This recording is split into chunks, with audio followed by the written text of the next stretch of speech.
Yeah, I do mean that. I like it when we come together, but there's more than one way of doing things. So sometimes it's really nice when you take me to that place of complete anguish and release and have the enjoyment of watching your face as you let it go all over me. When are you coming over?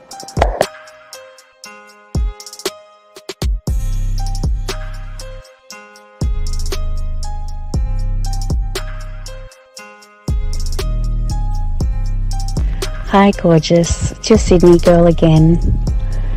I have to say, listening to your last message got me so freaking wet that it's not funny. I listened to it over and over again a few times and I could just picture it all happening. And in regards to your volume of come, the more the better. Bring it on. And in regards to where I like it, I'd like it anywhere you want, whichever hole you prefer.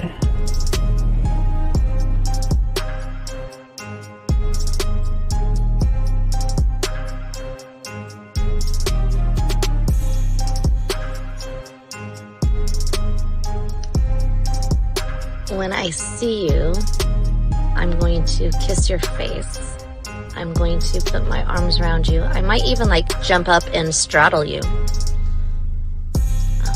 I miss you and I wish I were with you right now. I wish I were with you in the rain, holding your hand, sitting on the couch with you, laying on the couch with you, vertical, horizontal, I don't know. I like it all fours, but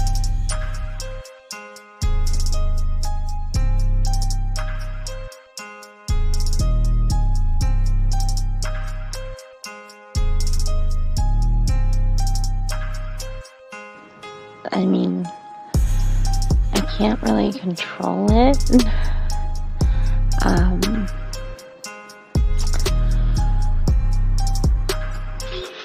Something just happens to my body when I'm in that place, and I really don't have much control. But I would definitely allow myself to lose that control with you, for you.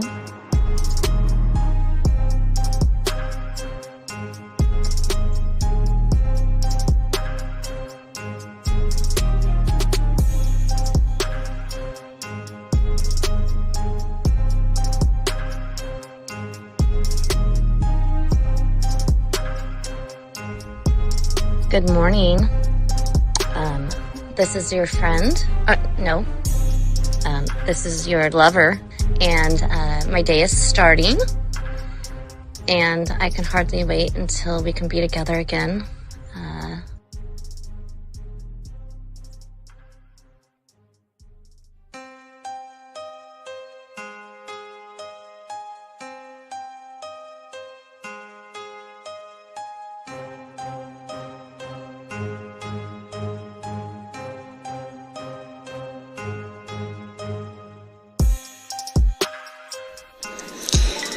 I'll have you know that the way that you talk to me makes me just melt. Like butter on a hot pan. Oh my God. I would definitely be running my nails up and down you. And I could keep them nice and pointy if that's what you like. And you would be assuming correctly. I was naked when I took that photo. And it is unfortunate indeed that there's no portal attached to these photos, because it's been a hot minute since I've had any intentions in that regard, and I feel neglected, and I feel like somebody should remedy that for me immediately.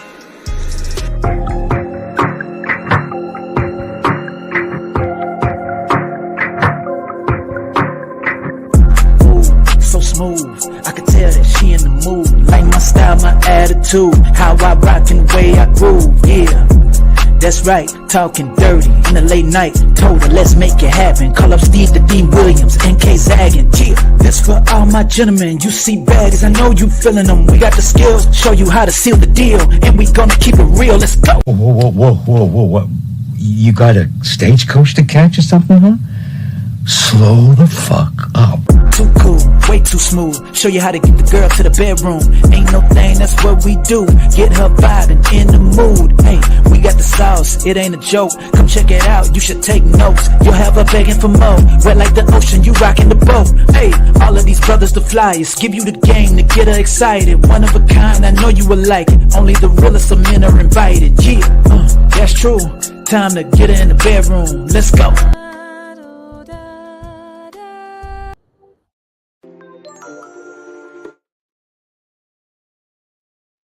Oh, Zach, which one do I want to start with? Let's see here. What is it? Let me see. Let's start with this one. I want to start with one. I'm trying to find which one I want to start off with. I don't want that one. Zach, which one we going to start with?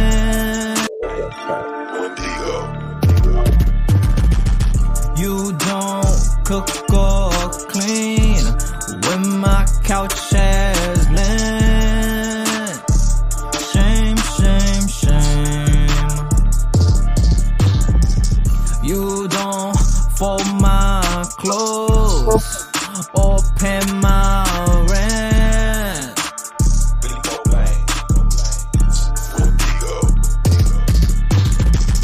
You beg for my time like you're some special chick.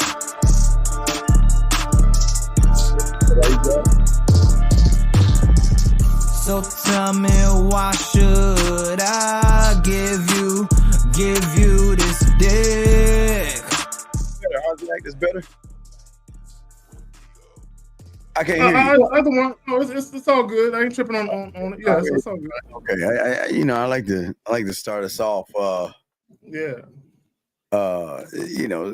Some kind of way.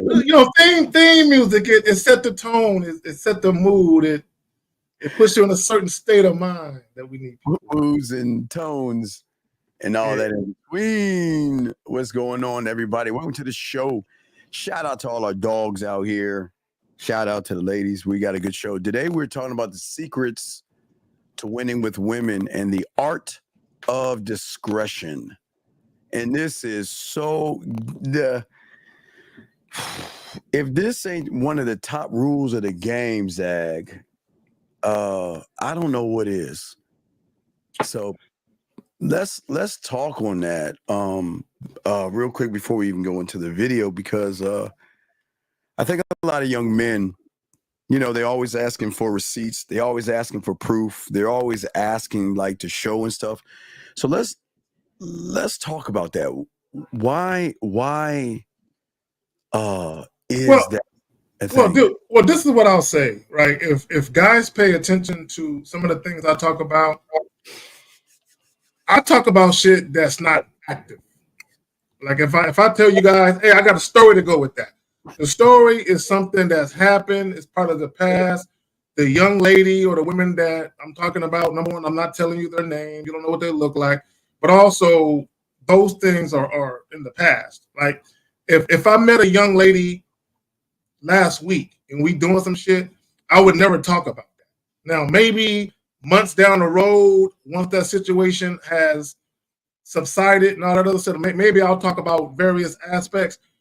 But when we talk about the art of discretion, you don't try to put women on blast, okay? You don't. There's rules to the game, and that ain't how guys move. You don't try and put women on blast. You don't try and embarrass women, regardless of what's going on. Right, Steve? There's some feedback or something. No, that was my fault. I dropped something. It should be better now. Is it better now? It should be better now. All right, it's a little bit better now. Go ahead. Finish. We'll finish. Okay. No, so when we talk about secrets to winning with women, the art of discretion, a lot of times when you guys are dealing with, I still hear it. Let me put the mic close to my face because I can still hear it. Yeah. Okay. But anyway, yeah. Your mic sounds better because you sound further away, but now you sound better. All right, cool. So what I want guys to understand is that when you're dealing, whether you're dealing with a coworker, maybe a lot of you guys that just can't help yourself. There's a lot of fucking feedback that can't help yourself with these chicks at the gym and all of that. I don't hear Or maybe okay.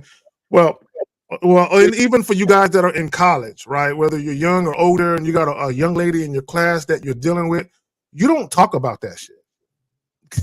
You don't see. One of the things I did when I was dealing with young ladies I used to work with, I never, any of the guys I was cool with, I never talked to them about that at all.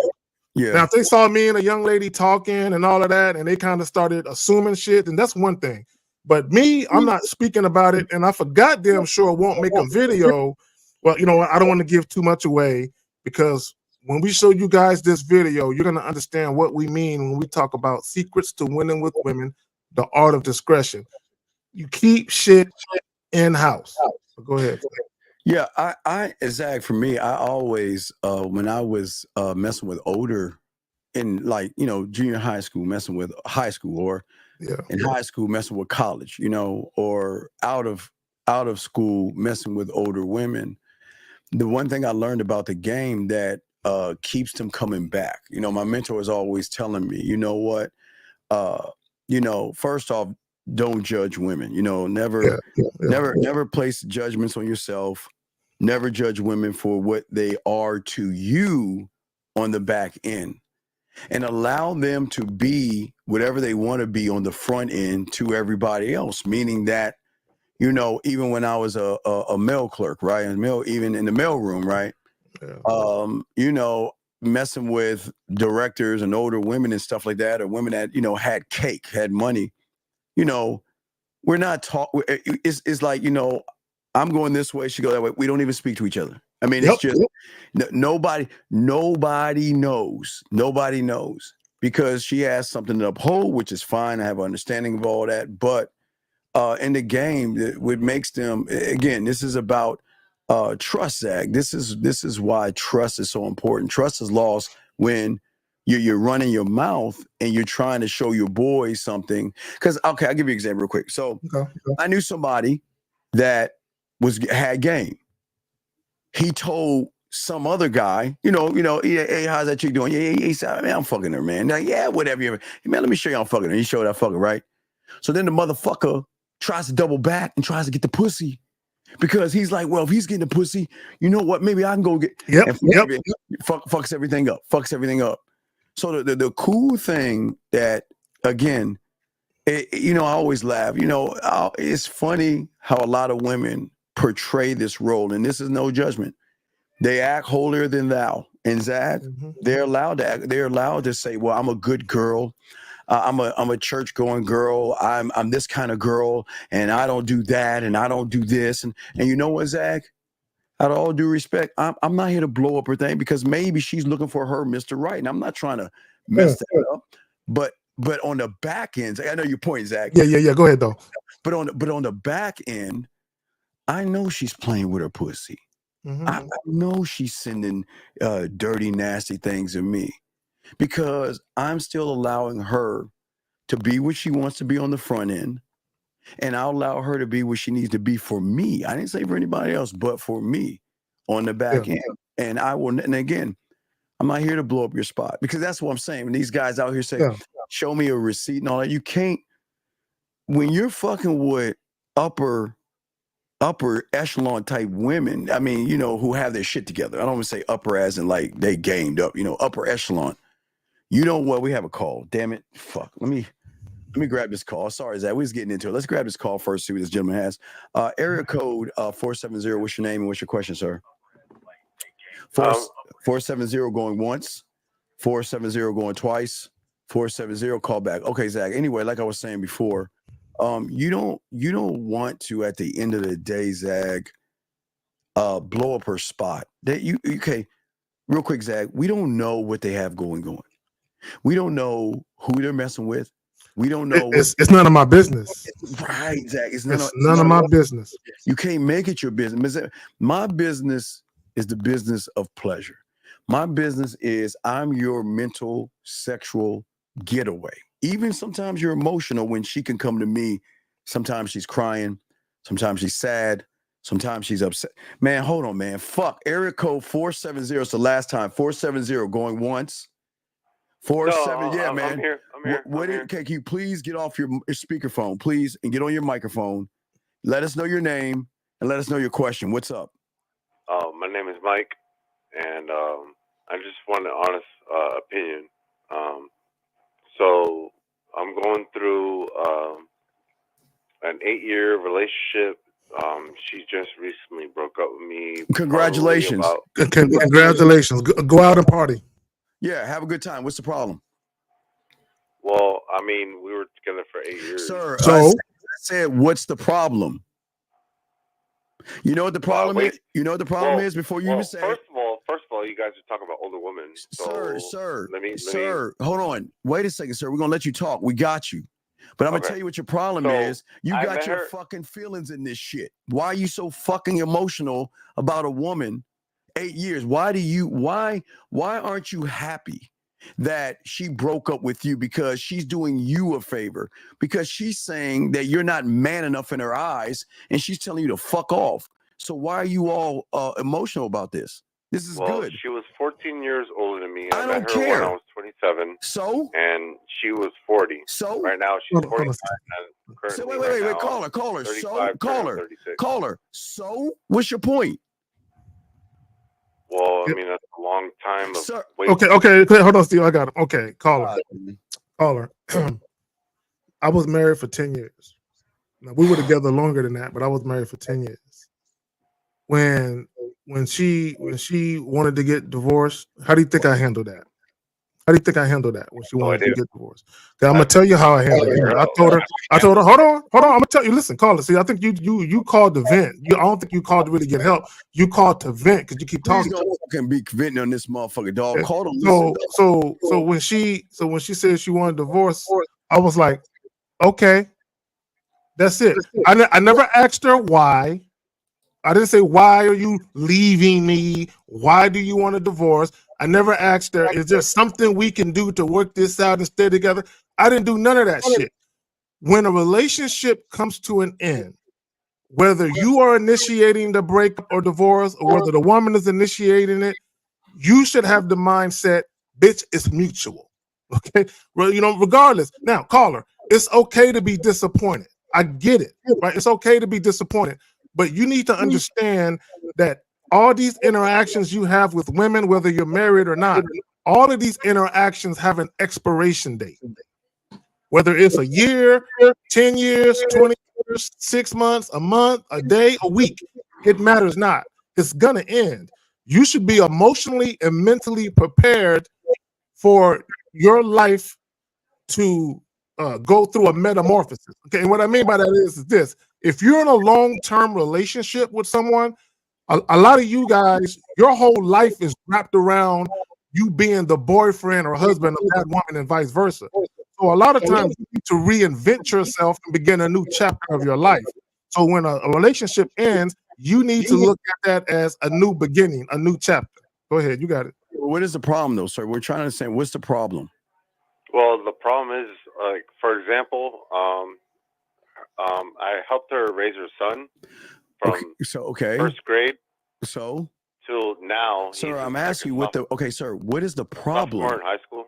Okay, but what I'm asking you, what is the problem? You're not telling me this is not a problem. Well, I don't understand. What is the problem? No one asked you to raise her son. Did anybody ask you to do that? No, I did it on my own. Right. So why would you be such of a dumbass to do that? That's not your job. That's not your responsibility, is it? Is it your job or your responsibility? No, it's not my job. Right. So why? So I don't understand. So what is the problem? Well, we had a lasting relationship. At least I thought so. So, sir, okay, hold on, Steve. Okay, so the young boy, how old is he now? Right now, I turned 36 in January. No, the boy, the kid that you were raising. How old is he? Boy, he's 16 right now. Okay, so is the mother no longer wanting you to have a relationship with him? Is that what's going on? No, that's what I was about to explain. That I literally went over there on his birthday was September 3rd, and I bought him a new Xbox, the brand new one. Hold on, Steve. I'm talking. And Okay, but caller, but do you and the boy still have a relationship? Yes or no? somewhat, because she won't let me see him. So, Okay, cool. Stop right there. yeah. Do he got a cell phone? He does. Okay. Hold on, Steve. Let me talk to him. So if that young boy the mother, her opinion is irrelevant. If that young boy looked at you as a mentor and someone he respected, he would reach out to you and want to have a relationship with you regardless. I disagree. You No. don't have my number. I'm gonna tell you why I disagree.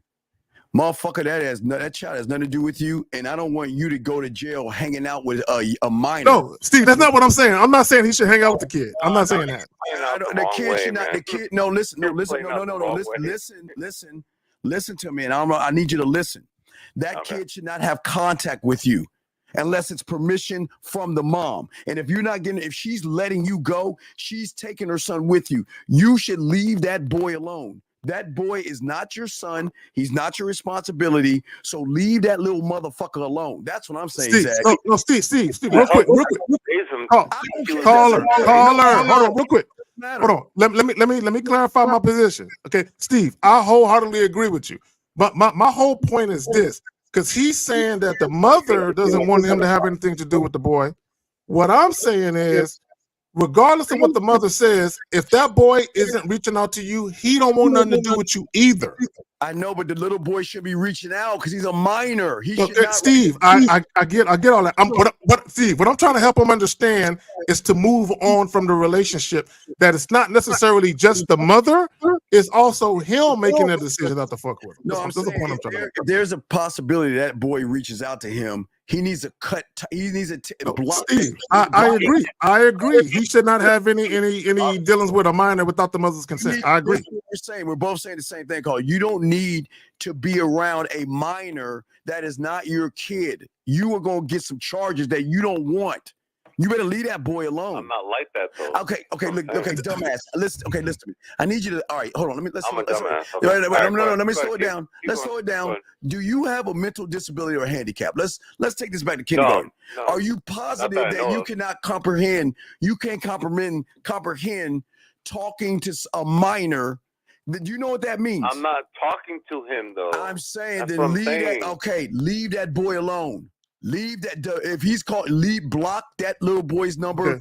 Do not have any kind of contact with him. He's not contacting me. I'm saying, wait. Let me ask you a question. Caller, does that boy have your phone number to call you? Yes or no? No, he doesn't. So you're telling me in all this time you never gave him any type of way to get in touch with you? That's correct. Man, I think you're lying. See, okay, so caller, caller. Let me ask you a question. Yes. Why did y'all break up? Why did y'all break up? Because of my alcoholism. Oh, so you're okay. Right. Hold on. See. Okay, caller. Yeah. Did you? Okay, I'm gonna ask you a question. You ain't got to answer these questions. Did you ever get into any legal trouble because of your alcoholism? Did you ever put your hands on that child or that woman? No. Absolutely not. Okay. Did you get into any legal trouble? Did you lose a job? Anything like that? I've never been locked up a day in my life. Okay. So here's the thing. So obviously the woman broke up with you because of your alcoholism. So she probably feels that you're unsafe and untrustworthy. So she definitely doesn't want you around her child. My advice to you, and Steve has been alluding to this the whole time, is just walk away. You got a clean slate. You're not on child support. Walk away. You got bigger issues than a woman and her child, man. You got to get your irresponsible ass into AAA or AA, whatever the AA, I guess AA and something, and get your life together, big dog. You're worrying about the wrong thing. You're 38 years old. You're a fucking alcoholic. You need to bring your ass into AA and get your fucking life together, dog. I'm serious. I'm not joking. Yeah. I can't stand people. I'm not kidding with you. I mean, I'm then what is your question then? Well, for example, like Like, how do you get over an 8-year relationship? Okay, wait. You want me to try to get over it? Okay, We're sir, together, wait, we're sir. together for 8 years. Sir, do you have a piece of paper around? Trips, Sir, do you have a piece Miami, of paper? Sir, Georgia. Sir, 'cause we live in Florida. Sir, do we ask you? He keep talking. You keep running your fucking mouth. Shut the fuck up. We don't care where you took her. What does that matter? Do you want help, or do you want us to hear your little sob ass story? What do you want? You want us to hear you crying and sobbing? What do you want? You want help, or you want us to listen to this silly ass shit? Help. Okay, like, then. I then. Literally want advice. Well, then, if you want advice, stop telling us shit that we don't give a fuck about. Who cares where you went? Who cares how many times you went there? Now, let me show you something. You have a piece of paper around you? I do. Can you grab it, please? Grab it and ball it up. All right. And throw that motherfucker to the side. The end. That's how you do it. See, the thing is, this is what's wrong with the femininity of you guys and not learning how to be a man.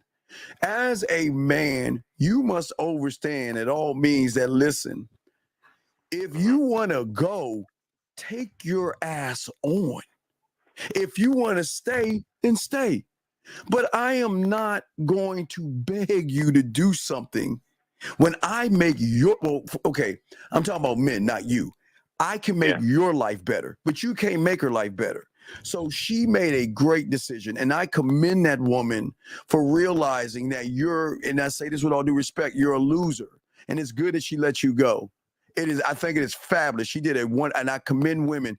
Any woman that is around an abuser, someone that is on drugs or alcoholic, I commend them from having the courage to have enough love for themselves to cut off cancerous motherfuckers like that. Now, as a man, let's flip it. I'm listening. If we've been together for 8 years or 12 years or 20 years, and Steve, hold on real quick.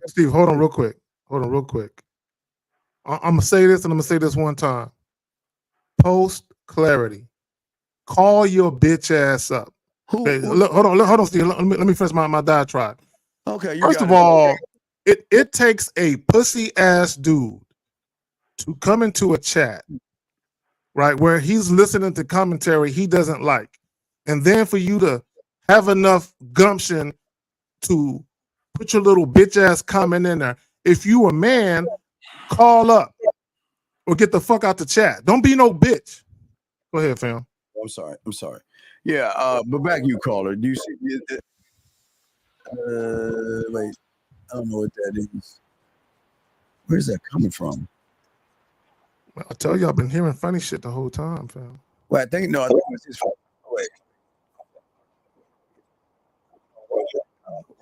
Oh, I'm sorry. I don't know why that popped in like that. That was weird. Okay, caller, back to you, caller. Do you understand what we're saying to you, dog? Listen, I'm not trying to be mean to you. No. I gotta wake you. It's very important that I wake you up from the nightmare that you're in, because I want you to win.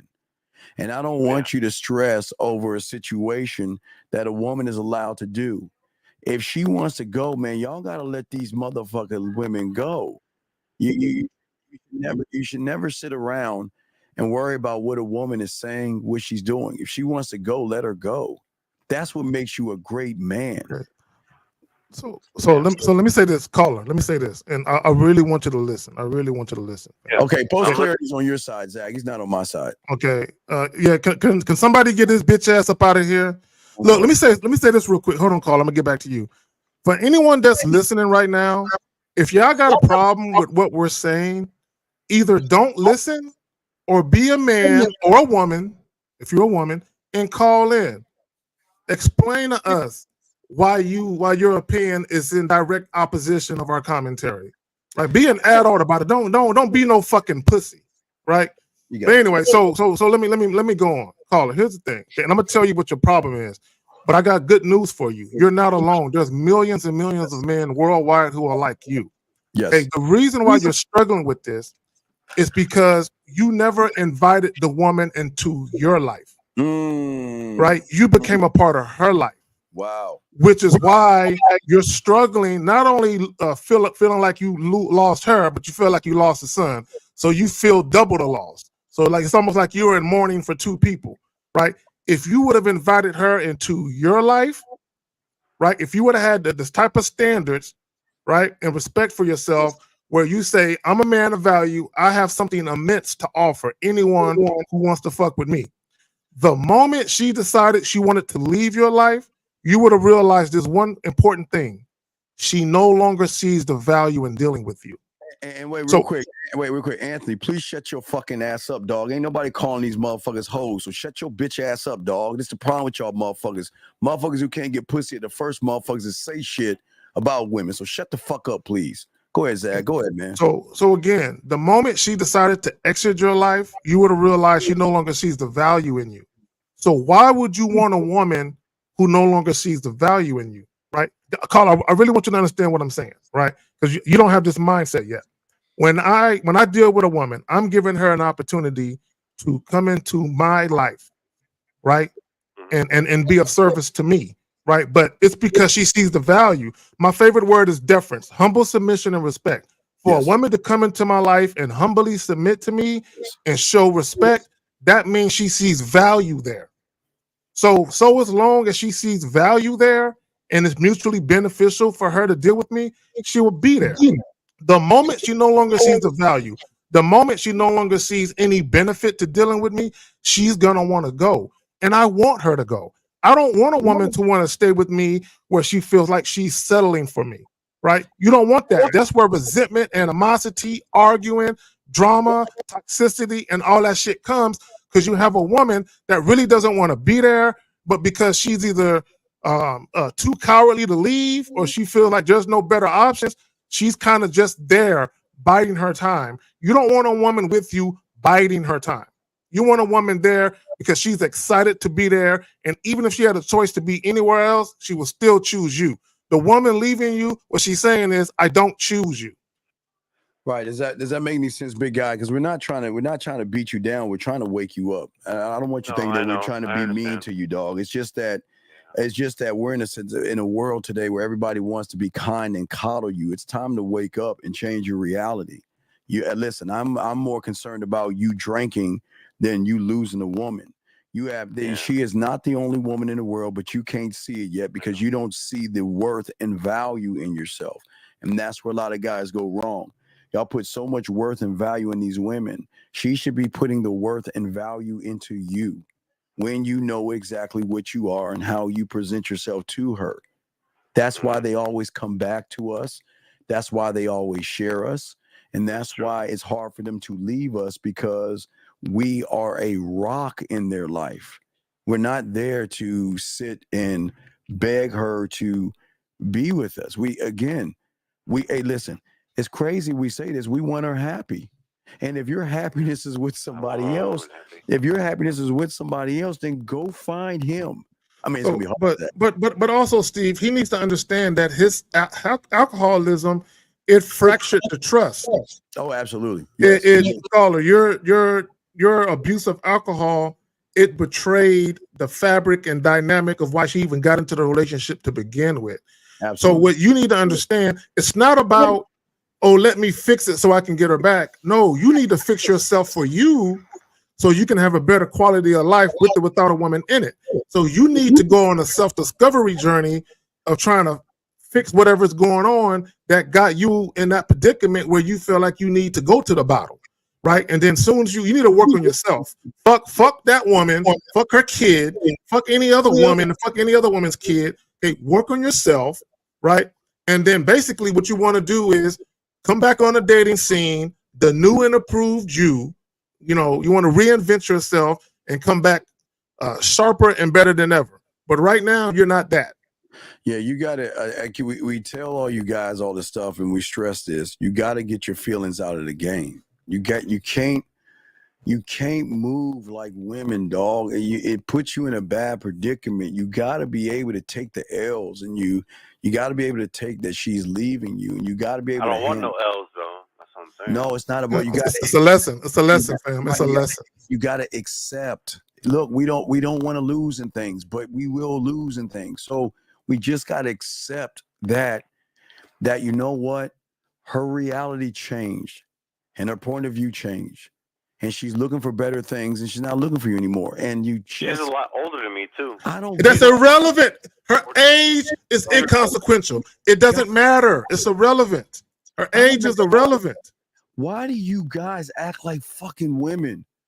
Tell me, what is her age, her political affiliation, her religion, the color of her skin? What do all those things got to matter with a choice? I Please didn't say explain. anything about religion. Well, no, or they skin all fall color. in the I'm same just saying, thing. Like she was 14 years older than me. What does it fucking matter if her reality change? Does her age have anything to do with her reality? No. So why bring it up? No, I haven't brought it up. You just brought it up. Caller, fam. Or no, fam. but I'm saying like with her. Caller. Okay, you asked the question. Caller, you asked the question. How do I get over it? Right? It's not the woman that you need to get over. It's yourself. Thank right? you. God It's damn it. yourself. Okay. You gotta get over your mindset is fucked up. Motherfucker. Which is why you even in the position to even ask that asinine question. How do I get over a woman? Bro, I don't need to get over. Women are getting over me, nigga. They crying themselves to sleep. You know what I'm saying? I ain't crying myself to sleep or losing my appetite or sitting in a dark room with the shades drawn, listening to fucking sad music and shit. A man should never be doing that. I promise you, they feel the weight more than we feel the weight because there's no weight on us. The weight that they feel is that, you know what? I had the opportunity to be with a man. I fucked it up, and I don't even know if I can get in his graces anymore. Caller, have you ever seen any King movies like The Tudors or anything like that? Have you ever seen any King movies? Nah, I never heard of it. Okay, so this is what the king will say, especially in the Sallies. He says, I do not know that man anymore. And you know what that means? That motherfucker's out of the realm and out of the kingdom. I do not know that man anymore. Take him away. And what I'm saying is that the king is the most powerful in the realm, and your mindset is the same way.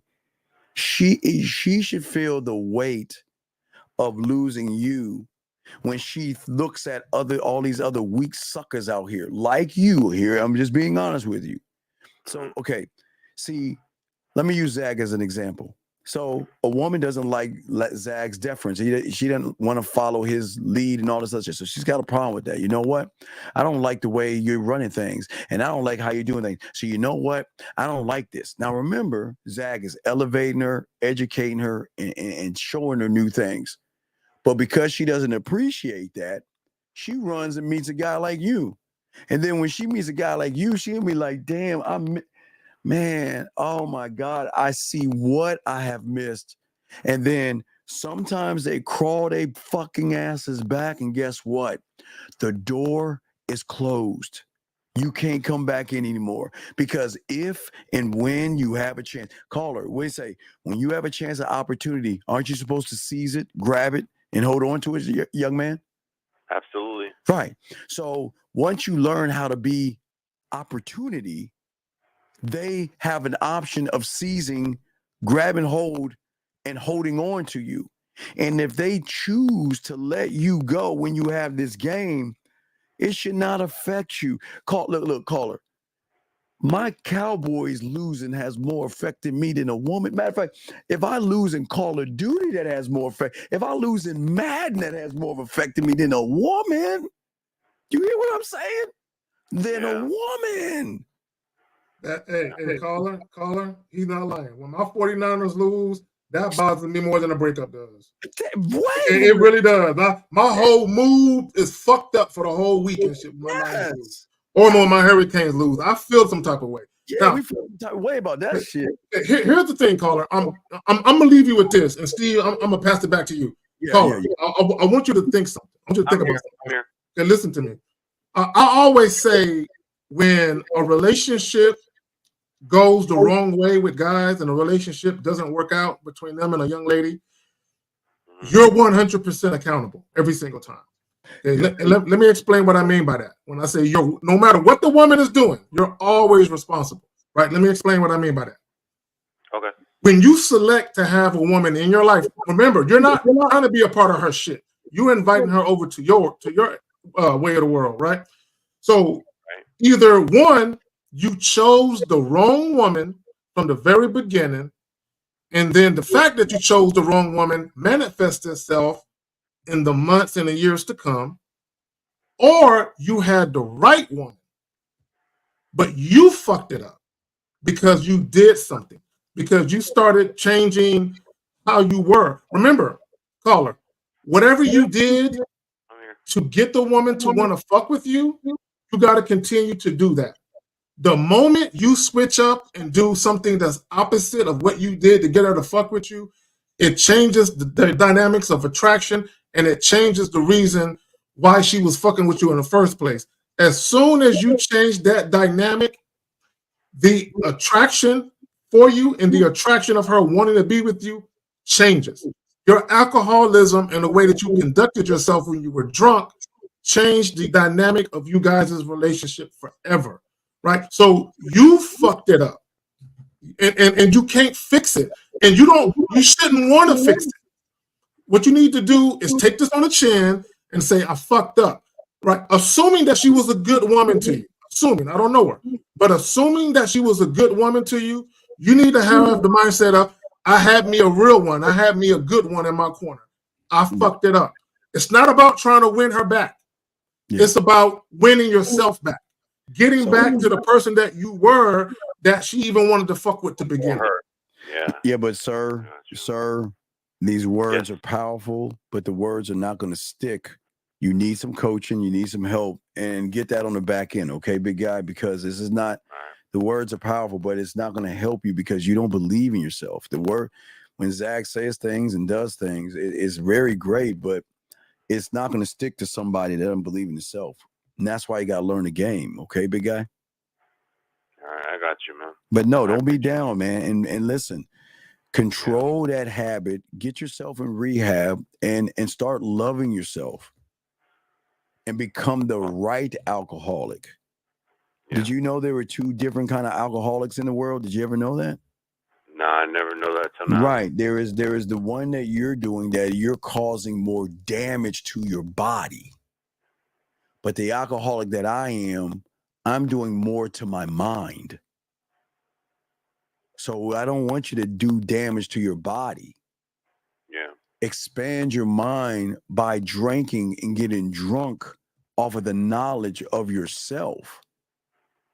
Stop damaging your body, drinking a substance outside of you, trying to run from something, or trying to douse something down. Okay, big dog. We know I don't laugh at situations like that. You know, people have their things, and it is easier. I know, easier said than done. I get it, and I'm not knocking for that. I'm just saying, please start working on yourself and get help first. Okay.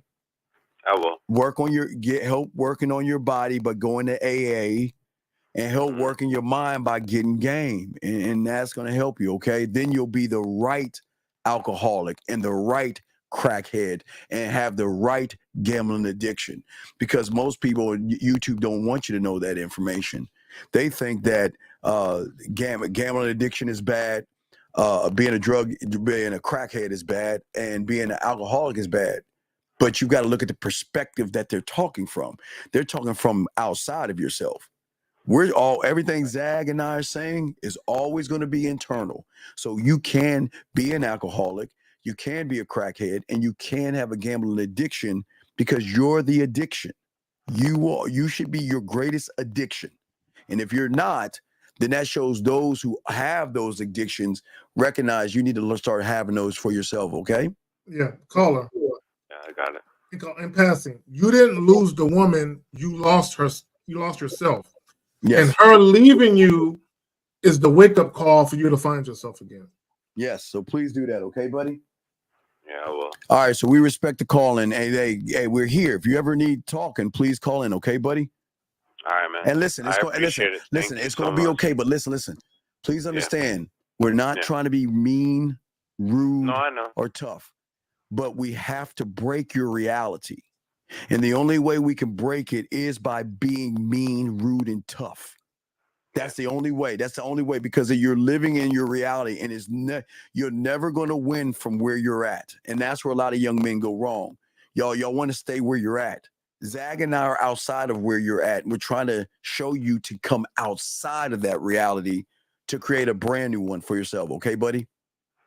All right. All I right, appreciate you all guys. right. Great call, Really, sir. I really Thank you. do. Thank you so All much. right, great. Hey, hang in there. You got this shit, buddy. Okay, Don't, call. don't call her no more. Don't be begging her and all of that. Please don't play this. I promise you I won't. I promise Okay, you. please. Thank you. No promise. Man up, hold your head high, poke out your chest, and walk proud like a man. No promise. Look, don't promise. Okay, that's real quick. You want to know why that's a bad thing? What? Because what reality is that promise coming from? Lies. So stop talking about it from the lie and be about it from the new reality. And then there you go. Yeah. Okay, you got it. Okay, just showing you some game right there, buddy. Okay. Yep. All right, thank you, sir. Respect to you. Thank you, sir. Good luck. Bye. All right, you got it, buddy. That was a fucking awesome call. Okay, so let's get back to it. So we got a video to play, but I know you wanted to say something, Zach, because you kept pointing at me when I was talking. I'm trying to remember what I was going to say. We were talking about the older women. We were talking about women who have things. We were talking about how. Yeah. Okay. So that's what I want guys to understand. And Steve, you were making a point about how women have a certain public persona that they need to put at the forefront. Absolutely. This is what I want guys to understand. There's going to be women you encounter where they are Golden Globe award-winning actresses in public, meaning they put on a great show, right? And if you're dealing with a woman who's a judge or you know, she's a pillar in her community or something like that, or she has a career that's contingent upon her reputation publicly, there's going to be certain things that she needs to keep private about how she really moves, right? This is why, let me just say this as an aside. This is why a lot of these female rap artists like the Cardi B's of the world, the Sexy Reds of the world, this is why a lot of women like these type of chicks. They don't necessarily like the music. What they do like is that these women can be themselves, right? And there's the way that they express their sexuality. A lot of women wish they could do that freely, right? But because of the fact that they have certain jobs or careers, because of the fact that they have a certain reputation to uphold, they have to step out into public with a mask on.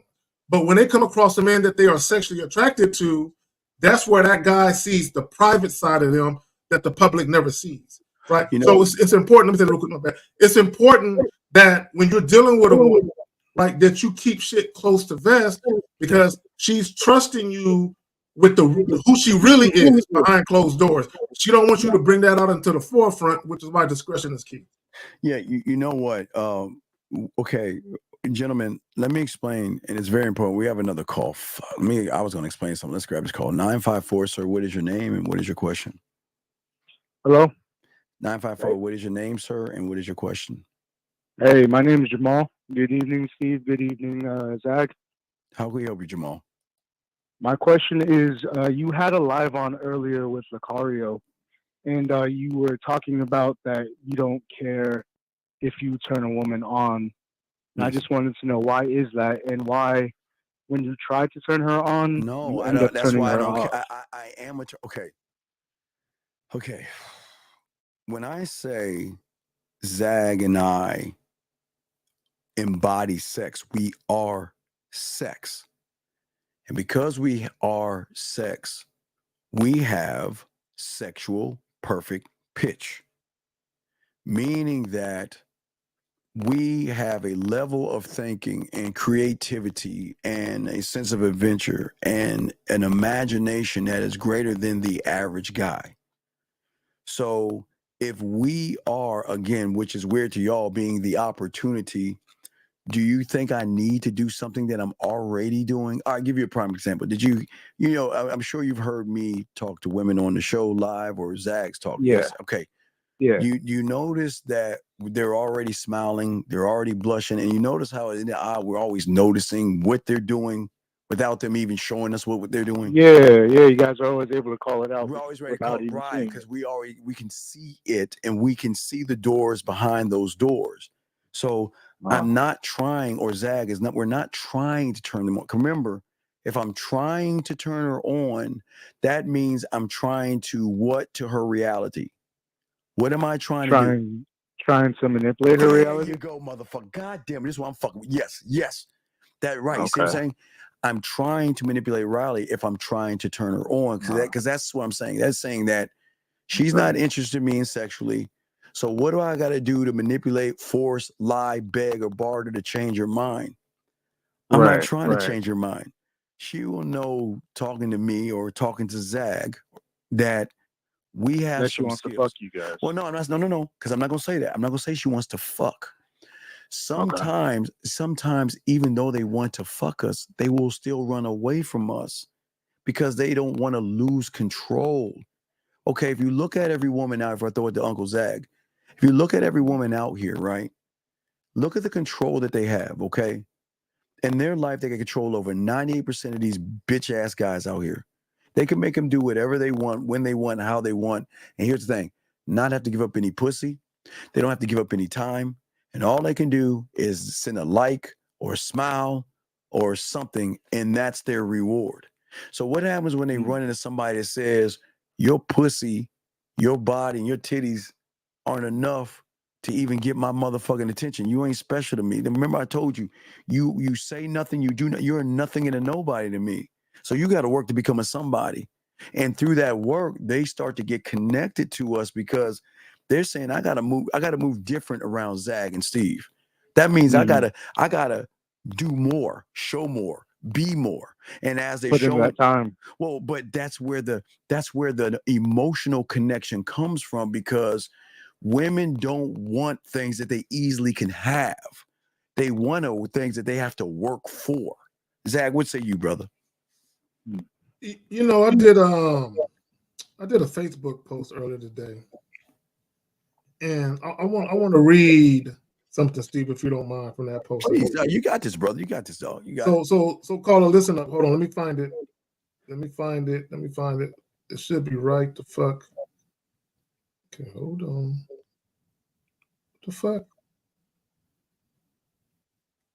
Oh shit! Hold on, give me a second, Steve. My bad. I'll keep talking. You go find it. I'll keep talking. Oh, here it is, right here. All right, go ahead. So this post, this young lady, she put, "I'm so unimpressed by men who just want to fuck. I left my pussy at home. Now what?" So caller, I repurposed that post, and this is what I put. For the ladies in this group, if you want a man to take you seriously beyond sex, it's incumbent upon you to exhibit value beyond sex. A lot of women try to manufacture what they perceive to be valuable by trying to make men wait for sex, while at the same time wanting that man to take them out on multiple dates on his dime. Where in the equation are you exhibiting true value? Take that man out on your dime. Cook that man a home-cooked meal. Don't ask a man to take you seriously beyond sex. Show him why he should.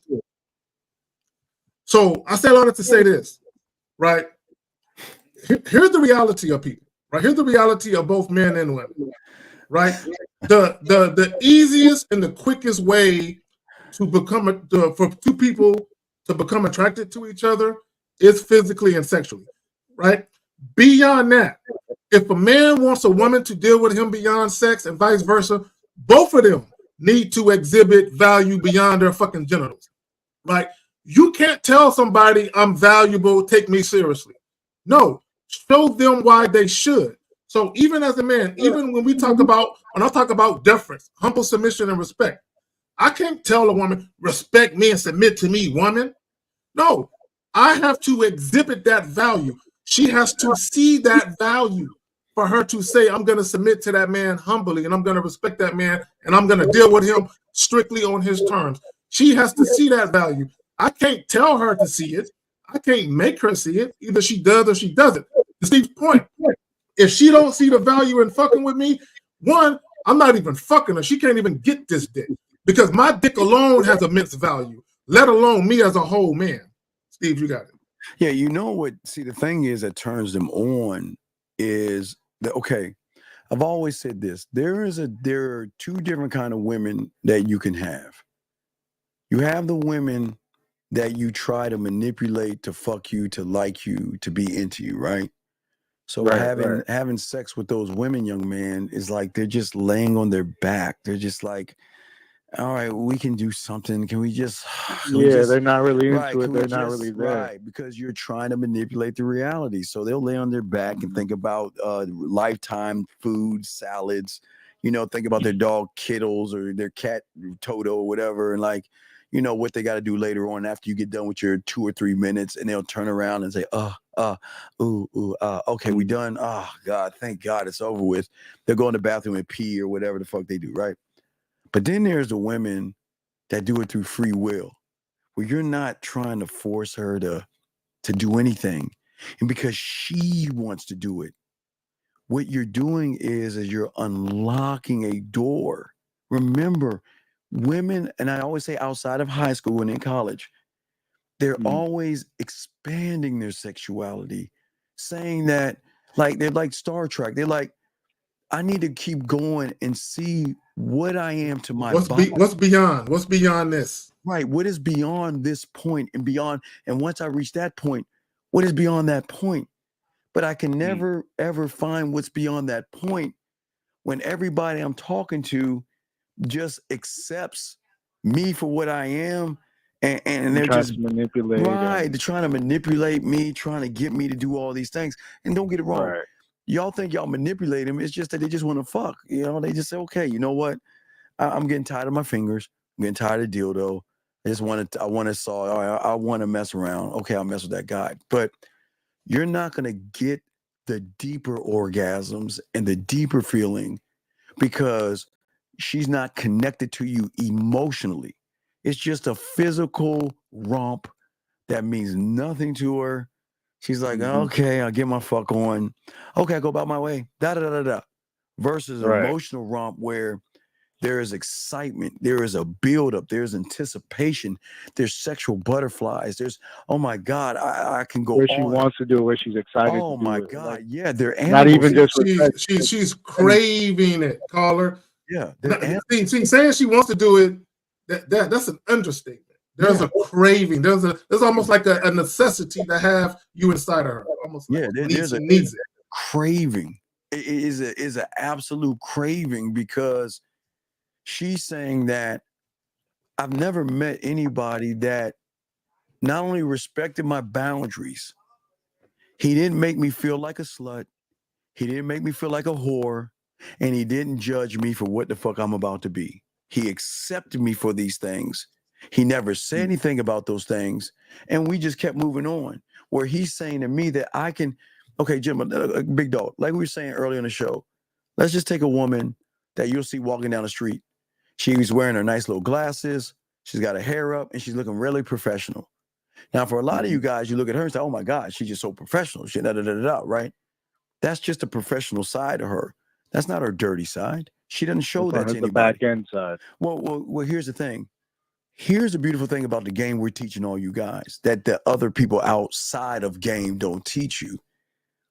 Like Zag was saying, when it's like if you look at Britney Spears or any Mickey Mouse child that got older and started learning sexuality, they find beauty in their body. They find beauty in touching their body. They feel beauty in want to know the depths of their body. But how can I show the world that when all these males judge me for just wearing an outfit that I like the look of my body looks good in, but to them, they think I'm a slut. They think I'm a whore. They judge her for it. Right. They think I'm easy. They think they can just take me home right away. And the moment she realizes you think she's easy is the moment she knows you're judging her. So that makes her close her doors off. She can't. She wants to listen to me. Trust me. They want to share their body with you. They want to share their deepest, dirtiest, filthiest thoughts that they can't share with anybody else. Steve, they trust. Go ahead, Zach. No, that was a great point. Real quick, caller. That was a great point. When you made the comment about Britney Spears and some of these child stars, the chick from the Bernie Mac show, the chick from the Cosby Show. There are so many of these young girls when they grow up into young adulthood as young women. They start to experience bouts of expressionism through how they dress, and they're very provocative, not only in their attire but how they carry themselves publicly. And what it is they're coming into their own when it comes to their sexuality. Yes. Right now, some women express their sexuality different. Some women express their sexuality in a very public, outwardly way. Other women prefer to do it on the back end privately.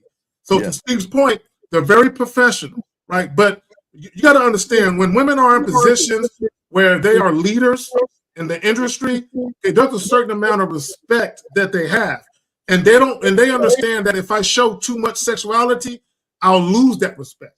People will look at me differently. So I can't express myself like a Hannah Montana, a Sexy Red, or Cardi B. I can't, although I would love to, I can't.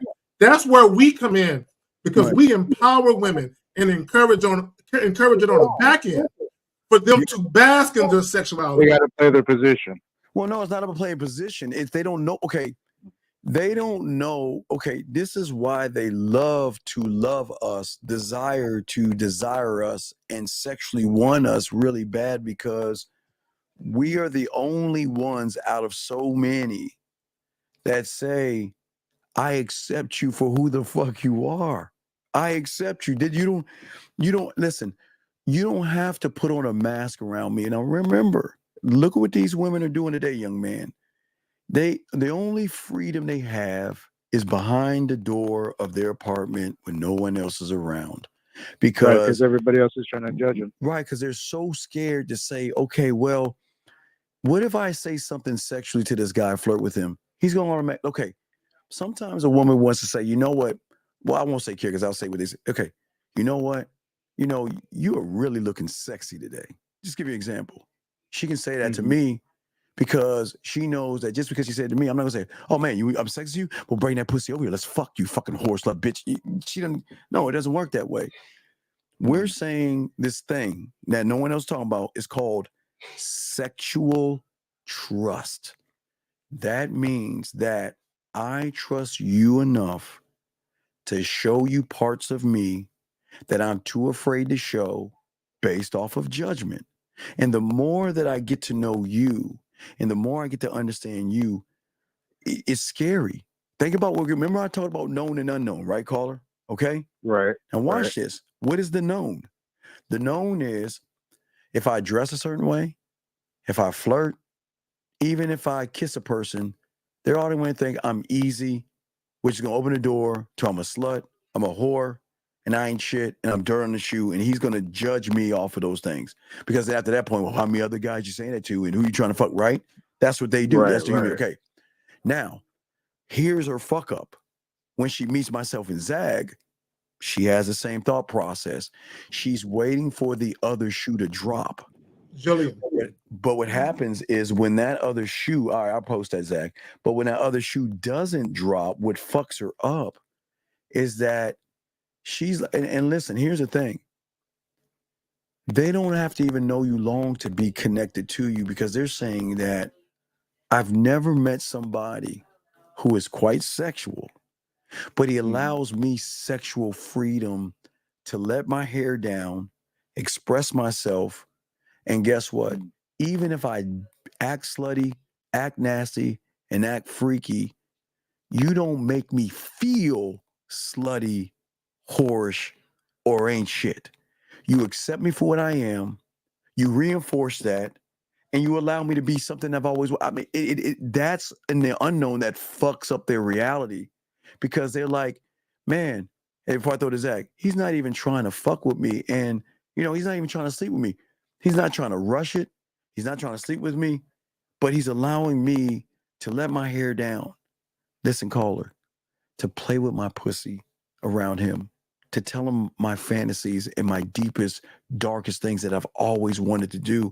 And not only, hey, watch this. Once I tell him that ceiling, Zag, this is where it gets really deep. Because caller, where is that ceiling in? Is that the known or the unknown?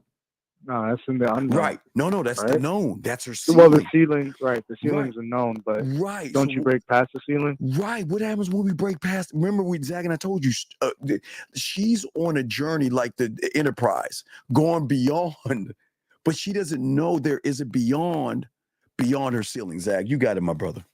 So caller, I'll put it like this. Do you think a Fortune 500 company is necessarily looking for employees? Or do you think the fact that they are a Fortune 500 company that people are going to seek to want to work there? Yeah, people are going to seek to want to be there. Okay, now think about this. And Unique said it in the chat. He says we don't look for sex. Let me tell you why I don't look for sex. Okay, this is what I know for a fact. I know there are women out here, single women, and even women that are already involved. Okay, you got single women looking for some new dick, and you got involved women looking for another type of dick, right? So there are women out here that want a different type of sexual experience than what they're currently dealing with, or they just want a pleasurable, memorable experience with a man who is discreet, non-judgmental. It's almost like, are you familiar with speakeasies from the 1920s? You know what a speakeasy is? I've only heard about it. I'm not too sure what it is. Okay, so a speakeasy basically was an underground spot for people that like to drink to go. Like people that like to drink and people that were involved in the casual aspect of dealing with the opposite sex, they would go to speakeasies, right? So a lot of times you can look at that in the dating scene where, as Steve said it earlier, where a lot of women, they're not going to be vulnerable enough to show their sexual side to certain guys. Because it's almost like by the way that he's moving and the way that he's talking, he's not part of the society of men that I could have sex with without being judged. Right? She can't trust it. You said what? No, I said she can't trust it. Well, yeah, she can't. So here's the thing. Okay, so part of it here, now peep game. See, when men have sex, a lot of men don't really have a whole lot of shit to concern themselves with. When women have sex, they got to be concerned with STDs. Not to say that men don't, but men do too. But they got to be concerned with whether or not they're dealing with a guy who's a clean guy. They got to be concerned with whether or not they got a guy who's a clingy, needy guy.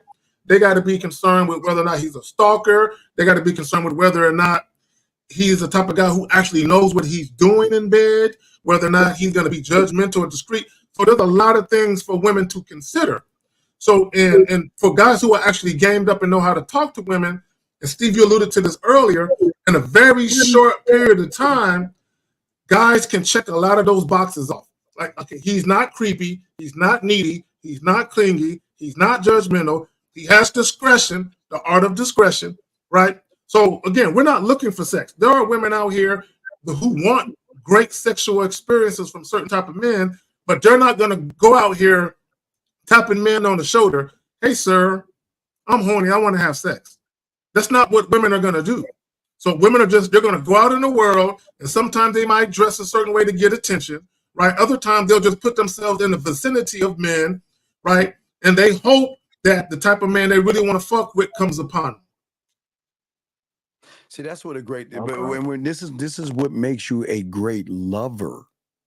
See, a great lover is not penetrating between her legs. He's saying that I'm trying to penetrate you. Remember, I gotta go back to you. What is Star Trek? Okay, wait. Let me hold on. Let me Zach real quick. Let me pull up the introduction, please, Zach. Let me just find some. Hold on. Intro. I forgot. It's so long. I'm so old. I don't remember all the words. So I want to make sure I explain it, because this is the one in the 60s. Okay. So the original Star Trek said the final frontier. These are the voyages of the Star Trek. Now remember, this is what taught me about mentally, like the voyage when I was young, because I used to watch. I'm a Trekkie anyway. I'm a geek anyway. So these are the voyages of the Star Trek Enterprise. Remember, I always told you, like with He-Man and stuff. Sometimes as a child, you see it as a child, but when you get older, you learn like adult. What it really means, what they're really trying to say. The physical, like, hey, Zach, remember He-Man? Fabulous Secrets was known the day I held my magical sword. You remember that, Zach? I mean, they would. Yes, sir. You didn't. People, we were kids, but we learned as adults. So this is what I learned about with sex. These are the voyages of the Starship Enterprise. Okay, it's 5-year mission to explore strange new worlds, to seek out new life and new civilizations, to boldly go where no man has gone before. That was game that I learned when I was young. See, the thing is, the average man, they're not trying to explore anything. They just want to hop on her, hop off of her, and judge her. Like, we had a call the other night. What did the guy say? Well, I wanted some pussy. I got the pussy, but what kind of a fucking freak is she to give me the pussy so fast? You see what I'm saying? That's right. easy. He was judging her for it. Right, judging her. So what we're saying is that her life and civilization in new worlds that she doesn't know about. Now watch this. She only seeps. Now Zach, I want Zach talking this. Now listen to me, because women don't even know this. Now watch this. I'm talking about women who know their bodies, okay? They don't even know this shit. They have what I call a sexual ceiling. And that sexual ceiling is that they know their body, they know the trigger word or the trigger thought or the place to touch themselves in a way to bust a nut and get an orgasm. But they only see, because remember, it's their mind creating the moments, memories, and okay? Now, this is where Zag and I come in at.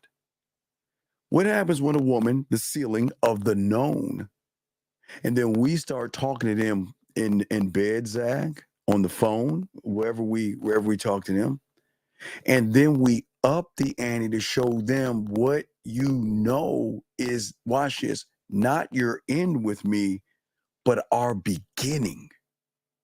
Not your end, because she only knows her end. But what happens, she fucks with us, and I'm her beginning, meaning that, Zag, I'll blow the ceiling off. Well, right, what I'm saying, it blows the ceiling off because I ask you this. Zag has his own thing, but you know my thing. I love, because I teach y'all guys, and no one's teaching y'all.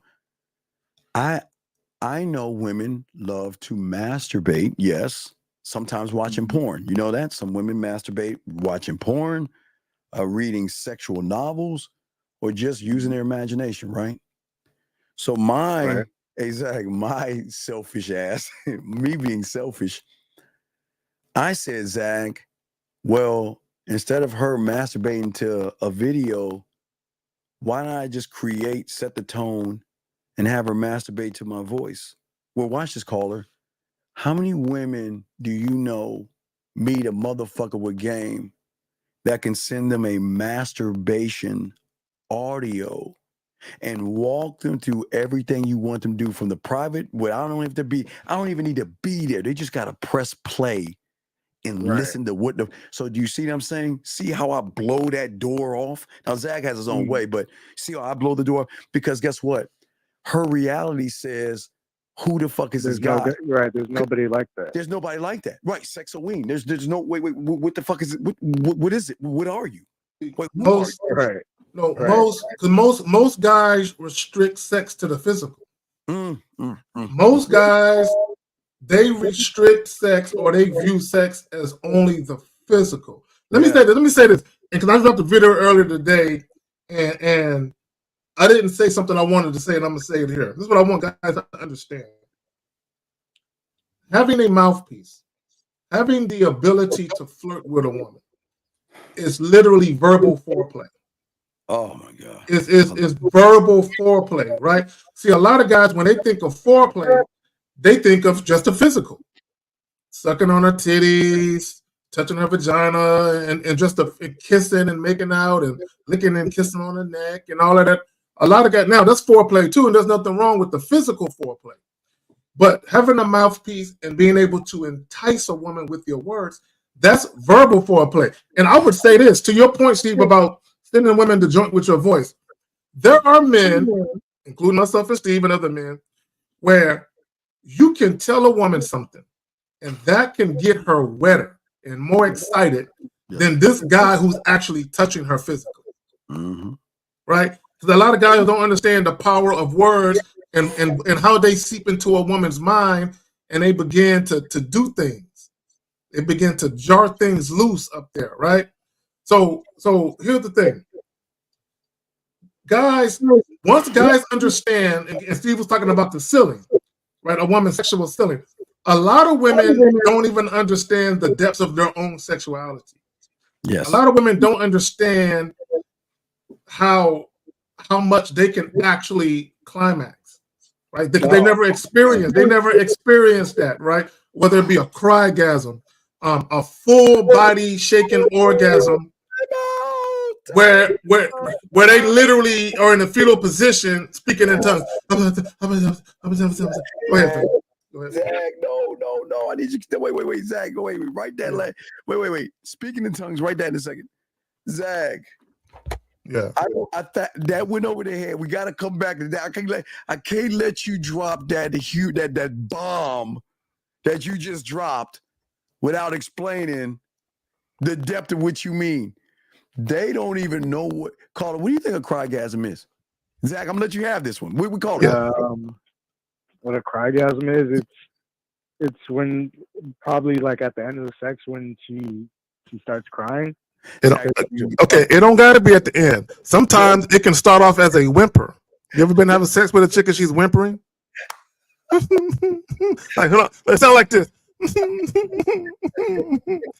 That's how it sounds. It's a whimper, and you're looking at her like everything good, and what it is the feeling that she's feeling is so euphoric that they don't. They're so euphoric that and the joy it's really a culmination of a lot of different things. Like, let's say a woman went through a bad breakup 6 months ago, and she's still kind of going through it, but also maybe she has some stress at work or something like that, and then you come in, and not only the experience of dealing with you, but when you lay the hands of God on her and the lips of God on her, right, and a couple of other appendages from the body on her, right, it's the culmination of all that stress leaving her body and all that worry and all of that concern. Anthony B, emotional release, right? All of that shit is leaving her body. So that whimpering is the culmination of her being so relaxed in that moment and having all that stress drained from her body that whimper. It's so connected. The connection goes beyond the reality because most women have never felt the connection they have with a man, and that's why they do what they do with us, because the connection goes beyond her. That means that she's so one with that person. The connection's so deep. But please let me say this real quick. Yeah, Let me say this real quick. Caller, I had a woman one time, after the second time that we had sex, and this seems small, she gave me a Hallmark card. Oh, yeah. Right. So we had sex at my crib one time. The second time we had it was at a hotel that she paid for, by the way. Right. So as we were leaving the hotel, she was like, I got something I want to give to you. She gave me a fucking Hallmark card. Right. Now, bear in mind, this is the second time we had sex. And what she was thanking me. She said, you came in my life at a time where I didn't realize how much I needed it. Yes. And she was just basically telling me, I'm so grateful for you. Now, at that time, she wasn't trying to be my girl or nothing like that. She was just so happy that a lot of the stress and some of the shit she had been feeling, a lot of that shit was washed away like that. But go ahead, Sam. Let me read something what Jillian said. She said, facts. It does damage, steals a place in the mind that we can't shut off. Now, caller, watch this. Caller. Is that a good or bad thing that Jillian just said? That's a good thing, no? No, it can be bad as well. Gentlemen, this can be the reason why they don't fuck with you. You understand? Some women don't want to give, even though it's great. Okay, think about this. She has a choice. She can stay in the known where she's at, right? Where she has total control. Listen. 100% total control. Or she can go beyond that door. Now, around in that door of the knowing, she can have control, meaning that she'll never meet anybody that's going to flip that switch And every guy that she fucks with is always going to look at her as a piece of meat. They're going to beg, they're going to barter, and they're going to try to fuck with her, and they'll make her feel bad, and they'll do all that they'll put her business out and all that shit, right? But then there's that door of the unknown. She can go past that door, pleasure beyond pleasure, crygasms, feeling ways that she's never felt before. But there's only one rule in that, is that she's going to lose herself in the moment, and she'll never be the same again. She will, look, the person, Zach, the man doing it, she will always dedicate her pussy to that one person. That motherfucker he will be the bar. He sets the bar. That means I don't care where the fuck I'm doing, where I'm at, man. When you want this pussy, it will always be yours. Yeah. But losing that, go ahead, Zach. It becomes again, and it's not just the sex. That's part of it. The physical act of fucking, that's definitely part of it. But it's everything. It's the whole experience, right? So what happens is, if that woman isn't dealing with you anymore, she will always chase that experience, right? She will always try and replicate that experience. So what happens is, when she can't replicate that experience, this is where oftentimes they'll come back, because they can only get that experience from you.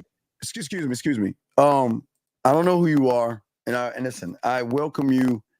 I welcome you, and Zach will welcome you in with open arms. We have our monitors in here for a reason, because they're doing us a favor by making sure motherfuckers don't come in here talking about shit that has nothing to do with the subject.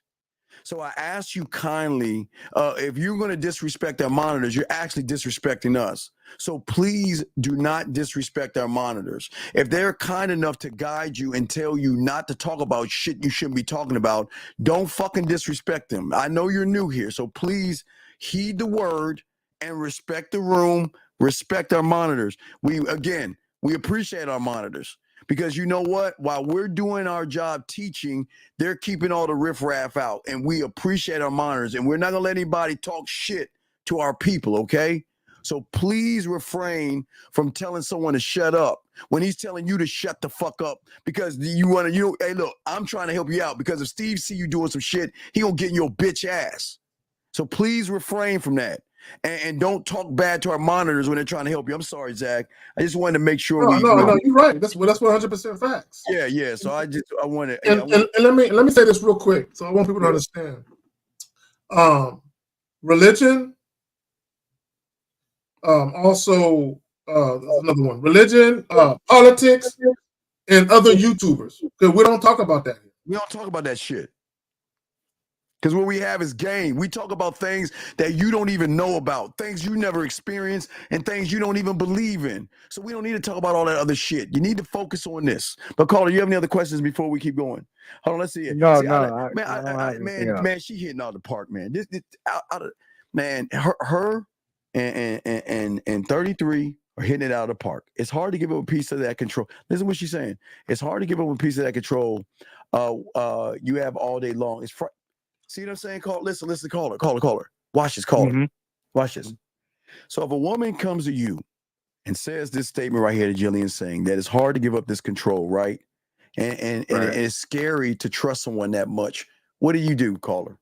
What do you do? And then I'm gonna tell you what a man does. What do you do? You allow her to make that decision if she wants to fuck with you or not. Right. You don't try to change her mind. You respect her boundary.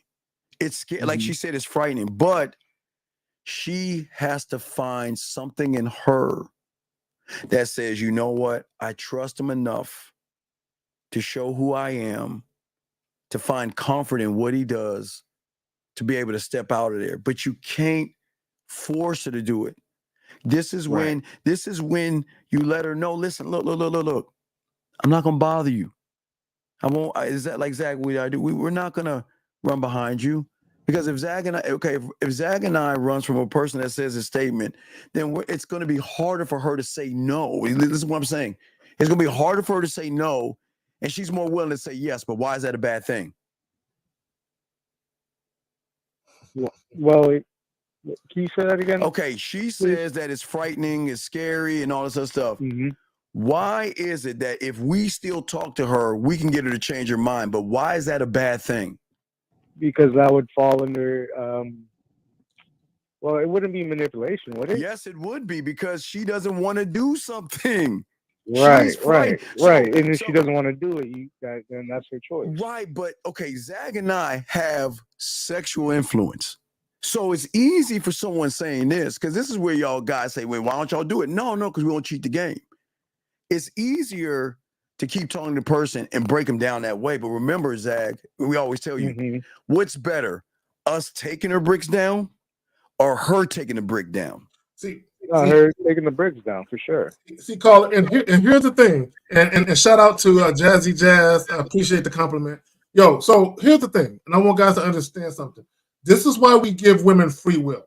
This is why we tell you guys all the time, be assertive, transparent, and decisive. Give women all the pertinent information that they need so they can make a decision to fuck with you. But it's better for a woman to fuck with you with full disclosure, meaning they know the truth. They know exactly what you're about and what's up with you. And they make it a solid decision based on that information.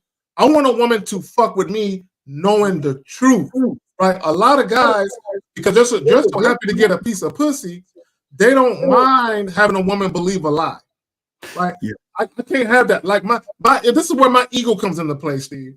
It's kind of like when guys take advantage of a woman who's drunk.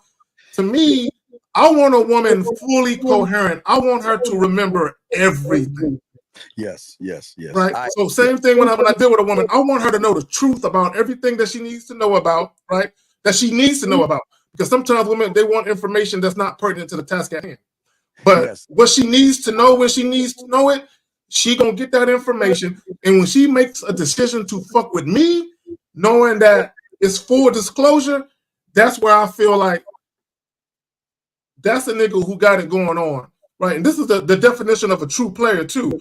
When a woman knows that you're fucking with other women, she ain't the only one. She knows the truth about you, and with all that being known, she still can't help herself but to fuck with you.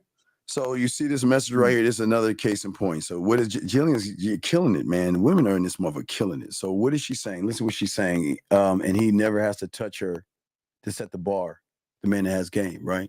So okay. So think about the freedom that we're giving them. That we give them access to us privately, that she can always have access to us, right? Mm-hmm. But we will never know. Well, hey, Zag. Unless they tell us. We'll never know if they're crying, if they're sad by listening to us, if they miss us, if they want. We'll never know until they tell us. But we're never going to guess or anything like that. But Zag, you know we have that kind of influence.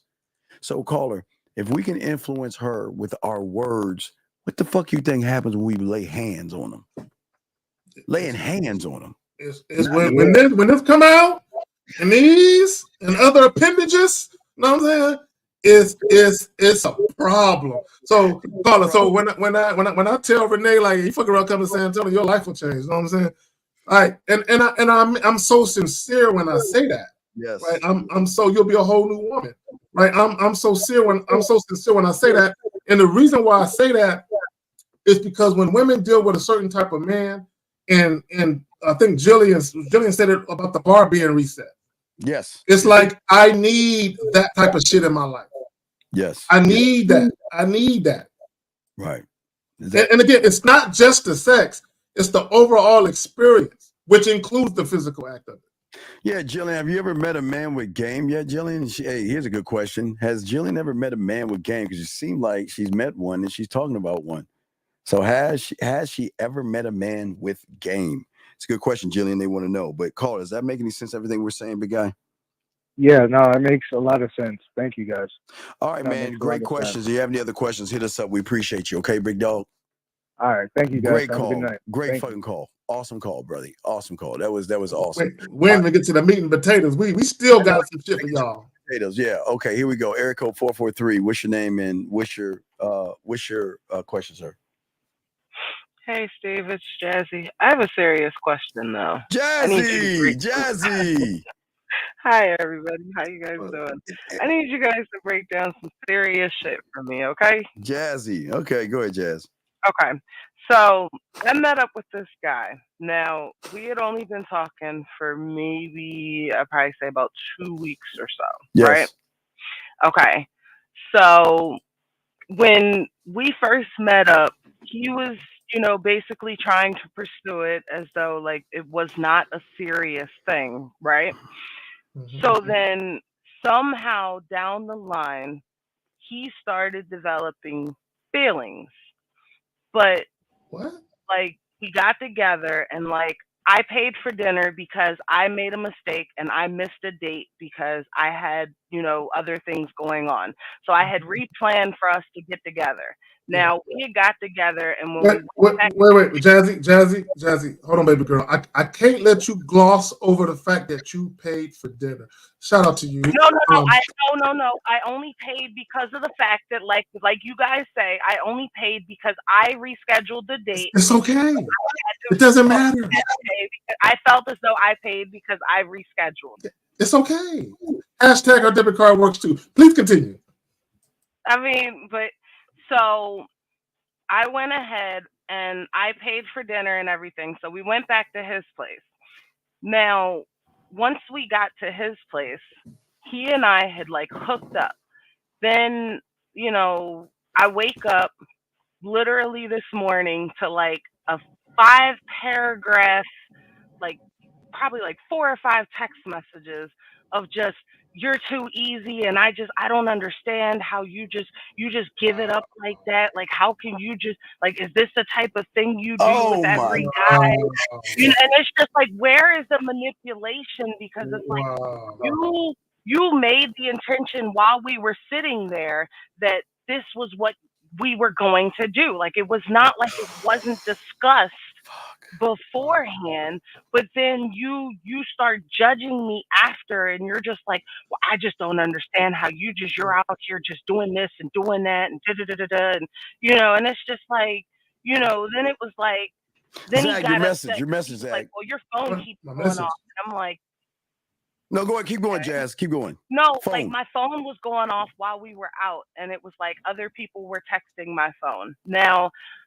he's not my only person that I talk to. I do have other people that I talk to. Yes. But at the same time, it was just like, I can't understand how we sat down and the intention was we're leaving here. And when we get here, we're going to your place, like straight from here to there. Like no breaks, no gas station runs, no nothing like that. So then it was like the next day, which was literally this morning, I get all these like paragraphs of shit. So, Jazzy, let me ask you a question. Where do you live at? Where are you from? Well, right now I live in upstate New York, but originally I'm a military kid, so I move around a lot. You move around a lot? Okay. You really should go to Miami on the 26th. You should make your way down there. But look, but let me say this. And see, and let me just say this real quick, ladies. See, this is why you got to share us. I made a recent video. And I was like, this is why. And I mean, I know you guys tell guys like, okay, you're supposed to, you're supposed to be the diamond prize or whatever. But at the end of the day, some women feel like that too. So I'm sitting here like, I got platinum pussy. Like you wanted to call and text me. Okay.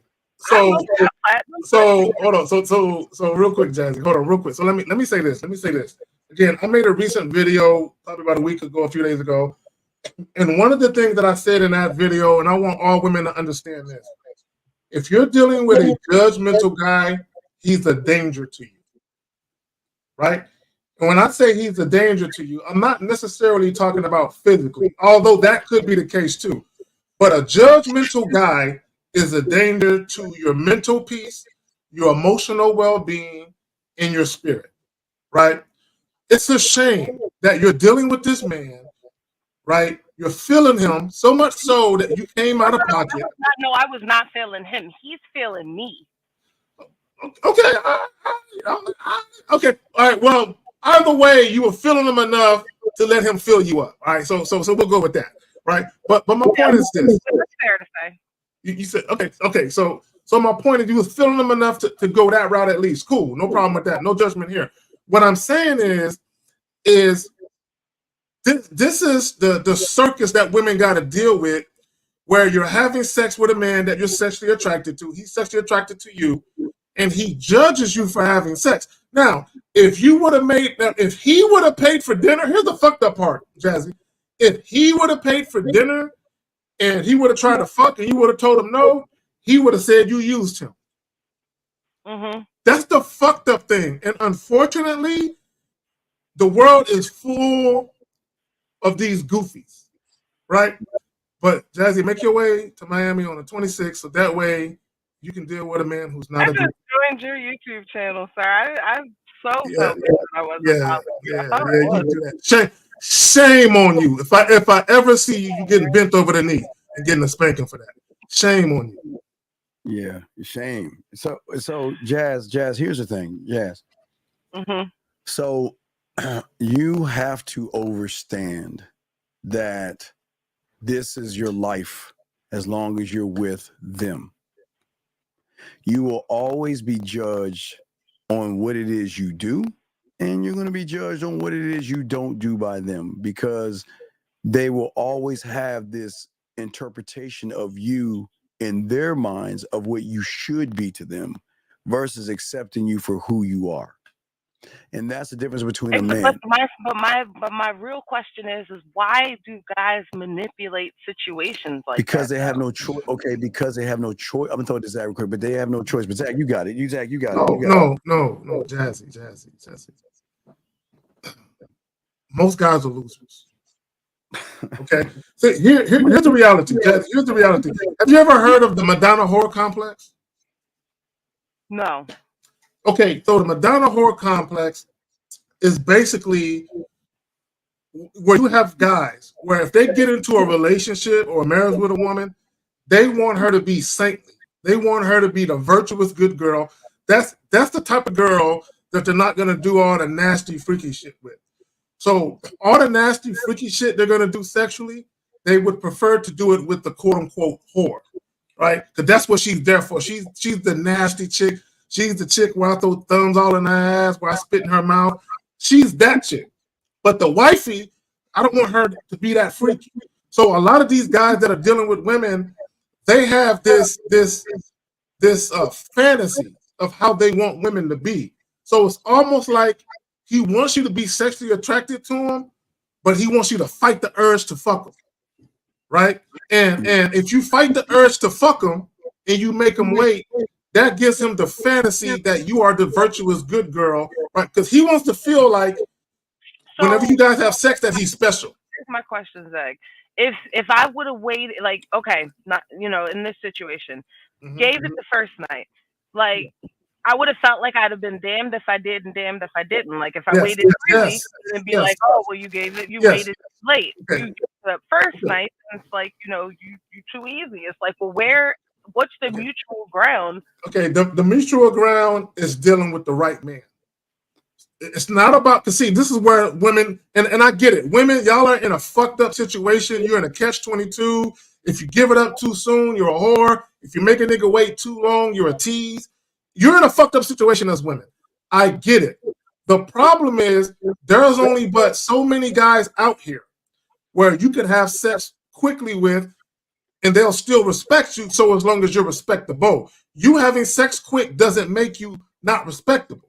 Right. But unfortunately for a lot of guys, because they view sex the way that they do, and they have this fantasy land thought process of how women should view sex, then if you fuck with the wrong guy, what you're getting from this guy is what you're gonna get. Right. So, no, go ahead. So even if you would have made him wait, it doesn't matter because you're still dealing with a guy who has a fucked up thought process. Yeah, you have to also look, Jad. You have to also look at the insecurities of a lot of guys. So when that guy's having sex with you, he's falling for you, but his insecurity is saying, well, what happens if I can't? What if I'm not enough for her and she just finds somebody else? So what's weird about a lot of guys is that they will find reasons or blame you and look to you as the problem. Because I mean, I do kind of see what you're saying, Steve. Because looking back on it, when in the text messages from the 5 paragraphs he sent, he told me that he was intimidated by me because I make more money than he does. Oh my God. Well, hold on. Time out. Time to fuck out. Time out. Like how is it that Jazzy? How long have you known this guy? You said 2 weeks. Like 2 weeks? Yeah, it wasn't like it was serious. Like it Okay, was no. It was fun. It was fun. It was supposed to be a fun thing. Jazzy. Jazzy. Let me ask you a question. How did that even come up that you made more money? How did that conversation even begin? He asked me about what kind of work I do. So See, guys, I work from home. I don't really like go out. Like I'm not saying that I don't go out, but it was more so like, okay, well, what do you do? And so I told him, I'm like, well, look, I work from home.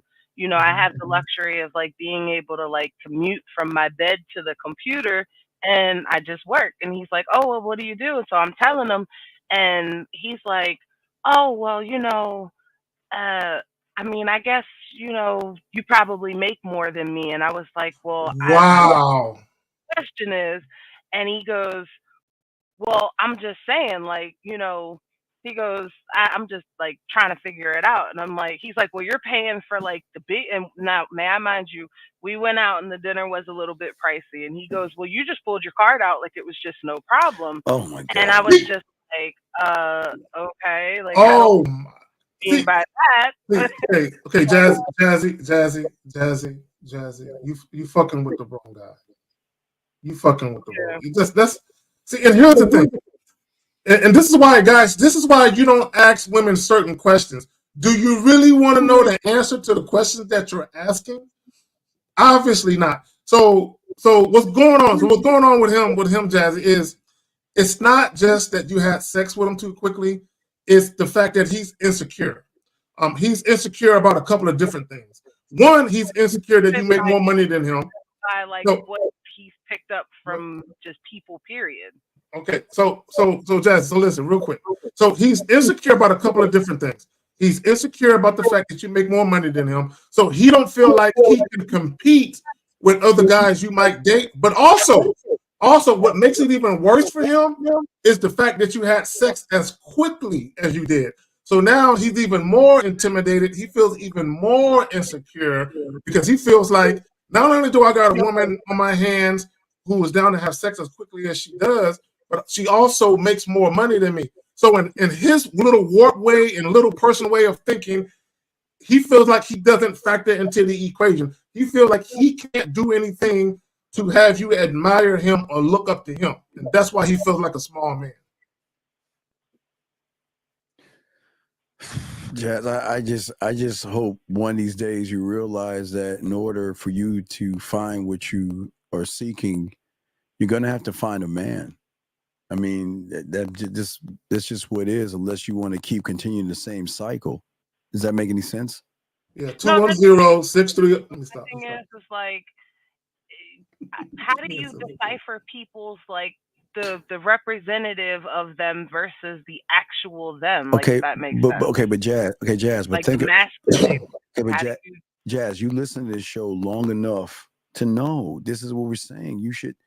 Okay, you listening to us, Zach, you listen to our shows, right? Mm-hmm. You can tell the difference between real versus fake based off of our mentality and our mindset.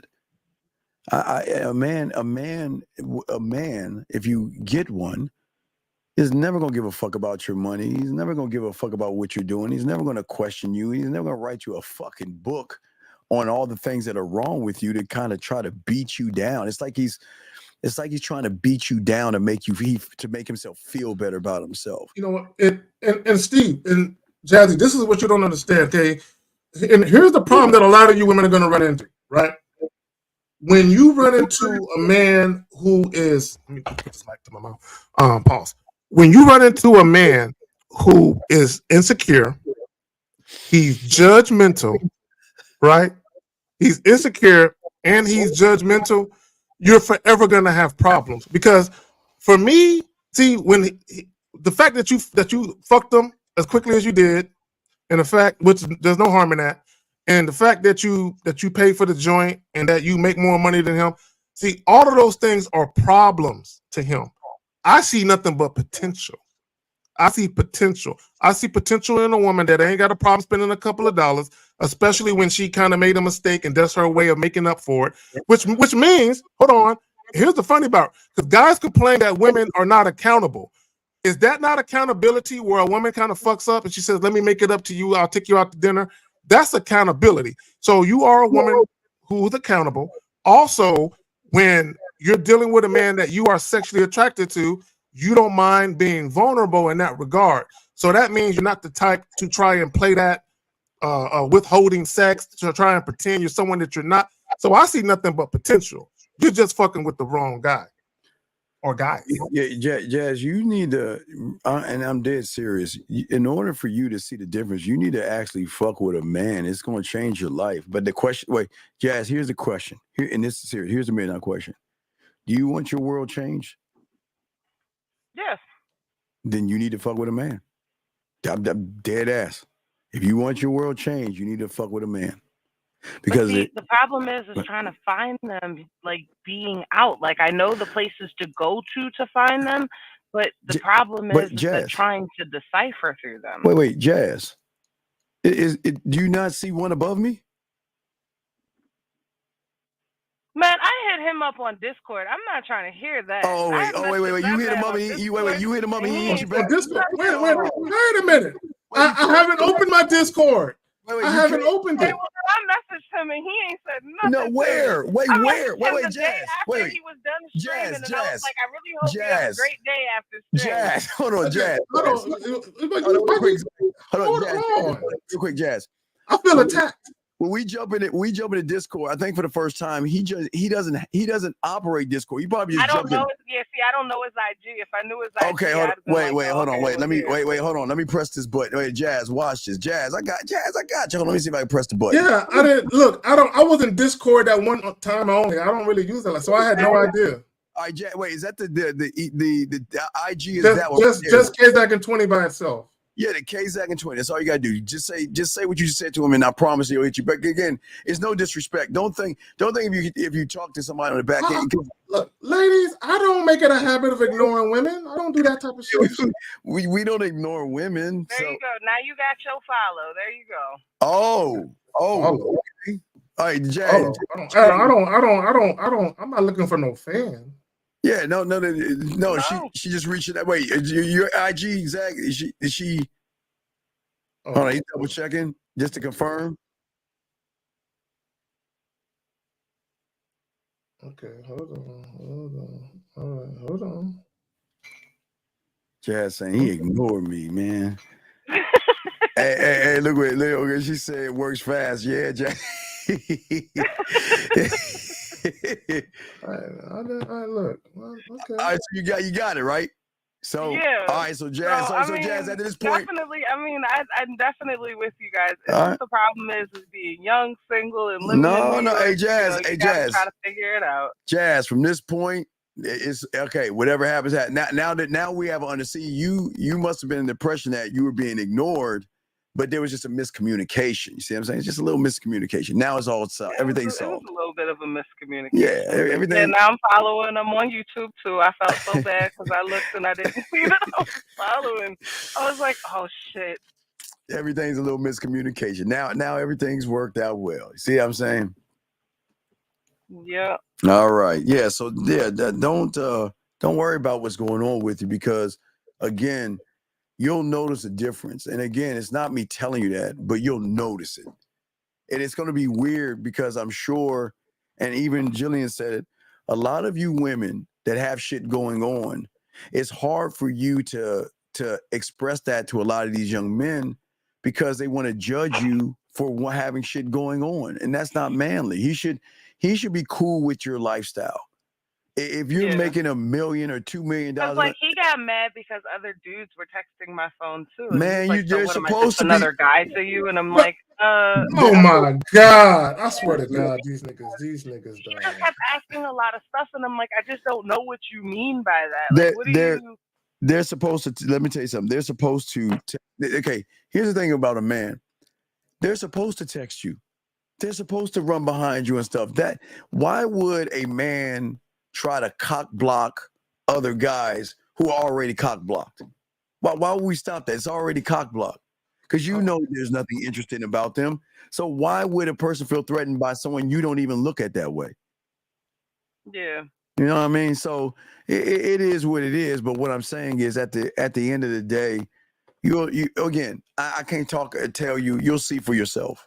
Any woman that's lucky enough to get around a man, their life's gonna flip upside down. Mm-hmm. Okay. Mm-hmm.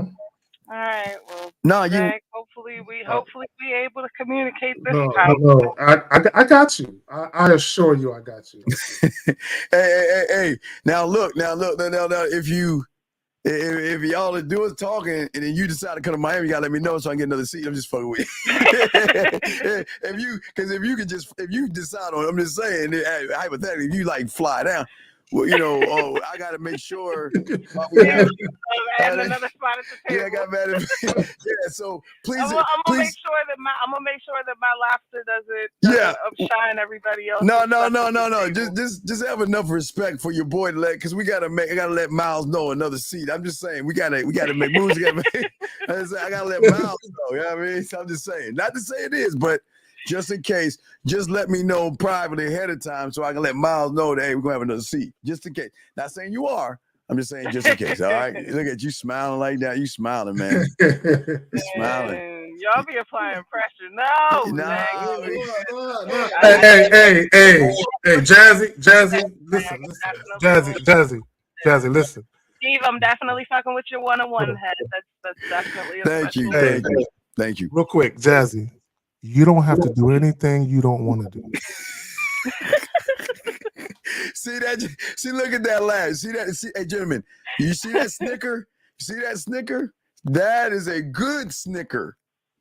Yeah, she got that little smile. Hey, look, she got that little smile. Hey, Zag, her cheeks probably hurt right now. She had a little smile on her face. Yeah. Hey, hey, and you see the tone? Hey, Zag, say it one more time. Say it again. What you just said. Let's watch this. Jazzy, you don't have to do anything you don't want to do. Okay, guys.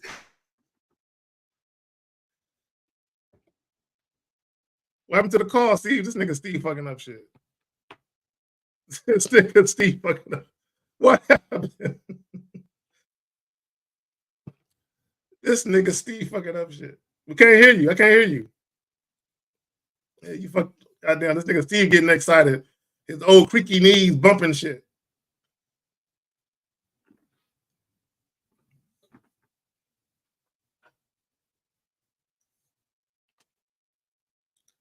Hold on, man. I gotta do something right quick. I gotta do something right quick. Hold on.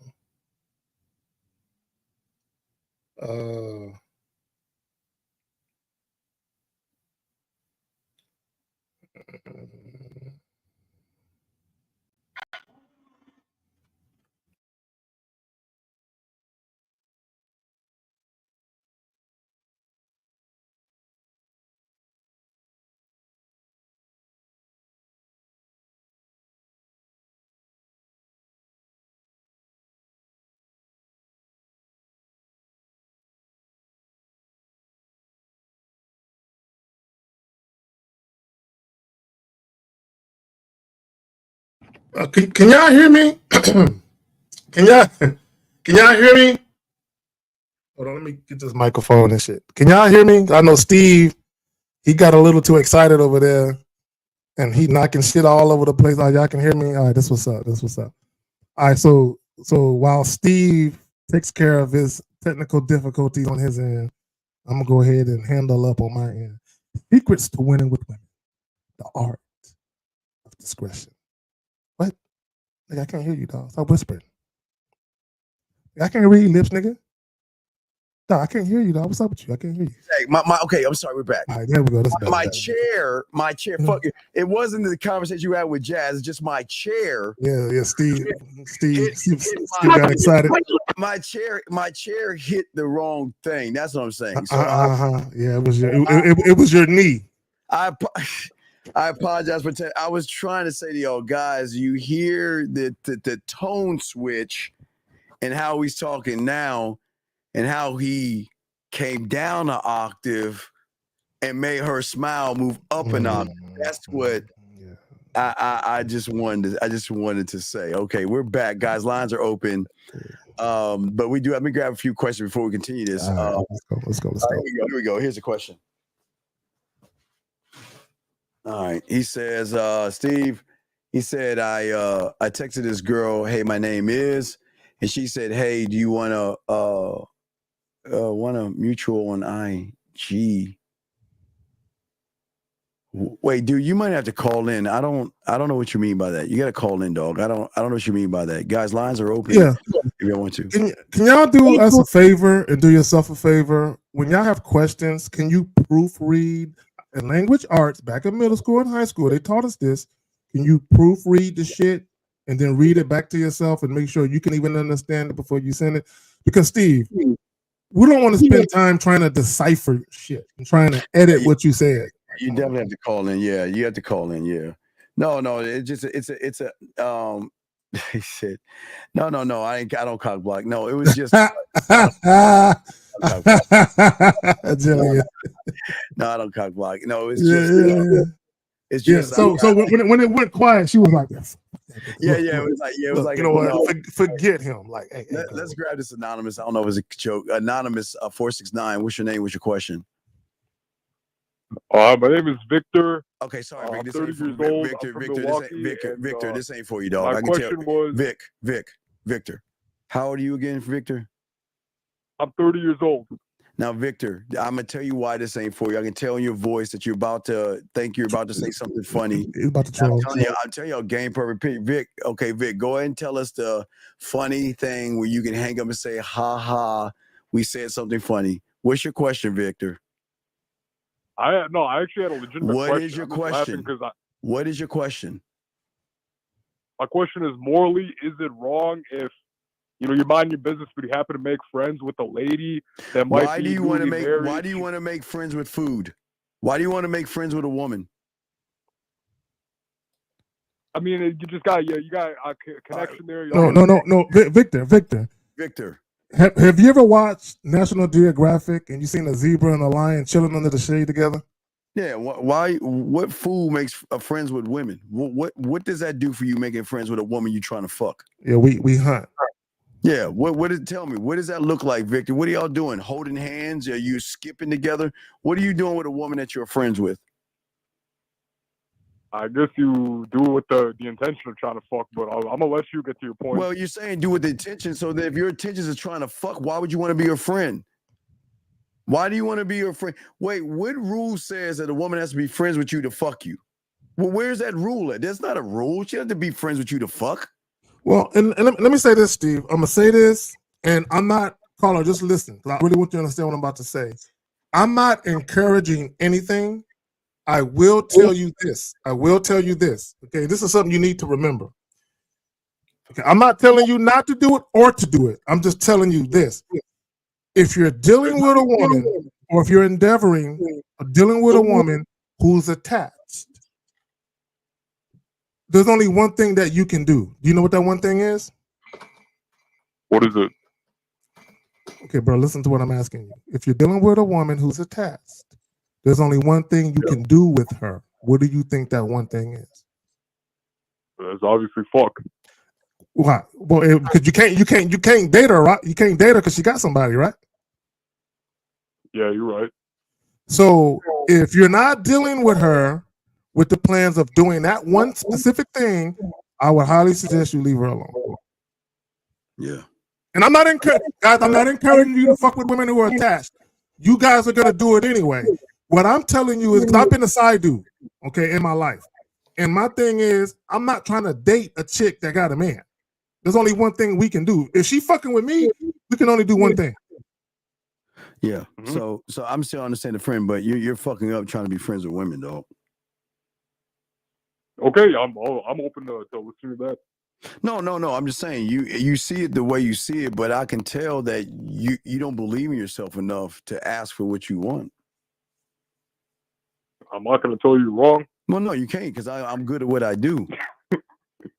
Yeah. But the question is why are you afraid? How old are you, buddy? I'm 30. How can you be 30 years old and be afraid to tell a woman you want to fuck?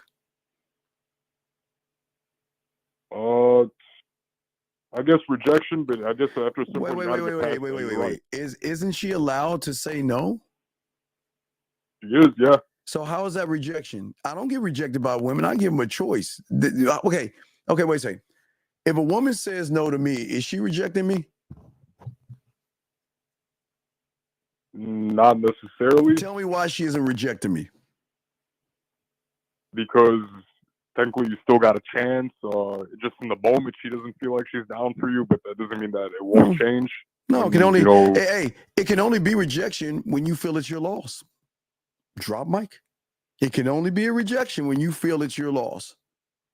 When it's state of mind then. When you're an option versus opportunity.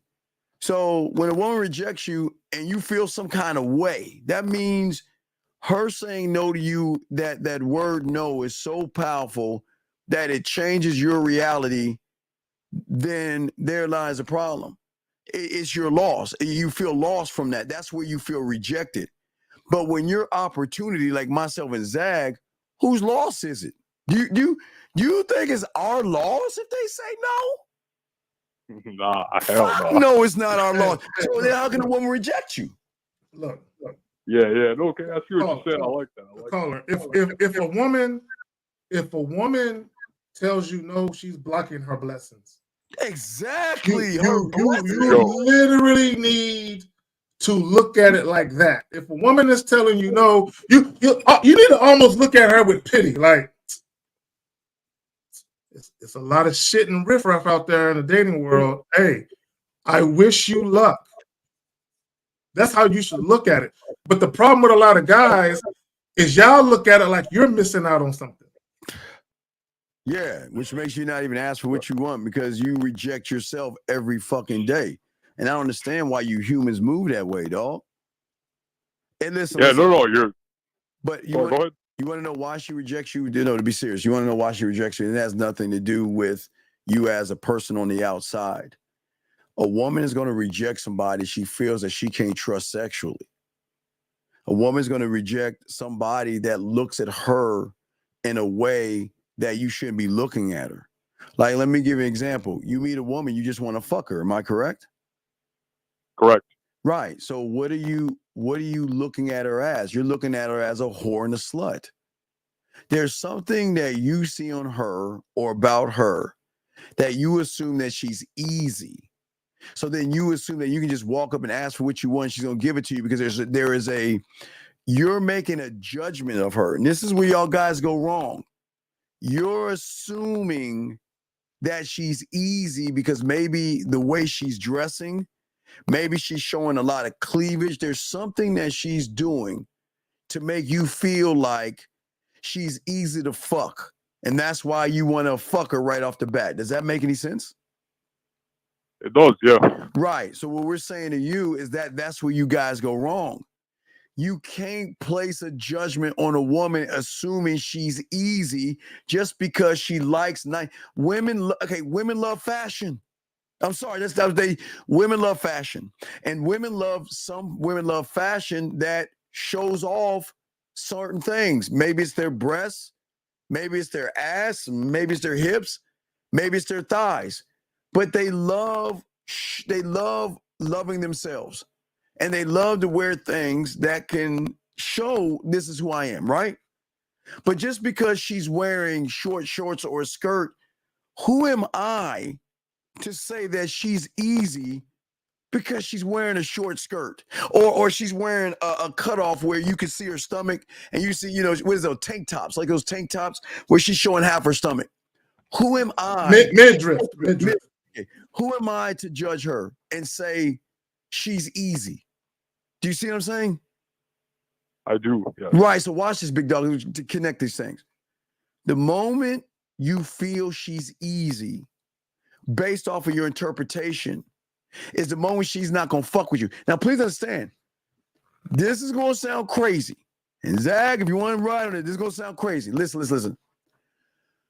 Women love sex more than we do. They are nastier than we are.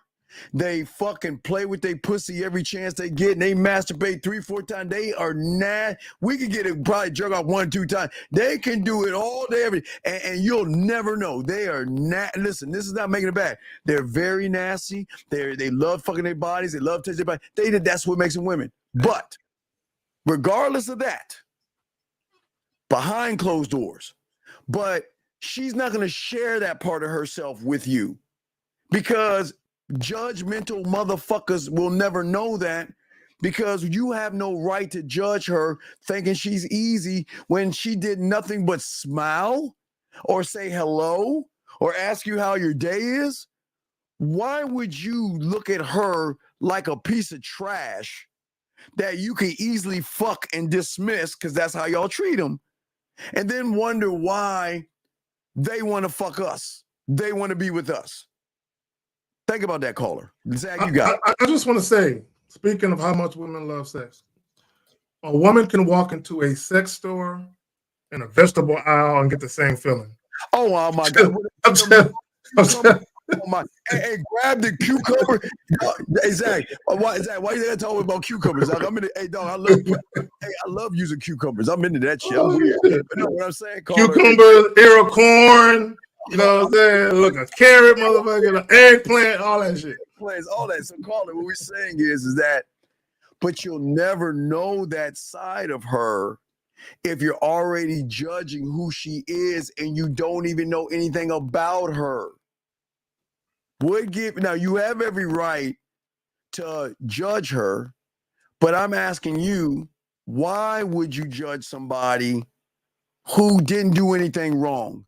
Why would you look down on somebody? Now, please understand this is not me like protecting women bullshit and all this stuff. I'm just being honest with you. Why? Yeah. Okay, caller. Where are you from? Would you say you're from Milwaukee, right? Right? I am, yeah. Okay. Would it be fucked up for me to say, man, listen to your voice, you sound like you're from Philadelphia, some raggedy ass shop in Philadelphia that sells Subway sandwiches and shit the way you sound? Would that be fucked up for me to do that? Because I don't know you, right?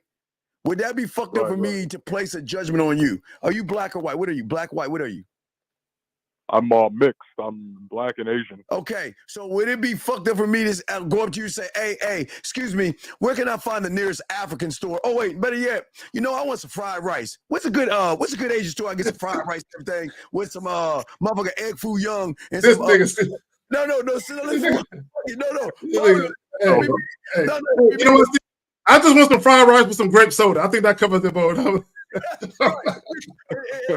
wash it down with a watermelon and shit. Wait, is that wrong for someone to look at you because you're half black and half Asian to make a judgment on you, thinking just because you're half black, half Asian, you know where the perfect Chinese store is, and you drink watermelon? I mean, you eat watermelon and drink grape soda. Isn't that fucked up? Big time, yeah. It's big time fucked up. So, or Steve, if he eats fried chicken with chopsticks. With chopsticks, yeah. With soy sauce on that shit, yeah. I mean, you use chopsticks and everything. I mean, my God, you see what I'm saying? Let me stop. While watching kung fu movies and shit like that. You see what I'm saying? Eating cats or whatever the fuck. I'm just saying. That'd be wrong. Right, yeah. Okay. But look at what y'all are doing to women. You're looking at somebody making a judgment that she's a slut and a whore and that she should give you her pussy because you think she should. Think about that. Sure. That's why with game, we don't judge women for what they dress, how they think, and how they move to themselves, because that's what they are. What we do that makes them enjoy us is we enhance, okay? Refer to the Zach. So a woman will sit around and say to herself that, you know what? Maybe I'm wearing this to try to feel sexy today, and I'm getting too much attention, da-da-da-da-da.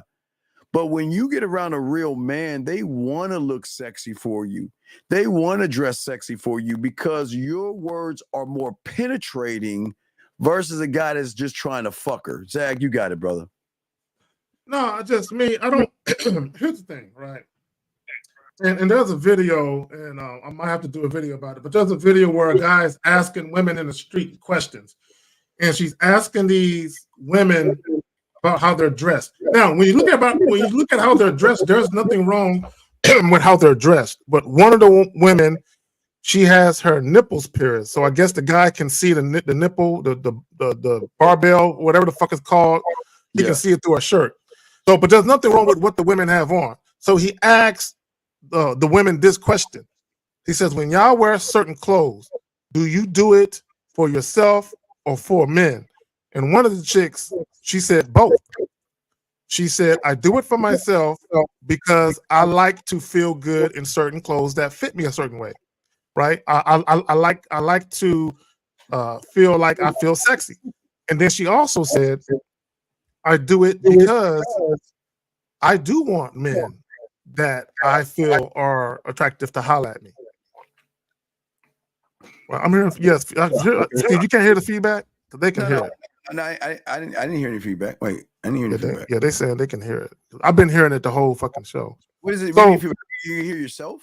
Yeah, no, there's the people in the joint, the chat. They're saying they can hear it. It sounds like somebody's on speaker. But it's only when I talk, though. So that might be something. Okay, if it's something when you're talking, they can hear on the speaker. So it might be something on your end. If it's when you're talking, it's not when I'm talking. So let me fuck with it, and I'll be back. No, you sound fine to me, but I mean, you're fine to me. I mean, you know what I mean. Sound fine. You know what I mean. No diddy. But caller. All right, we'll throw you back in. But does that make sense? Listen, young man. Listen, I'm not your father, and I'm not the pussy police and tell you not to judge women.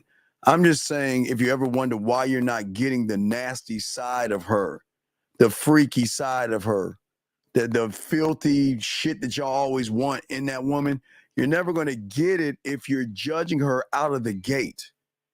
A man doesn't judge anybody. Stop placing judgments on people. Because the moment you do that, you're shifting everything. Because she's saying this, if you judge me now for what you're not getting, what the fuck are you going to do when I give you something? If I give you a titty picture, you're going to judge it. If I flirt with you, you're going to judge me. If we fuck, you're going to judge. Just like what Jazz is saying, judgments. You see what I'm saying, big guy? I do, man. Yeah. I totally get what you're saying. All right, well, we'll throw you back in, man. And if you know any Asian, I'm just fucking with you. Nigga. But yeah, no, I'll keep you posted, man. Yeah, we appreciate the call, buddy. And we appreciate the call, buddy. Steve, do y'all hear an echo still? I've never heard an echo. I don't hear an echo. Hey, everybody in the chat, do y'all hear an echo on my end? Speak now, forever hold your peace. All right, caller, we'll throw you back in, okay? All right, bet. We're going to go with this. All right, good. So, caller, okay, we'll throw you back in. Thank you for the call, sir. So, let's grab this call. Area code 832, sir. What is your name and what is your question, sir? How can we help you? They said no. Hello? Thank you, guys. Thank you. Can you get off your speakerphone, sir? What's your name? What's your question, buddy? Yeah, my name is James. I'm on speakerphone. You're on speakerphone or off speakerphone? No, I'm off. Yeah, get off. Hey, Renee, how you doing, Renee? Hey, get off speakerphone. You're in the bathroom right now, so please speak up. You just sound like you're in the bathroom. Yeah, I'm not. My name is James. My question is, I on this app, I told this lady, hey, my name is, and I asked her for hers, and she asked me, do you want to be on friends on mutual IG? Okay, sir, how old are you? 20. So you're asking me, a woman says you want to be friends on IG? Yes. And what did you reply back to her? I didn't reply back at all. What is the rule of the game? We don't have fucking friends. I don't understand. Nigga, I don't understand something, dog. How many times have you heard us telling you guys there's no such thing as a female friend? I can't be your friend. I don't know how to be your friend. So I'm confused. So do you want to be her friend, or are you just asking for advice on how to reply? Yeah, I was asking for advice. No, I don't want to be your friend at all. Okay, you don't reply. Look, here's the thing, guys. I want you guys to understand something. When you're meeting a woman or dealing with a new woman, if she is saying things that are not in alignment with your terms and conditions, you don't have to reply. You can just leave her unread and keep it pushing. You don't got to reply. If she's talking about because here's the thing, caller, listen. Here's the thing. When a woman is attracted to you, she wants to see you. She wants to see you. Hold on. Okay. She wants to see you. One more question, Steve.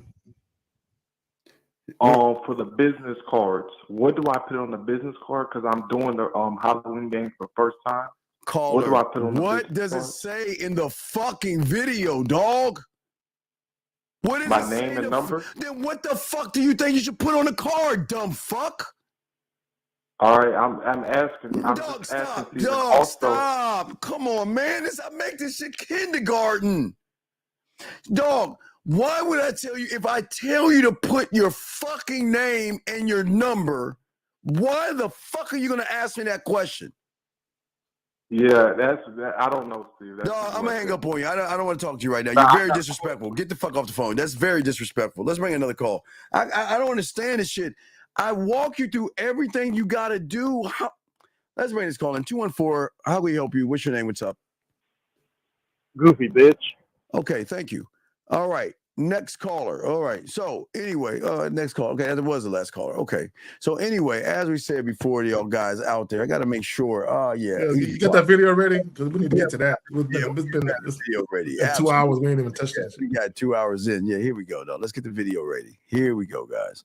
Check this out. Here we go. Wait, let me add that to the stage. Here we go. Hold on. I gotta hold on 2 seconds. I gotta take it off to 2 seconds. I had to mute it on this. Okay, while you do that, guys, I got it ready. Go ahead. You're ready. I want you to understand what you're about to see is something that defies the rule of the game. We don't condone none of the shit that he's doing at all. Yeah, and also make sure that y'all listen to what he's saying, because we're going to pause it a few times in this, okay? We'll pause it a few times. 216, sir, what's your name and what's your question on 216? 216 going once. Hello? 216, what is your name and what's your Hello? question, sir? What is your name and what's your question? Goofy bitch. Okay, thank you. All right, good.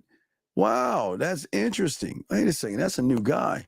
Oh, now you can get to call him back. I know the other one we blocked, but let's call this guy back.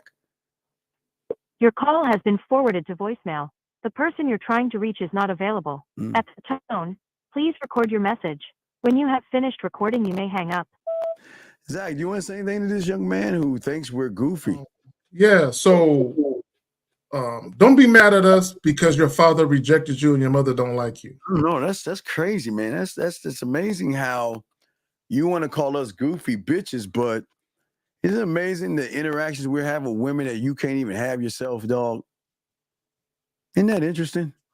But also, Steve, imagine how much of a loser you are and how much of an uneventful life you lead where you would call up to someone's live stream. Get it right. Watch first. Watch. Watch. And stay on hold. Stay on hold. Stay on hold. No. That's Zach. To think about us enough to dial the number. There you go. To then stay on hold. Yes. To say goofy bitch and think that you hurt our feelings. And he don't understand that although we don't know who he is, he just made himself look weak. Yeah, man. And hey, look, just because you ain't getting no pussy, don't get mad at it. Look. Yeah, don't get mad. Don't get mad. When we hang up this phone, you're still going to be the same guy trying to fuck that woman that doesn't want you. Just remember that. And you're still not going to know who your father is. Never. Damn. I'm sorry, dog. Sorry about your damn luck. All right, let us continue. Here we go. All right. So we go ahead and let him go. Let's get it. Let's play this. Here we go, Zach. Here we go. I'm talking low right now because I got a chick that's in the shower that I just f***ed, right?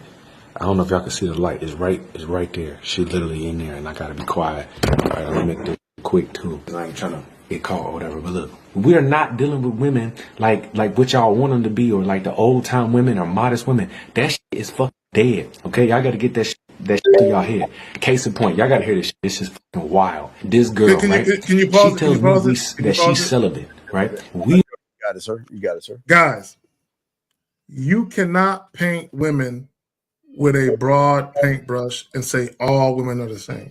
No, there might be similarities because they're women after all, but no, not all women are the same. All right, but go ahead, Steve. All right, here we go. We on the phone. We on FaceTime. This was today. By the way. This just happened. We on the phone on FaceTime. This girl just took a shower and we was on FaceTime. She propped the phone up. She fresh out. All right, she's fresh out the shower, getting ready and shit. Me being the freak that I am, I told her I wanted to see her body, and she starts telling me how, you know, she's celibate, she don't send nudes, she don't do none of that stuff. I already knew that stuff, right, when we first met, but I don't care. I was gonna ask her anyway because I want to see if she really gonna hold to it with me. You see what I'm saying? I wasn't gonna believe her. You gonna have to prove it to me. So she says that. And I'm like, and she's like, well, you know, I only do stuff in person anyway. Like, I don't even send pictures. And I was like, I only do stuff in person, and I got to be in a relationship to do that. I ignore the relationship part. And I tell her, well, if you only do stuff in person, you need to come over today, right? Because it's the only day I'm going to have free. Now, this is what's crazy. You would think this girl, if she's actually celibate. Okay. A couple of things. One is, celibacy is something that nuns and priests do. Okay, that's one thing. He's talking about abstinence. People get that confused. But let me say this: the only thing I agree that he said, and that I will agree with, period, for the most part, is when a woman tells you, "I got to be in a relationship first," or "I'm practicing abstinence," and all this type of shit. Don't believe none of that, right? And I said this earlier in a joint that I did.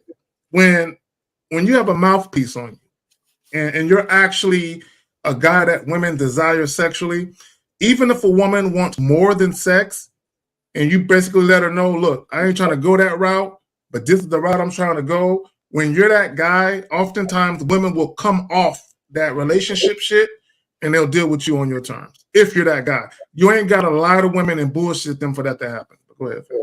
Would be like, oh, clearly he's trying to fuck me, right? This is on FaceTime, right? I'm asking you to show me your naked body, but she laughing and smiling and shit like this. This is where she gets funny, right? This girl, she's like, okay, I'll come over, right? But she's like, but we. Wait, Zach, I don't understand. Okay, you want pussy, Zach, right? These guys want pussy. Yep. They get what they want, but they're not happy. They get what they want, and they're mad at her for fucking them. Yep. So these women are damned if I do, damned if I don't. So women can't win, bro. It's fucked up out here for them. They can't win. If they don't fuck them, they're sluts and whores, and they ain't shit. But if they fuck them, they're sluts and whores. Whores and ain't shit. Yep. Okay, I'm sorry. I'm press play. I just wanted to make sure. Here we go. We ain't gonna have sex, like no sex the first night, right? She's like, we just gonna talk, hang out, whatever. I said, okay, cool, of course. Now, what do y'all think we did when she got here? Okay, Zach, this is exactly what we talk. Gentlemen, do y'all see why women only fuck with us like that? Because why would I put her business out there like that? You don't know. Okay, Zach, I don't think you understand. Okay, let me be honest with you guys, gentlemen. Some of these women have what you call sugar daddies, okay? And some of these sugar daddies are not getting any pussy. Some of these sugar daddies are paying their bills, Zach, paying their rent, and they're doing a lot of things for them just for, I don't know, maybe them sending some panties to them or them talking something. There's some kind of thing, but they're not fucking, Zach, because I'm not going to say they always fucking the sugar daddy. No, they're not. Right, no, they're not. So why would I put someone out there to fuck up her money? Why, real quick, Zach, before we get to the thing, why would I want to fuck up her money, fuck up her lifestyle, and put her out there that can have ramifications? What if she's working a job? What if she's working a high-end job with high-end clients and she trusts you enough and then you turn around and ruin her life? What kind of fucking... Well, Steve, also, and I want guys to understand what's going on. The woman is still in his home. She's in the bathroom, in the shower. He's literally recording a video while she is still there. God damn. Talking shit about it. Oh, and it gets worse, right? As far as what he's doing. Yeah, but the fact that he is on his phone recording a video about their private business they just conducted while she's right there in the next room in the shower, yo, you don't do no shit like this. And ladies, I get it. Real quick, ladies, I get it. You want the male that doesn't have anything, but can we just be honest, ladies? You damn well know if the guy doesn't have anybody, you don't want to be the first person he has. That's why you ain't fucking with him. You damn well know he doesn't have any women at all. You know this. And let me say this. Let me say this, Steve. I want guys to understand something.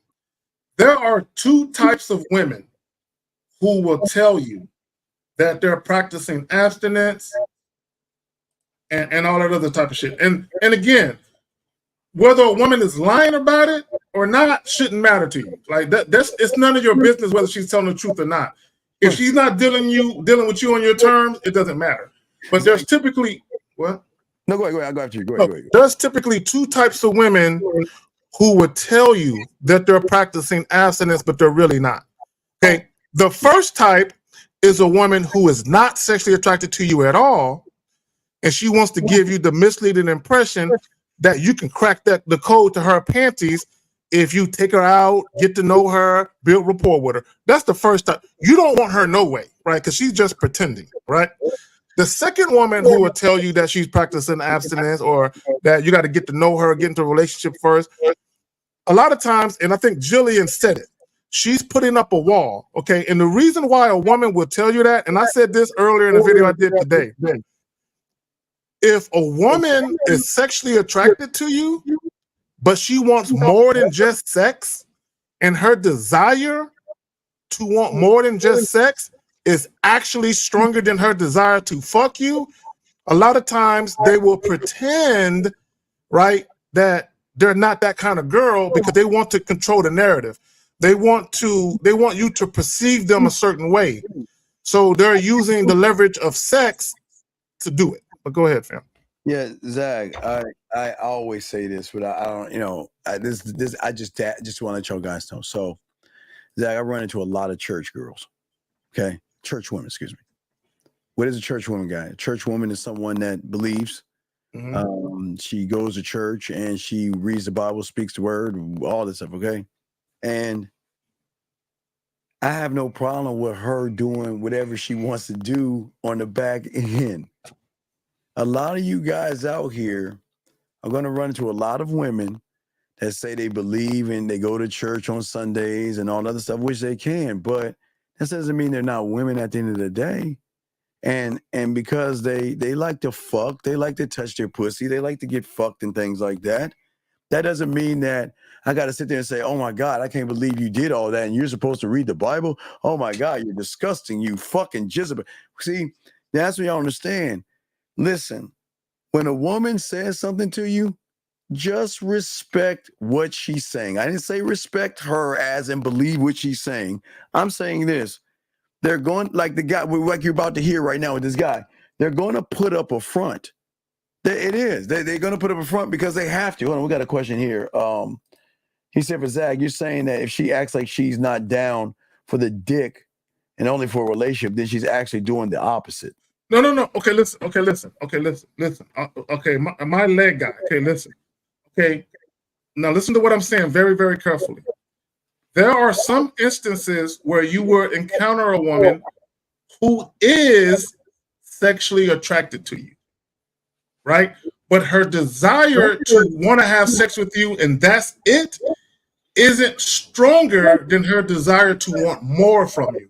This might typically happen if you are a woman's type, like you're her physical type, like you're the kind of guy she goes for, right? In many cases, she's not going to want you to just fuck her and leave her. So what she's going to do is try and create a narrative where she wants you to perceive her as someone who wants more than just sex. It's not that she's not down to fuck. She is. She just wants to explore the possibility that you might actually date her and take her seriously.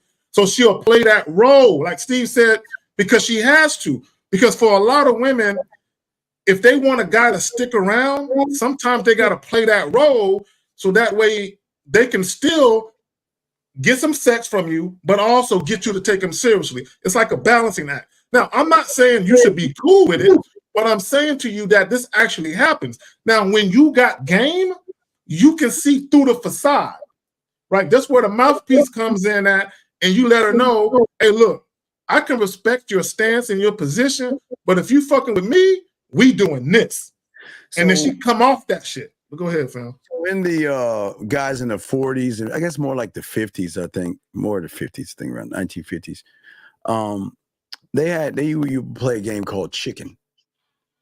And chicken can play two ways. Chicken can play where my car is heading towards your car, and whoever swerves out the way is the loser, or we can race and there's a cliff or something, and whoever stops the I mean, they play chicken in different ways with vehicles, right? What I mean is, and what I'm trying to connect is, Zach, there are women out here who play chicken. And there are women out here, Zach, that say, you know what, I want a relationship. And they'll stand on that. They'll stand on that as long as they can. And they'll try to beat you down and make you change your mind to have a relationship with her. But gentlemen, let me tell y'all something. When a woman throws a relationship in your face, you tell her, I don't want a relationship, and she keeps throwing a relationship in your face, let her ass go. Tell her, look, I'm not going to give you, no, this ain't, hey, watch it. Zach, watch how smooth it is. It's not saying, hey, fuck you, go fucking take your relationship. No, watch this, gentlemen. He's like, you know what? I release you. I'm just not the right guy for you, and I hope you find what you're looking for. Take care. Yeah, that's it. And watch, guys, how that shit switch up. Guys, I cannot tell you, I'm sure Zach can tell you, how many women have said to us, I want a guy who is a one-woman man, a guy that doesn't have a bunch of women. I want to be the only thing in his life. Now, this is where great Zach is where they got to share us. Once we tell them that, no, I'm not going to just be exclusively to you. And if you don't like it, Zach, there's the door. And what happens is, now this, you have game. Now, gentlemen, you can't do this if you don't have game. When you have game, they'll play chicken. And guess what chicken is? They'll say, okay, well, it's nice knowing you. All right, take care of yourself. Click. And there starts the game of chicken, Zag. Because in her warped ass mind of the known, Zag, she knows that phone is going to ring, and it's just a matter of time. It'll be 15 minutes, 30 minutes. I'm talking on the thing. It won't even be a day. It won't even last a day. But y'all will find a way to get in touch with me. Well, why are you so mad at me? Let's talk about this. And then she goes, no, I got your bitch ass. Guys, when we say we ain't going to do something, we're not going to do it. And Zach, it is amazing when you tell them that you're not going to do it. And then they say, all right, well, take care of yourself. Goodbye. All right, cool. Nice knowing you. Isn't it amazing how they reach back out to you, Zach? Because they played their hand. They overplayed their hand. They thought they can get you to capitulate. Because you know what it is, Steve? They think you're like the other guys, where you'll run behind them for a chance to fuck. And you're like, nah, baby girl, look, you cute and all that, but if we ain't doing it my way, we're not doing it no way. And that's what I want guys to understand. Okay, let me say this. I want guys to really understand this.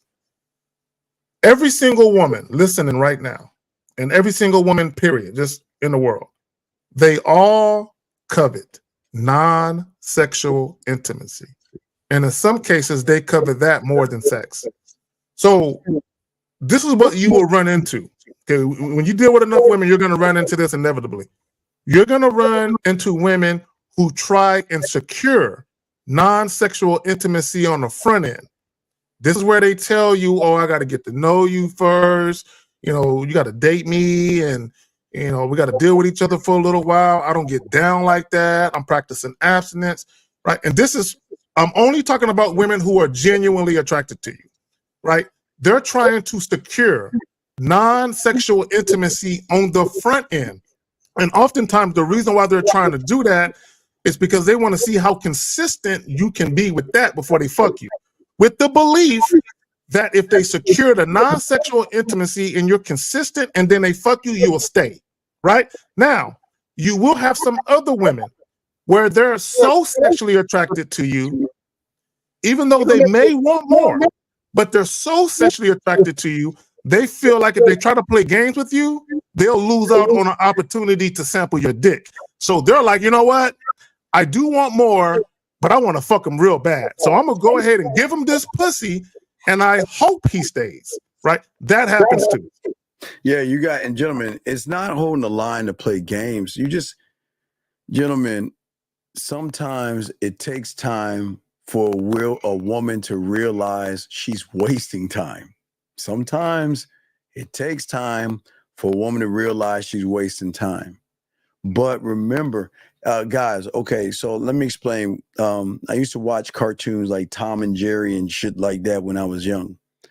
And sometimes on these shows, there was a decision that had to be made. And when the cartoon character had to make decisions, Zag, a devil would pop on his shoulder, and then an angel would pop on his shoulder. And they will have this mental battle. But we have a call. Hold on, let me grab this call. I think this is the guy's name, Cruz. Area code 551, what's your name and what's your question, sir? 551 going once, 551 going twice, 551 last time. Okay, so there was an angel and a devil on the shoulder of the person where they had to come with it's a moral judgment thing, okay? Everything's going to start with morals, gentlemen, with the woman, okay? So it's not that she's bad to want to have sex and do the things she wants to do, but a lot of women, again, gentlemen, this is not me trying to be the team women. I'm just telling y'all, they've got a lot of things to weigh out. I'm telling you, not only judgment, but is this person trustworthy enough to understand that I got a lot of things I can lose, Zag? It's not just me. I don't need my name out there in a bad way that's going to fuck up my life and fuck up my business. And Zag, women that move like that are going to take more time to make more of a decision. Yeah, guys, the higher you go up the tree, the longer it's going to take, because these women are not just going to make a move because they pussy is purring, Zag. They're not just going to move like that. So they're always going to make decisions based off of time and based off of trust. And then from trust comes, watch this, guys, trust. Then there has to be an emotional trust.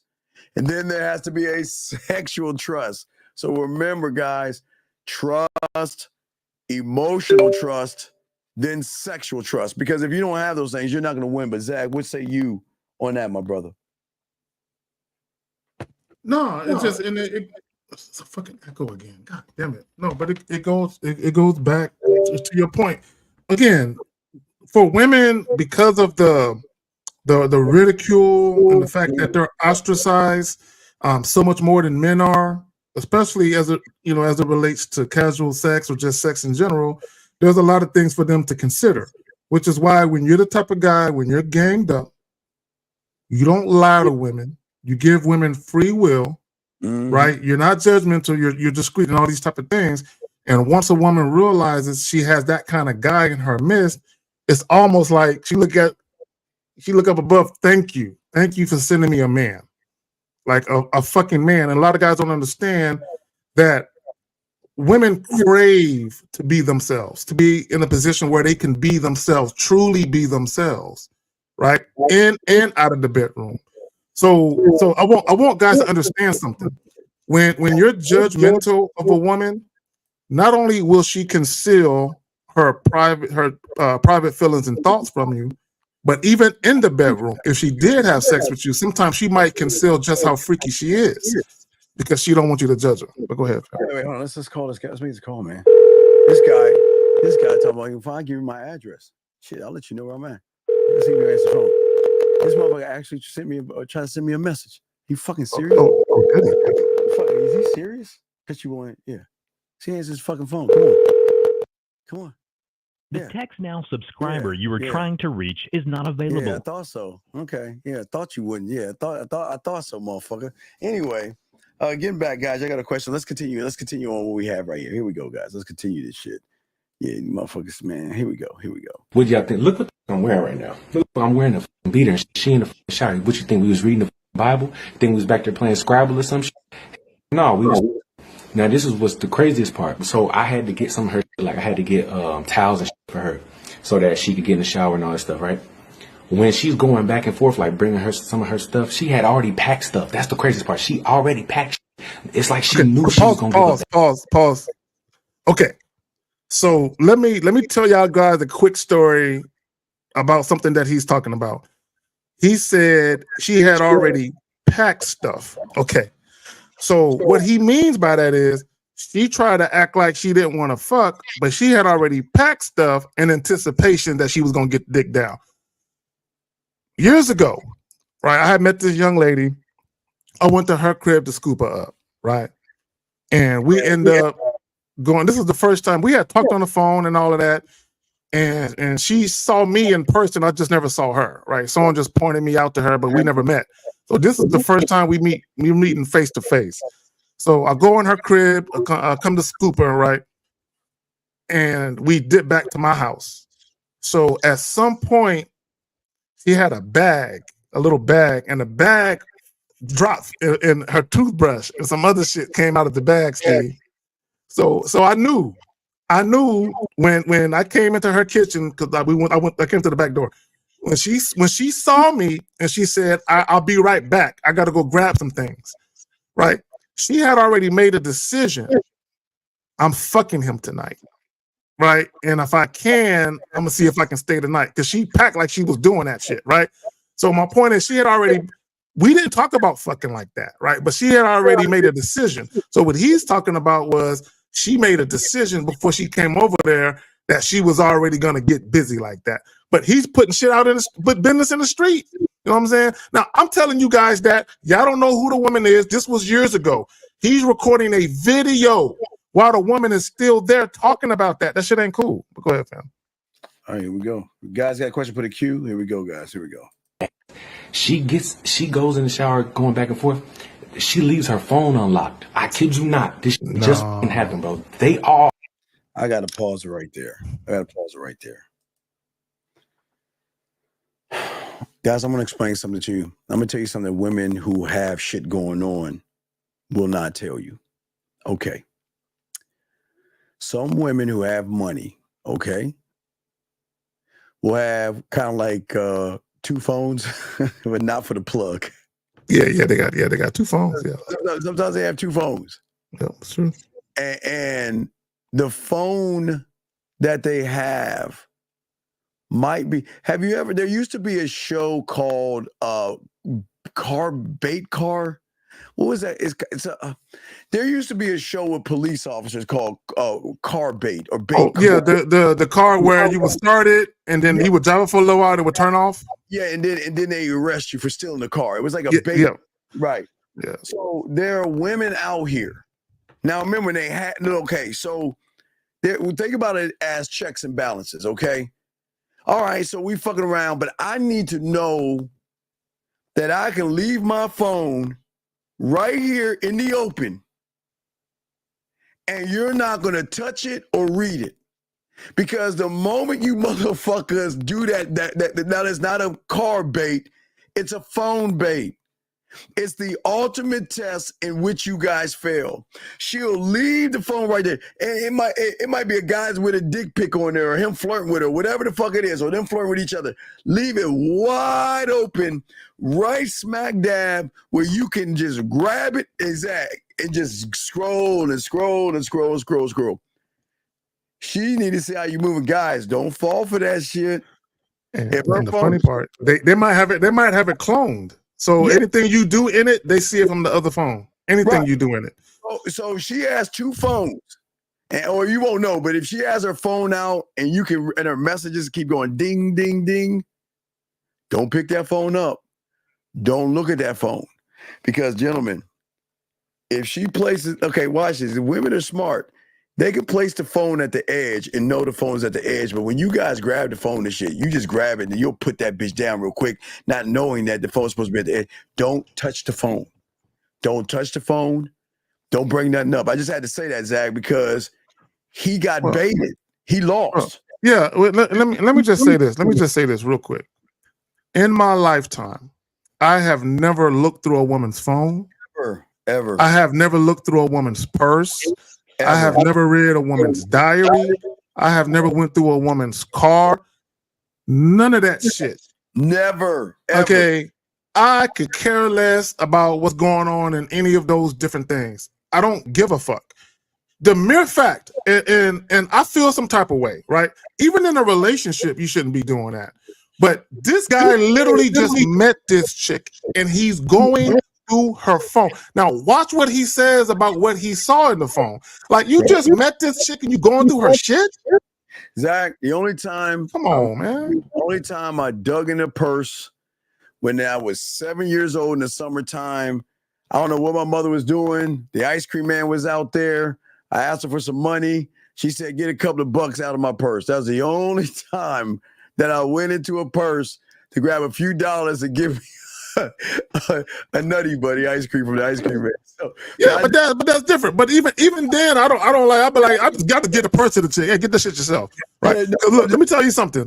I don't like holding a purse. I don't like looking at no purse. I don't want nothing to do with no fucking purse. Yes, never. And hey, Zach, the only time I would grab a purse, because you know I used to have a rule: if I ain't coming, you ain't coming over. Some women will come over thinking they can do. So what you do, guys, you pick the purse and hold it like a football until you lift her up, and then you hand her the purse. You know what I mean? But you don't hold the purse, dig in the purse. The straps? You never hold the straps by the hand? Or you never throw it over your shoulder? Yeah, you grab underneath it, like hold it like a football, and have her sit up at the couch, and then hand it to her like a handoff, and then you escort her out. There you go. There you go. Guys, let's continue. Here we go, guys. Here we go. Share this shit everywhere. Y'all need to see. I read. Literally, her phone is still open. I read the fucking text. It's a dude that she flaked on to come here. So that now it started to click. I'm like, wait, that's why she was taking a shower earlier, getting ready for some shit. Do you see what I'm saying? That's why she was doing it. She was about to go on a date. She flaked on that dude that she's telling that same. We got a call. Wait, we got a call. This is a guy that's, I think he threatened me. So let's bring him in. Yes, sir. You threatened me. What's up, buddy? What's your name, sir? Go ahead and tell me the threat. What's up? Yeah, you wanted some attention. You got it now. Now, what's up, man? Okay, so you breathing on the phone like a whole hole. You know what I'm saying? You wanted some attention. You got it. What's up? Yeah, motherfucker hung up like a little girl. See what I'm saying, dog? See that? Okay, hold on. To the caller, you a bitch. I dare you to call in. I quadruple dare you.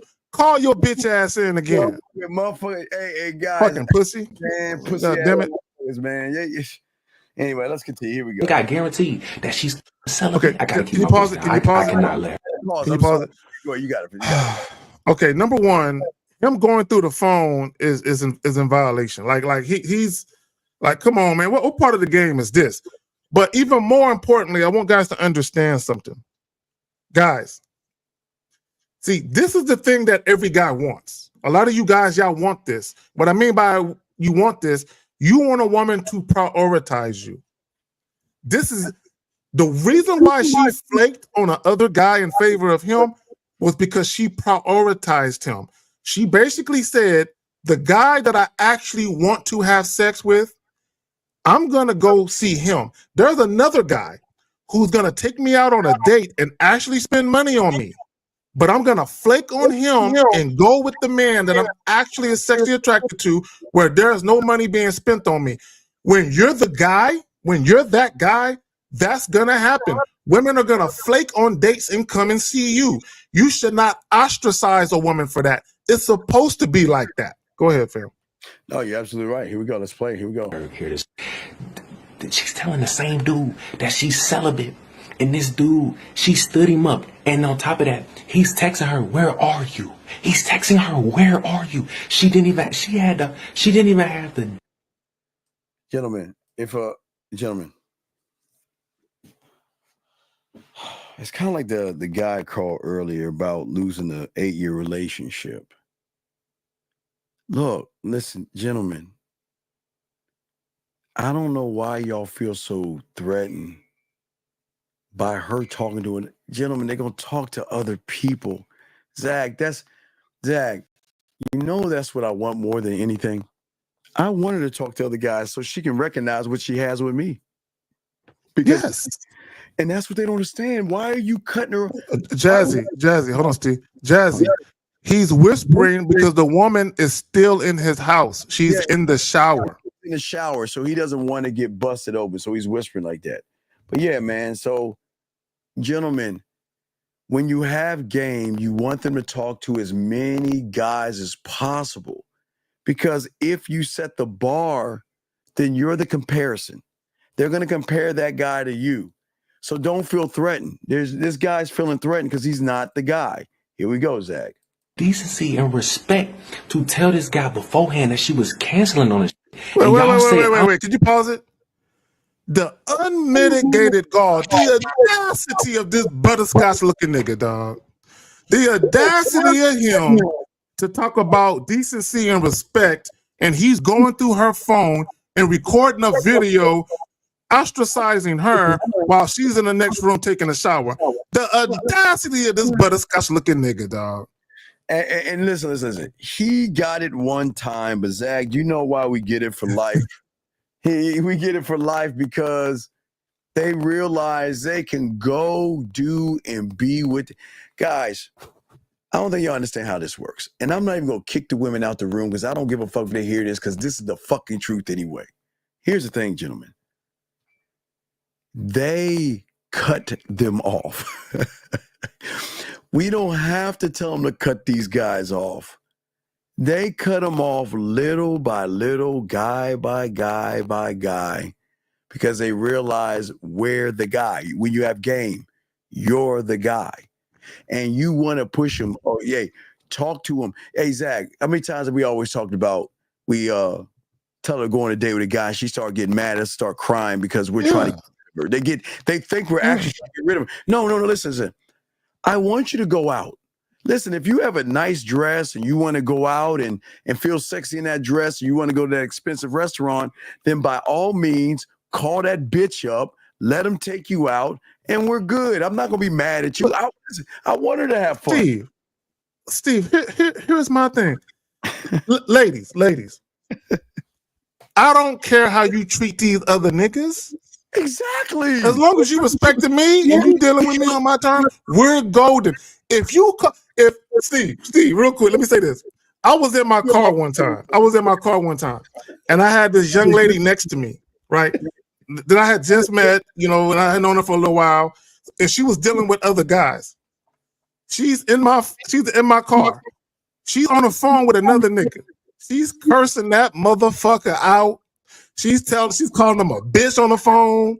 I'm laughing while I'm driving. So like, fuck you. You wasn't all that. I don't need your dick. Trust me, I'm good. And she put her hand on my lap. Trust me, I'm good. And I'm laughing at this shit. I don't give a fuck that she just talked shit to this nigga. I don't care how you, ladies, I don't care how you treat these busters. As long as you fucking with me on some respect, we good. He worried about this other dude. Man, get the fuck out of here. I saw the greatest video, and until this day, I'm still looking for it. I'm so fucking mad that I lost this video. So a guy's fucking a chick, right? He's in bed with her, fucking her. Her phone rings. And she's like, oh, hello? Oh, absolutely. Oh, there's a new restaurant? Oh, absolutely. I would love to go out and get a good dress and everything. Oh, absolutely. I'll see you at 8 o'clock, right? So the guy in bed starts getting his feelings. And the woman turns around and looks at, wait, what's the problem? You want to be the man in my bed or the man taking me out? Shut his ass down. And that's what I'm talking about. Gentlemen, listen, here, this is going to sting for a lot of you guys, but every person has a job to do around women. Either you're going to be the man that gives her dick, or you're going to be the male getting fucked by her by getting fucked over and not getting any pussy at all. The choice is yours. You got to decide. Zach and I know which side we on because we're not running behind women. We're not begging women, Zach. No. We encourage. Yeah. We encourage her to go out, date, meet other people, talk to new guys, go out there, do whatever you want to do. And they get so freaked out because wait. You're telling me it's okay. I don't have to lie. You're not jealous? You're not insecure. You're not possessive. Not at all. Not at all. Hey, Not at all. Not at all. But then you know what starts to happen, Zach? Are you going out with her again? Are you spending time with her? Why don't you want to spend time with me? No reason. Look. Go have your fun. Go on your date.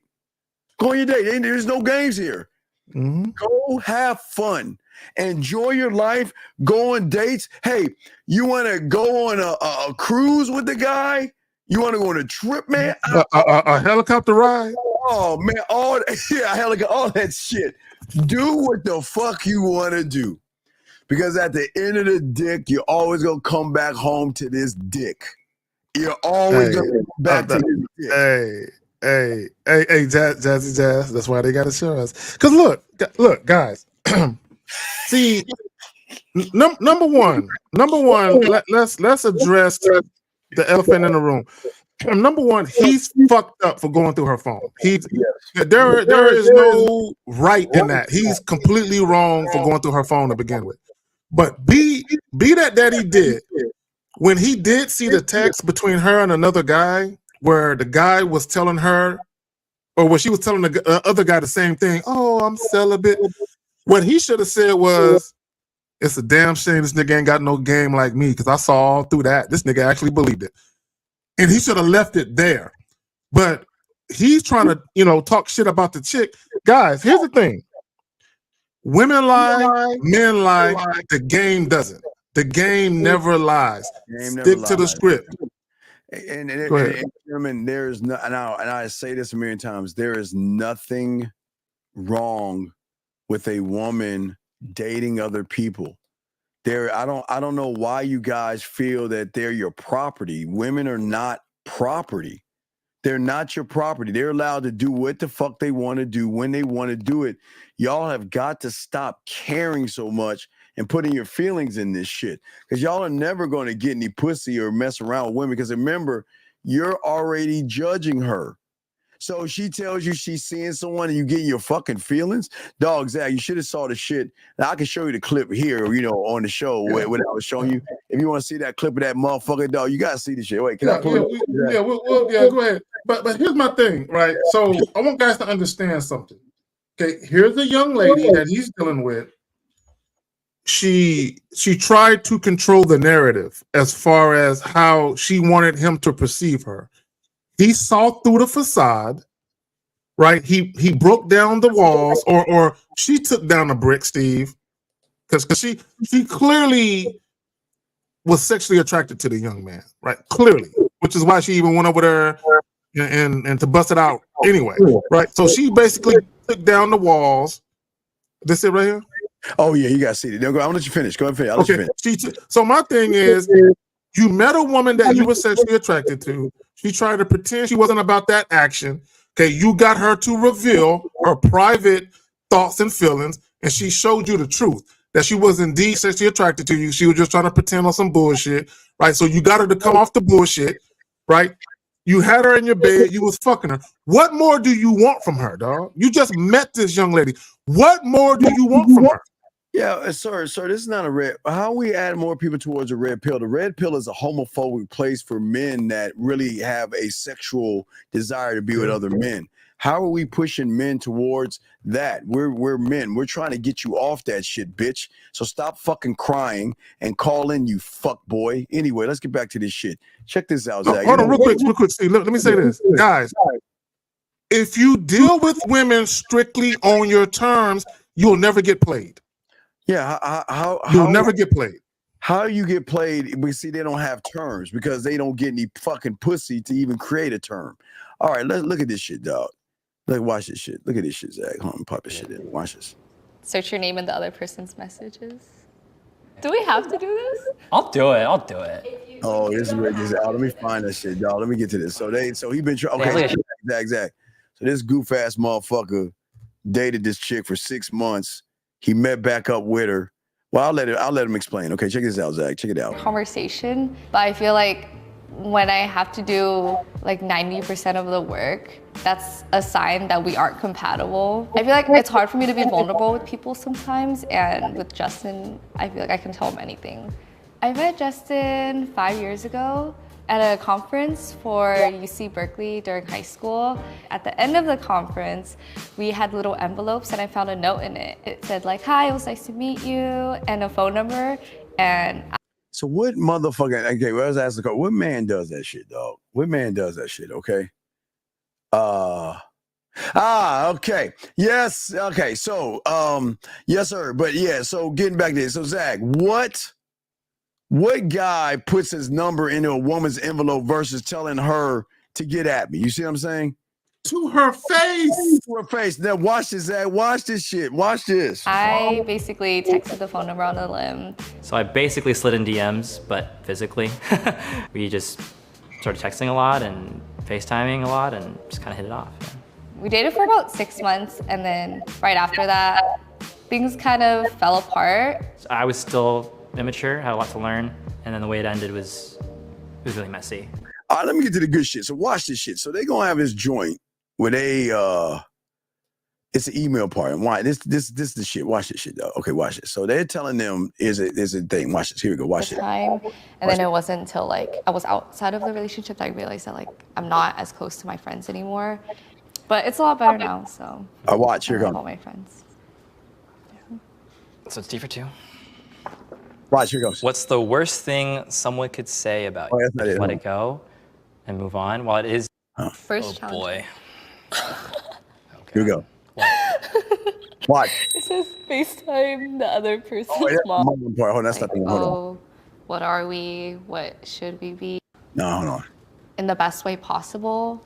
Yeah, I think as I was just like, I'm fine. Then you got in the car and you're like, I got something to fuck. And then as soon as you We got mad at her because she got sick and she didn't want to walked fuck back, with him. and Let me get to the good that's how part. you got back into your Find this shit. She was coming to town, I think, to see friends or something into LA. I was mad I was just about- upset because Upset, I hate yeah. saying it that way, but that's how Bitch ass shit. Hold on. you take care of her.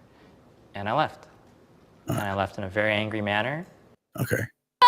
it's a challenge card. Okay, all right, Zach, you ready? This is a challenge. Nigga, are you sure this is it, dog? No, this is it, dog. Fuck you, Zach. I gotta find it. Be patient, dog. That ain't perfect. I'm only perfect for me. All Zach, right, go ahead. this is it. Fuck you. This right, is all it. right. Watch. Oh shit. Challenge. Please read it. Search your name in the other person's messages. Do we have to do this? I'll do it. I'll do it. You don't have to do anything. Okay, fine. All right, you guys get 5 more seconds. No. Zach, what is she? Watch what she's doing. Zach, watch what she's doing. Okay. Damn, look at she deleting Sorry, messages. Wait, you no. deleting stuff? Go ahead. And we're only going to take 10 seconds to look. So gentlemen, look now. Wait, now they're about to switch phones right now. She's deleting them. Watch this, Zach. Watch this. Okay, so let me say this, guys. See, this is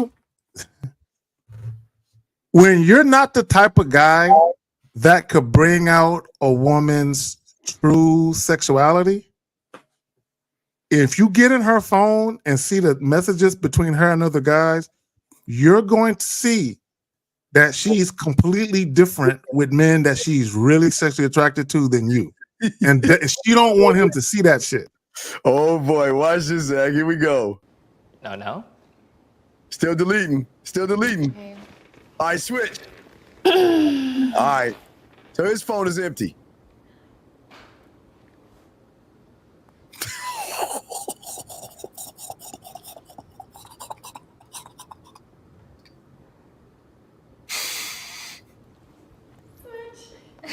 Okay.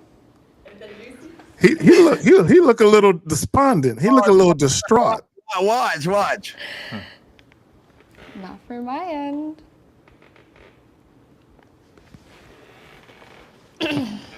His whole demeanor changed. Before we move on, anything you want to say about that? I don't have anything to say. Watch.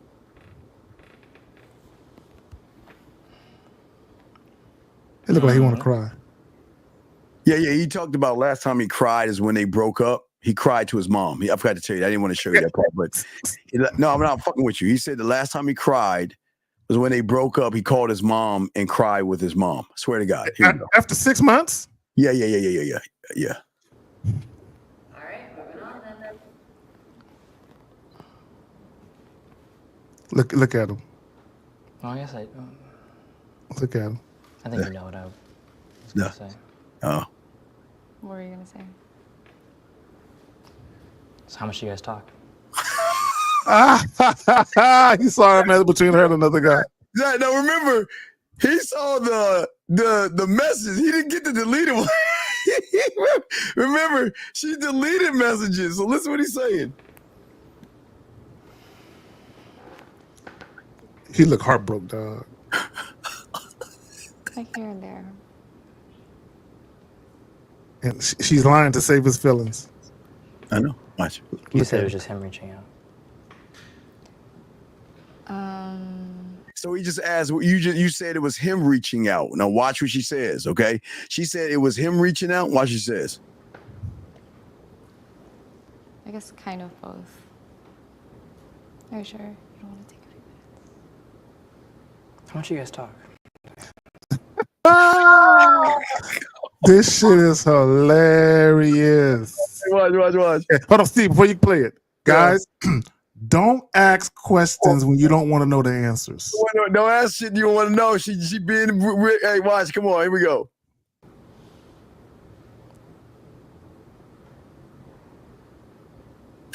You want him back?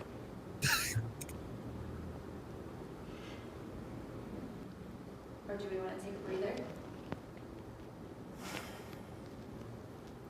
I'm good to go forward with the questions. Do you want to go forward with the questions?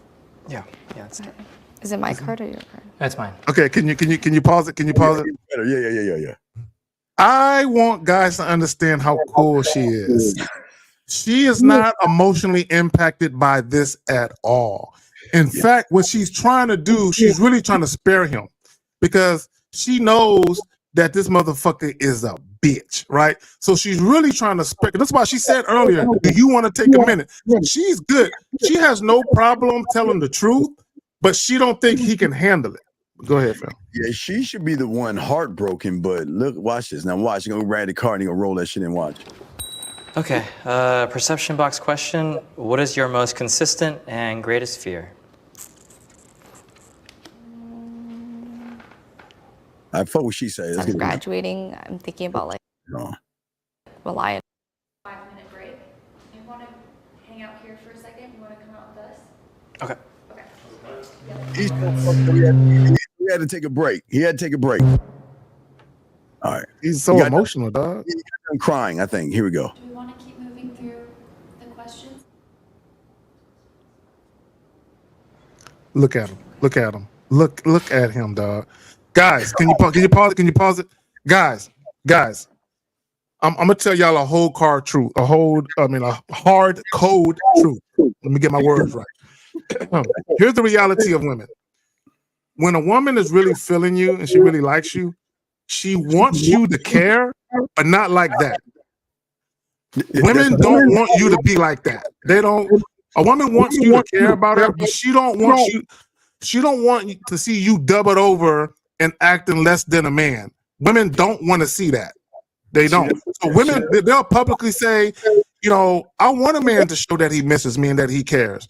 Okay, there is some validity to that, but not like that. Not like that. Yes. Go ahead, fam. Yeah, and remember, gentlemen, y'all heard it. I mean, mister, he leads with his emotions. He wants to feel. He wants to cuddle. He wants to be appreciated. And gentlemen, this is why we keep telling you, put your feelings in your pocket. This is why assholes, dicks, villains, and bad boys get a lot of pussy, because women care when you don't give a fuck. When you start caring, they don't give a fuck. I'm telling you, it's always been that way. It's always been that way. Watch this shit. Hold on. Richard, we'll get your question. Wait, let's get to Richard's question.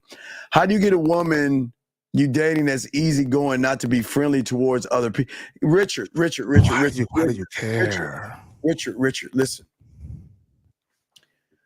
Put on your big boy pants and allow her to be friendly with whoever the fuck.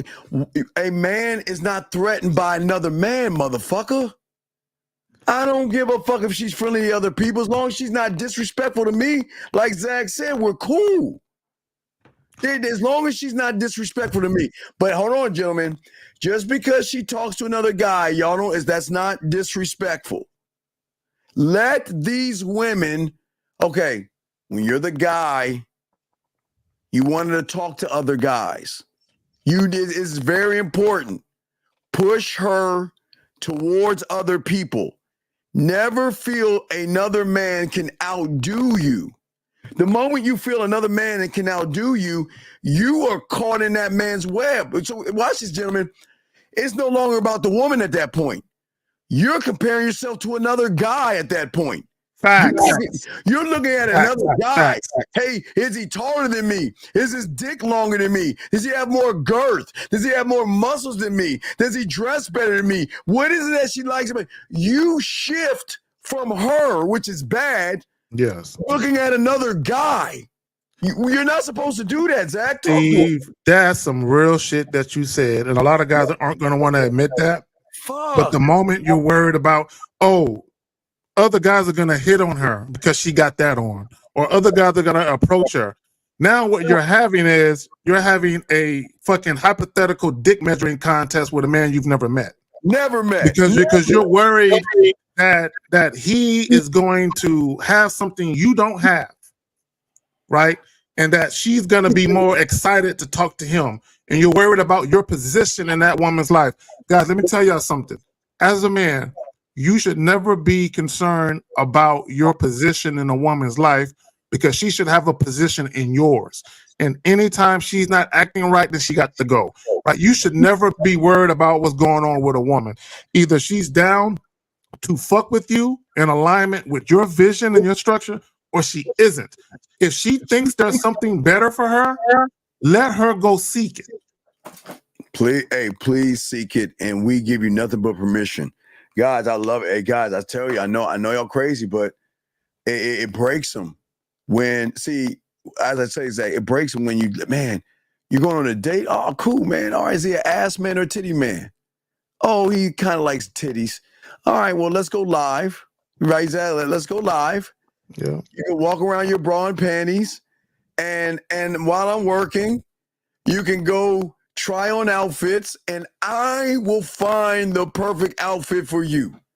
Because I'm not, I guess I will find the perfect outfit. And then what happens is they get broke. They cry. They're like, why would you do that? Why would you push me toward? I thought, wait a second. You wanted to go out. I'm just trying to help. I'm just trying to put you in the best possible position. I'm a team player. Steve, they say, I want a guy who's a little jealous, but not too much. Right. But when you're not jealous at all, like ain't no jealousy in me or insecurity at all. I care less about what the fuck you do with other men. Like, I really don't give a fuck, and I really mean it though. Yes. Right? So when you have that type of attitude, what it does, it kind of rocks them a little bit. Like, fuck, you really don't give a fuck. So what happens, Steve? So in women, this is true. Y'all know this is true. See, a lot of times women want some type of leverage, right? And the reason why they want some type of leverage, because they always want to be in a position to get what they want out of the situation.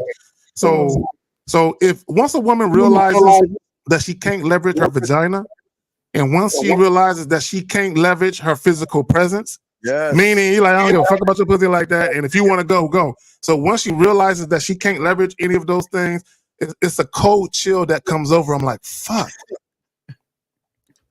Damn. All right, here we go. There, Zach is on point. Here we go. Let's see what he does. Watch. Okay, he's gonna sit back. He's kind of hurting and shit. All right. Hey, get some space to get his thoughts together, right? All right, so he's back after the heartbreak. Look at her, and look how confident she is, ladies. Look at that. Look how powerful. Look how powerful, majestic. Zach, she like this. I love it. I love it. I love it. She like what? What? What you gonna do, bitch? See, she gonna be the type of chick where they say, "Oh, she can't parent and all that goofy internet shit." No, guys, look, let me tell y'all something. This is what guys got to understand about women. Women are very adept at being emotionally unavailable when they want to. They're very well at being, especially when there's bitch in you. Yes. When you are a guy and there's bitch in you, yes. Oftentimes women will be emotionally unavailable because they don't trust you because you're too emotional. Yes, they send him, man. They all the red people like, oh, see, you can never be the woman like that. You can. Oh, and they love that. But let's see what he does. Here we go.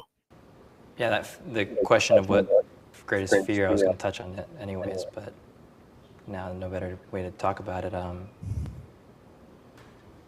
Yeah, fear of not having control over things, being abandoned, and his fear is being abandoned. Do he really? He did say abandoned. Now, guys, listen. Okay, hey, gentlemen, I don't give a fuck if she says this with tears running down her goddamn eyes. You can tell me anything. Share your sensitive side. Tell me your greatest fears and tell me the word. Motherfucker, gentlemen. Don't do it. Do it. Gentlemen, the moment you show that you're not a rock and you're a piece of paper and you have a chink because you're a feminine and soft, they'll never respect you again. See, you all respect. Yeah, see, guys, here's the reality.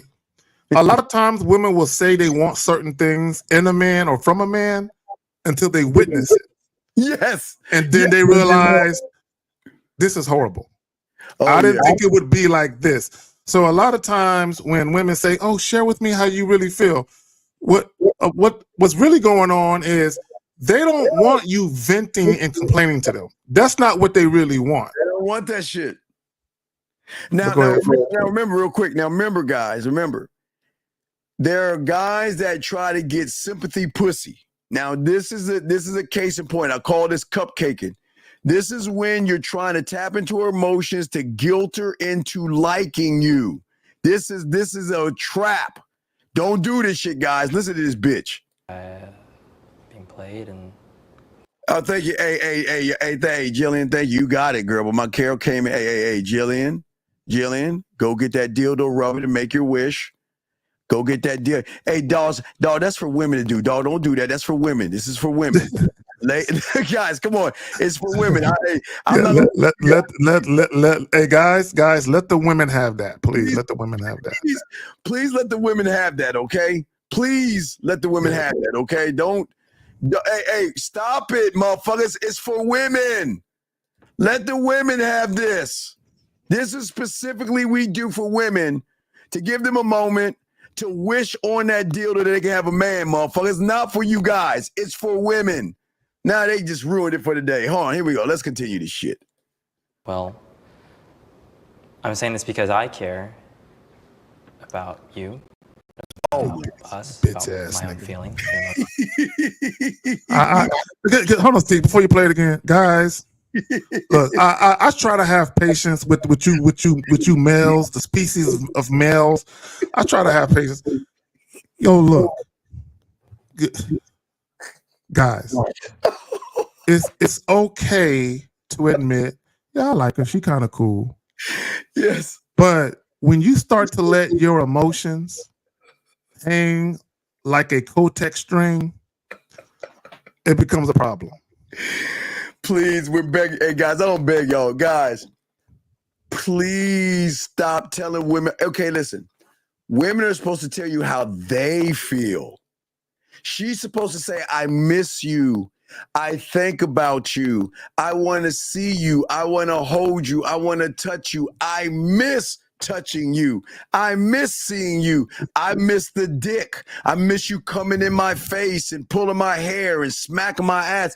I miss how you make me feel dirty, filthy, and nasty. I miss that you make me feel like a whore. I miss. She should say that. What's up, Zach? My mom, God bless her dead. My mama gave me some game one time. Well, it was me and my brothers. Yes. One of my brothers was asking her for some advice because one of the girls this is back in high school.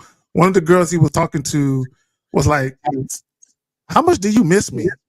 And my mama said, hey, you tell that little hussy. My mom used to call them hussies and shit, right?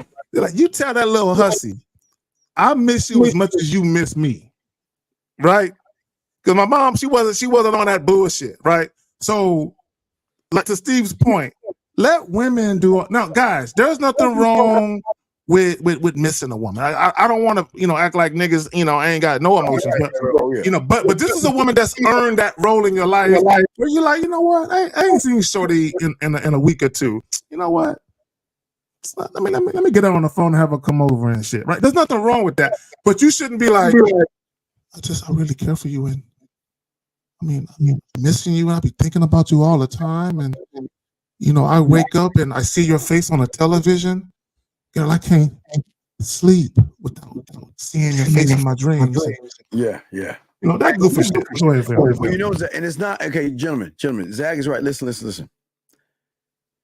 When you give a compliment to a woman, it depends on the weight of the compliment or the weight of the statement. Okay, so always remember, guys, if you tell her she's pretty and you want some pussy behind that statement, the statement is not going to carry any weight.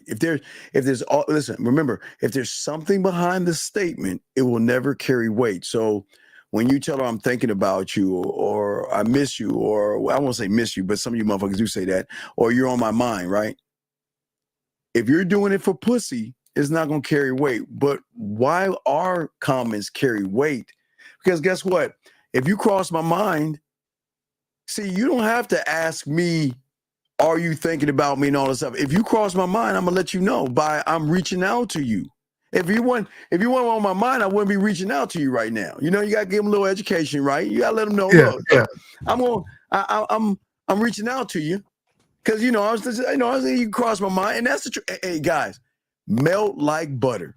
Oh, Zach, tell the woman you thinking about a man doing it, they melt. Oh man, they giggly and they melt. They love it. But not only that, Steve, I've dealt with echo again. We gotta fix this. But I've dealt with women where they post a picture on Facebook or something, and I don't respond to the post, but I hit them on the back end. Yo, that picture you posted, yo, that hairstyle, hey girl, that shit looks sexy, right? It brings out your face a little bit more. But while the other guys are hearting her picture and all under the comments, I just hit her on the back end. But see, Steve, like you said, a real compliment you give a woman is a compliment that doesn't have expectations behind it.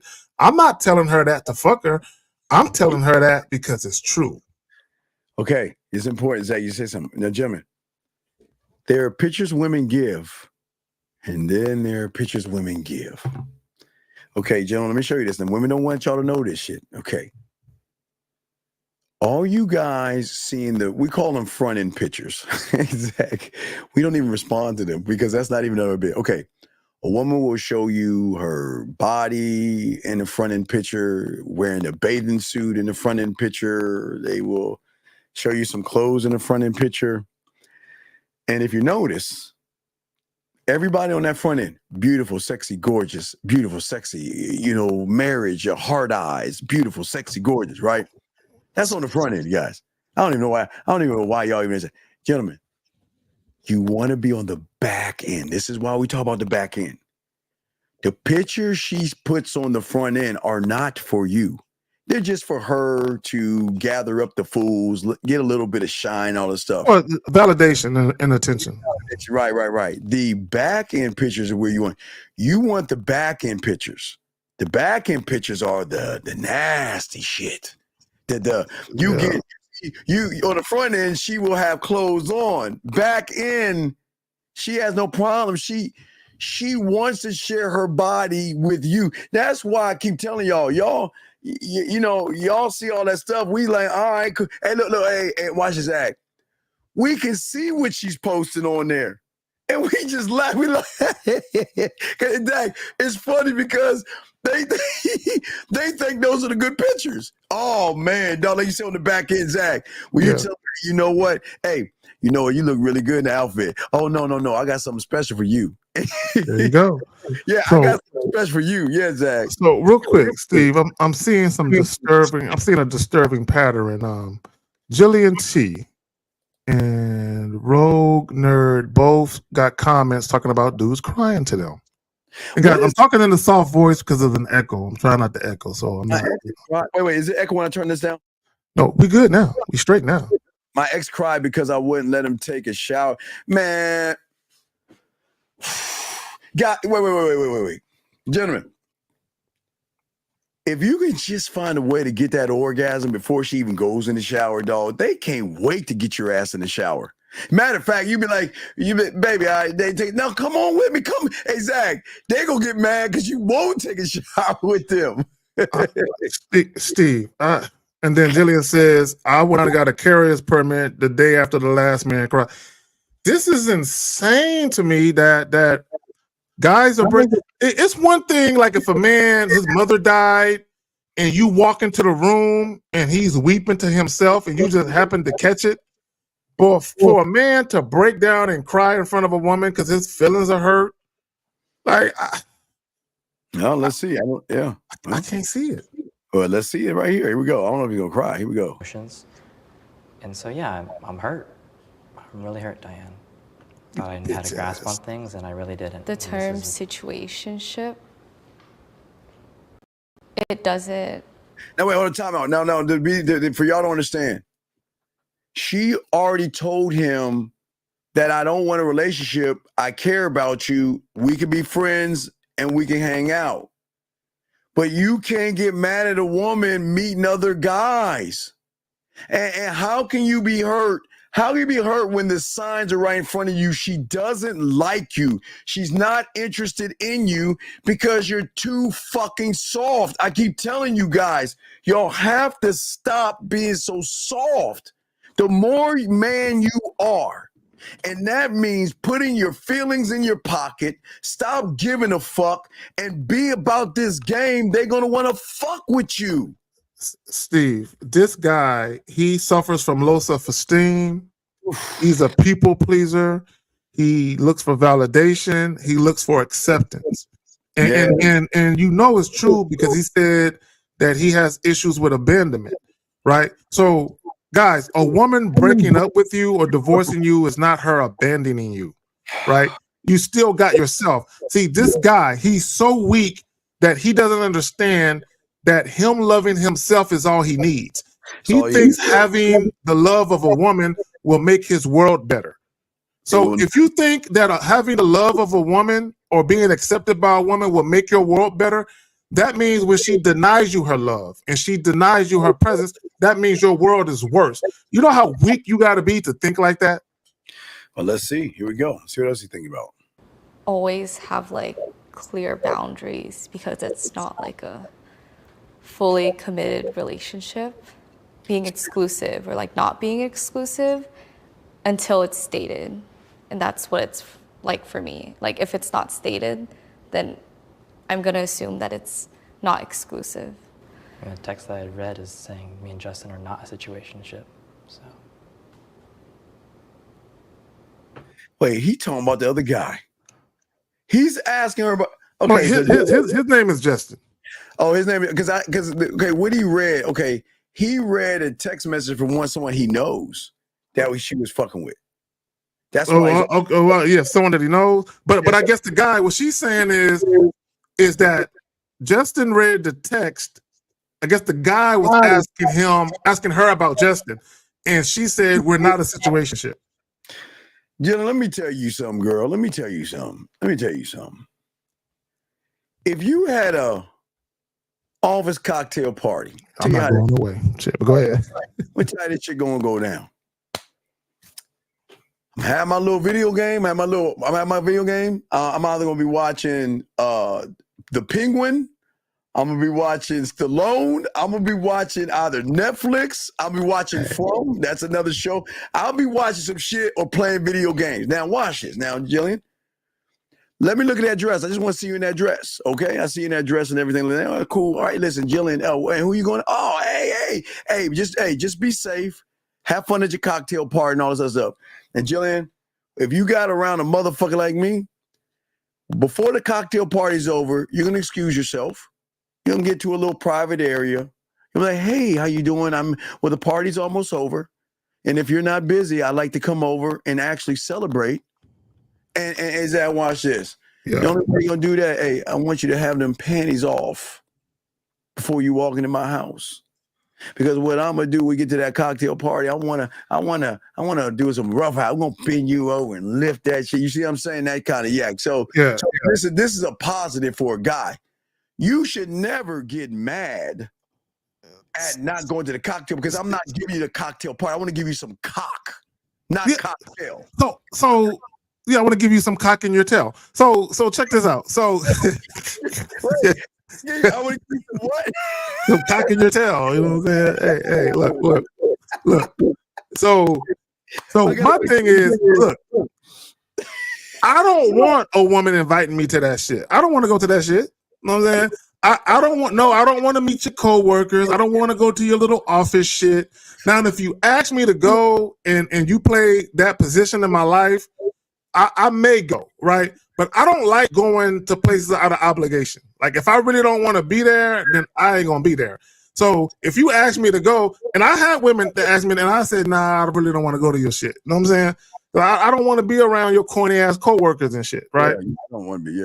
So I don't want to go, right? So if you don't invite me, my feelings ain't hurt at all. And in fact, I might tell you, hey, yo, if they got food there, make me a plate of the shit that I like and bring that shit back. Yes, make me a plate and bring it home. Bring that shit back. That's about it. Other than that, I don't give a fuck. Yeah, then you get some dick on the side. Yeah, you're good. But no, man, again, with all due respect, Jillian, again, this is why we always talk about the back end. I understand the severity and how companies run. I understand how people are. I understand how people talk and all this other stuff.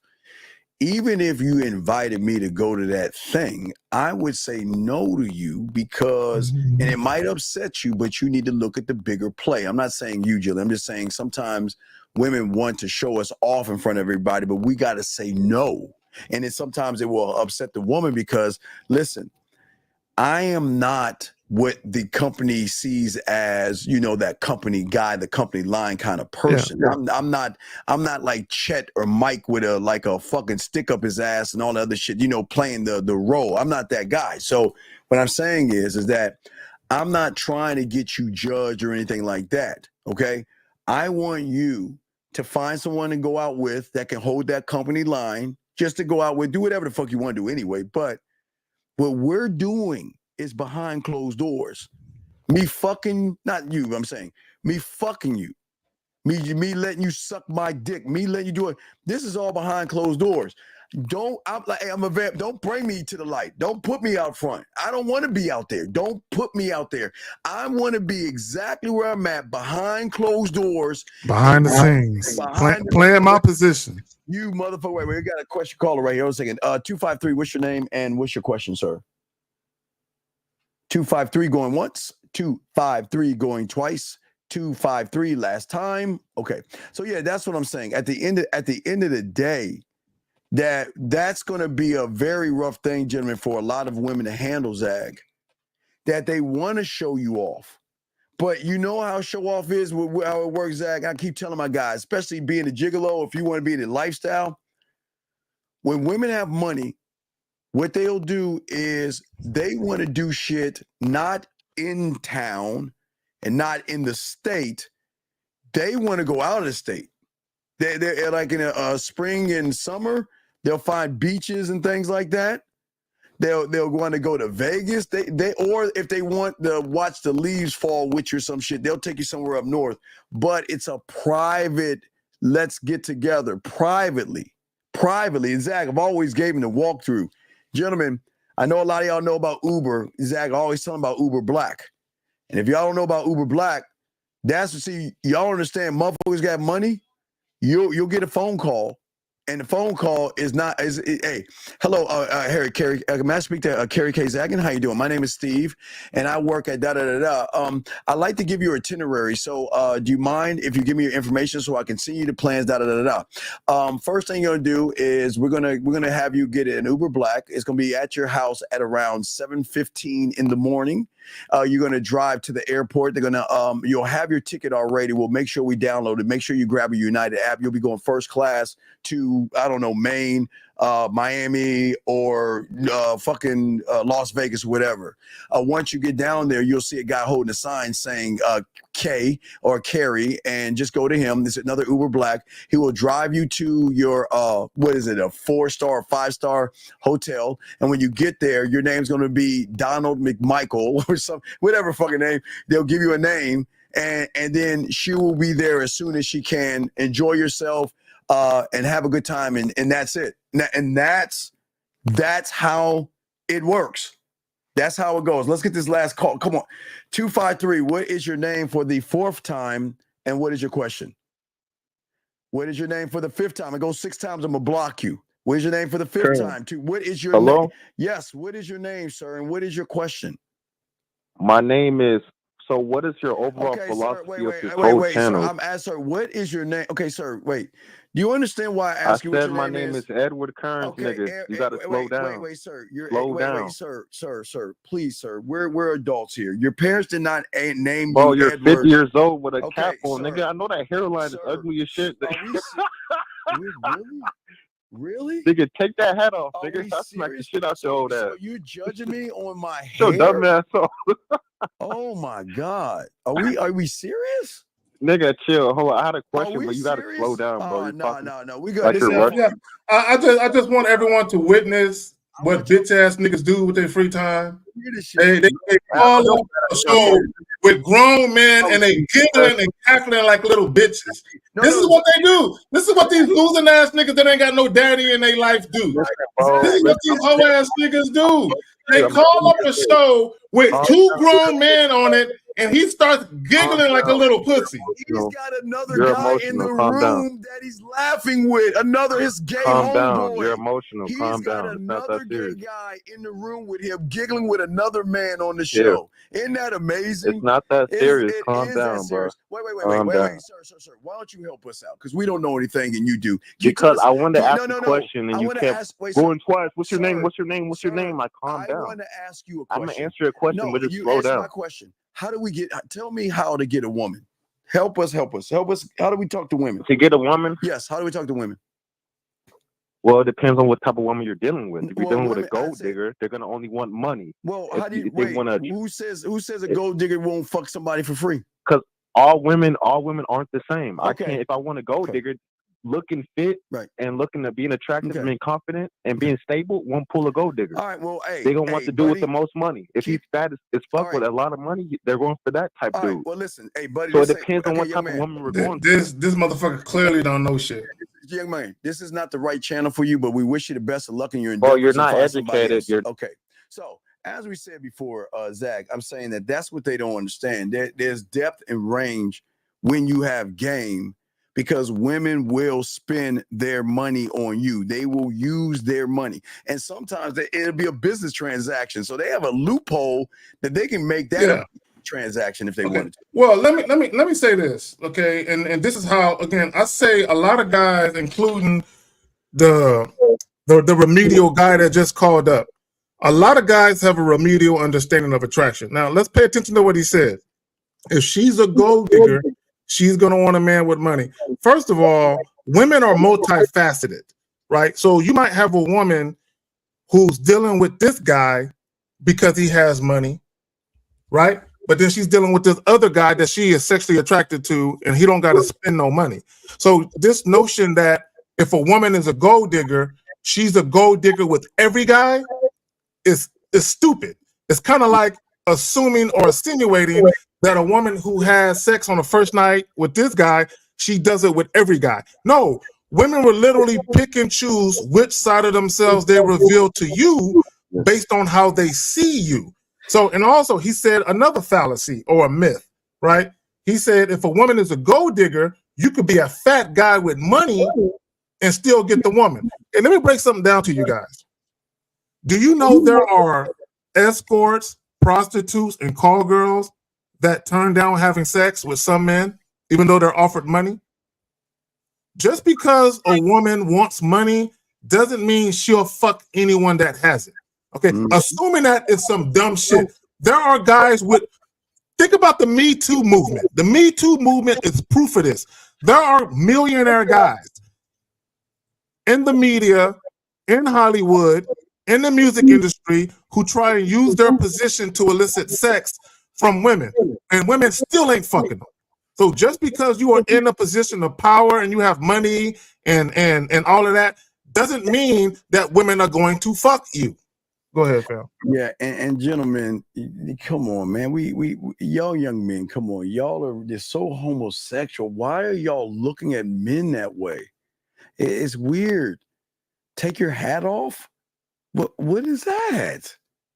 Why would another man tell another man to take his hat off? Steve, I'll tell you why. I'm gonna tell you why. Oh my Look, I want guys to understand how vaginal the last caller was.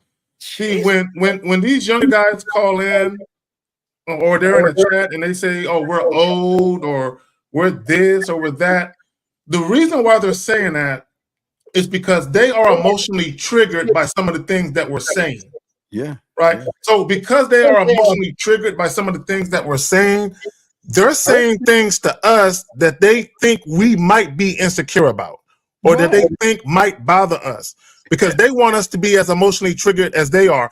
This is why, guys, and I'm gonna leave it as this. This is why some women, when they get mad at guys, they'll say, "That's why you're broke," or "That's why you got a small dick," even though they never seen your dick before. Right? The reason why some women will say that is because they're triggered by something that you said, and they want you to be just as triggered as they are. So they will say things to you that they think might make you upset, but they don't realize you really don't give a fuck about what they're saying. Yeah, man. You can get mad at what an ant says when you're a fucking giant. Here we go. So what do you think this is then? Like, we're not like... Wait. Now, remember, most important, you hear how she's talking with thunder, and he's, "Well, what are we going to do right now? How do you feel about me? What do you think about me?" And she's like, "Yeah, well, I said," I mean, she's showing her strength through his weakness. There's like no full commitment, and so I didn't think it was like something we... Oh, wait. Hold on. Let's look at this. Hold on. I gotta pull this up. Hold on. Wait. Okay. Hold on. He says, y'all have a good message, but y'all have got to stop calling dudes losers and just give young dudes No, we don't have to do a motherfucking thing. Wait. When did we have to give? Matter of fact, let me show you where you're wrong, young man. In order to give you game, you got to realize you're a fucking loser first. In order to have understanding, you think you're a winner right now, and that's why you're fucking losing, because you're lying to yourself. But but you, person who doesn't have game, want to tell two motherfuckers who have game how to move? Fuck is this, Zach? Well, okay, here's the reality. And see, this is why a lot of times when I talk about you niggas not having dads, it's sometimes I'm half joking and half serious. Oh my God. God. The real reason why I say some of you niggas ain't got no fathers, it's not to make fun of you. It's to point out the fact that if you actually had a man in your life, whether it's a father, a stepfather, an uncle, a grandfather, some type of masculine mentor, if you actually had a man in your life who you looked up to and admired and respected, and he gave you some game, you wouldn't talk how you talk. Like the last caller that called in, I know he don't know his father. And if he does know his father, then his father is a bitch, and I guarantee you his mother runs the show. Because when you are around a masculine man and he gives you some game, there's a certain way you interact with other men. It's just a certain way you do. Right? So when dudes call up and they're giggling and they're like, calling dudes, "Oh, you're bald, you're this, you're that." I know you ain't been around no fucking man. Because if you had, there's no way you would call up to a show with two other men and talk like that. You wouldn't do it. Okay, I don't know if she's talking to us, but allow me to help you out before we take this call. Hold on a second. Hold on, 347. Hold your thoughts. Okay, so wait, hold your thoughts, sir. Wait a second. So, do you know who the fuck you're watching right now? Do you think? So, if I'm 53 and I've been in the game since I was 9, What the fuck makes you think that I or this man above me wants to act like a fucking woman that sells perfume and makeup to women and shit? Who the fuck wants to be a Kevin Samuels, bitch? This is not a Manosphere show or a Red Pill show. Cause you talking to motherfuckers don't give a fuck about you. Fuck are you talking about? Who is a Kevin Samuels wannabe? Why don't you do your fucking research and realize before there was a Kevin Samuels, there was a Steve Dean Williams. Before there was a Metal, there was a Steve Dean Williams. Before there was a seduction community, bitch, there was a Steve Dean Williams. Before there was internet, you fuck bitch, there was Steve Dean Williams and Carrie K. Zakin. So what the fuck makes you think that we're trying to be them? Wait. Maybe if you do your homework, maybe they're trying to be like us. Have you ever thought about that shit? Maybe those content creators that push content want to be like us. So what the fuck are you talking about? Zach, you got this shit. I don't know who she is. I'm unfamiliar with her.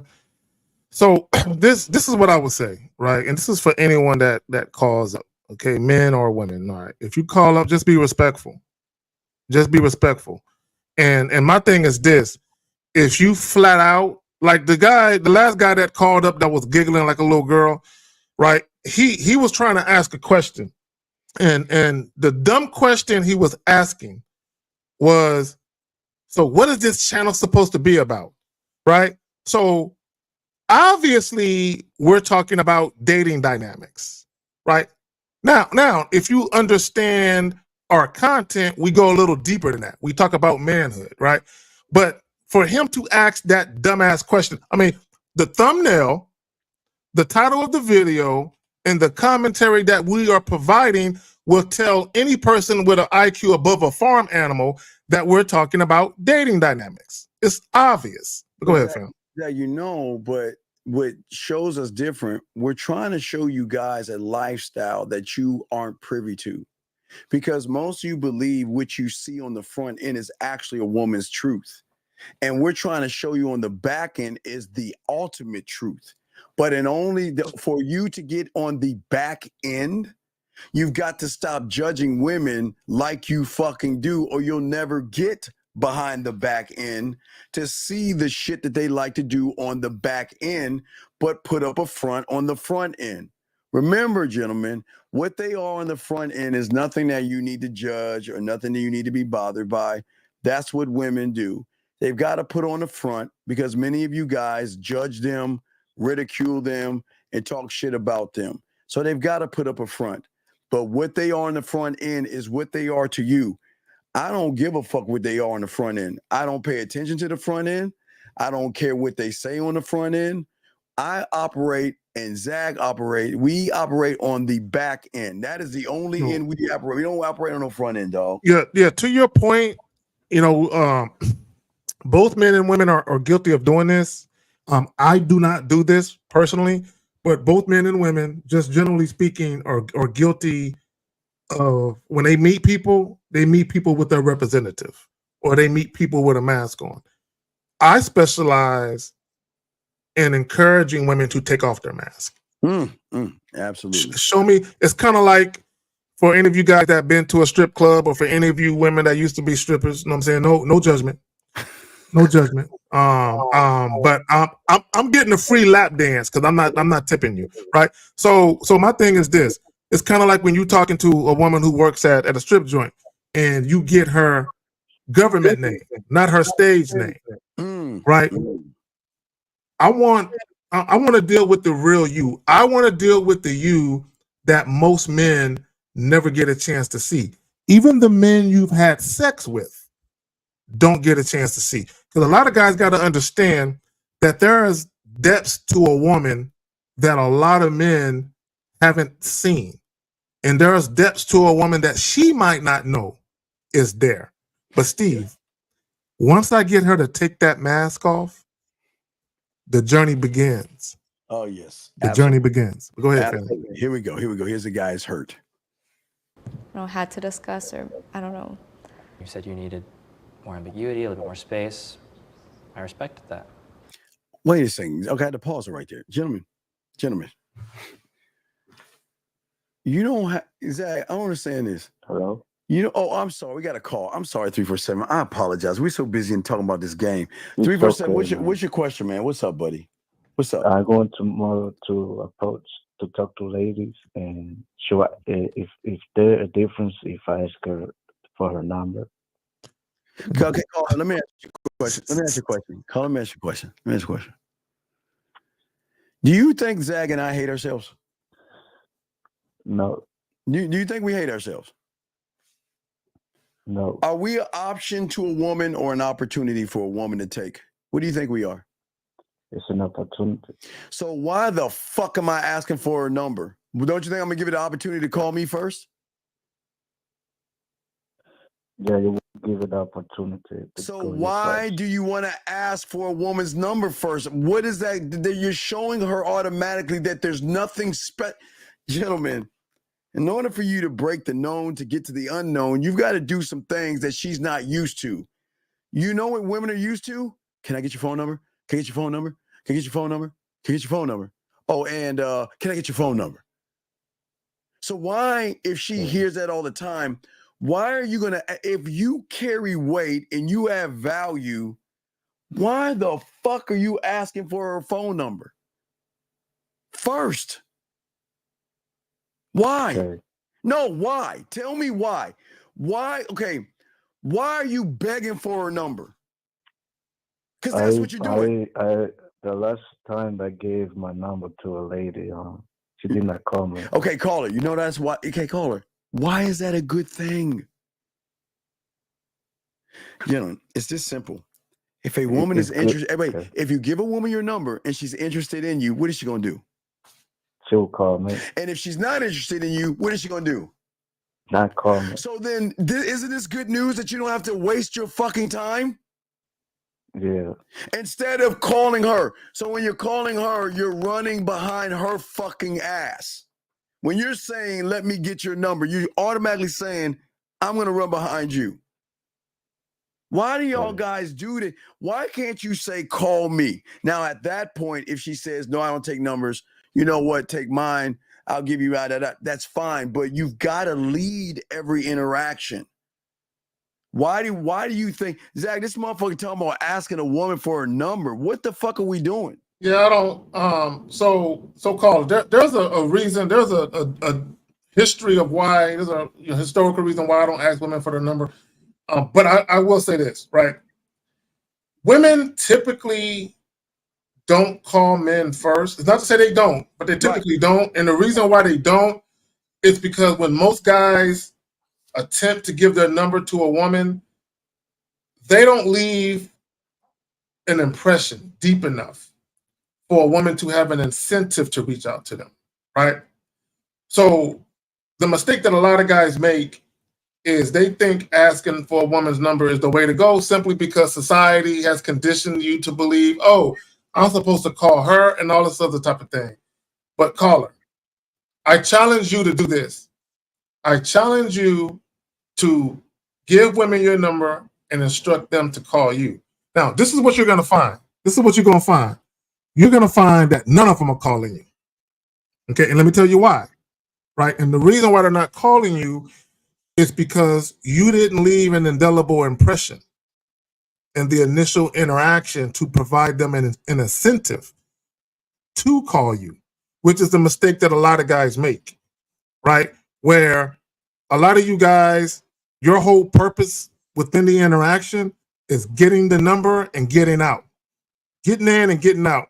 So you never ever make an impression where there's actually curiosity, there's actually anticipation, there's actually intrigue on a woman's side, where she has an incentive to say, you know what?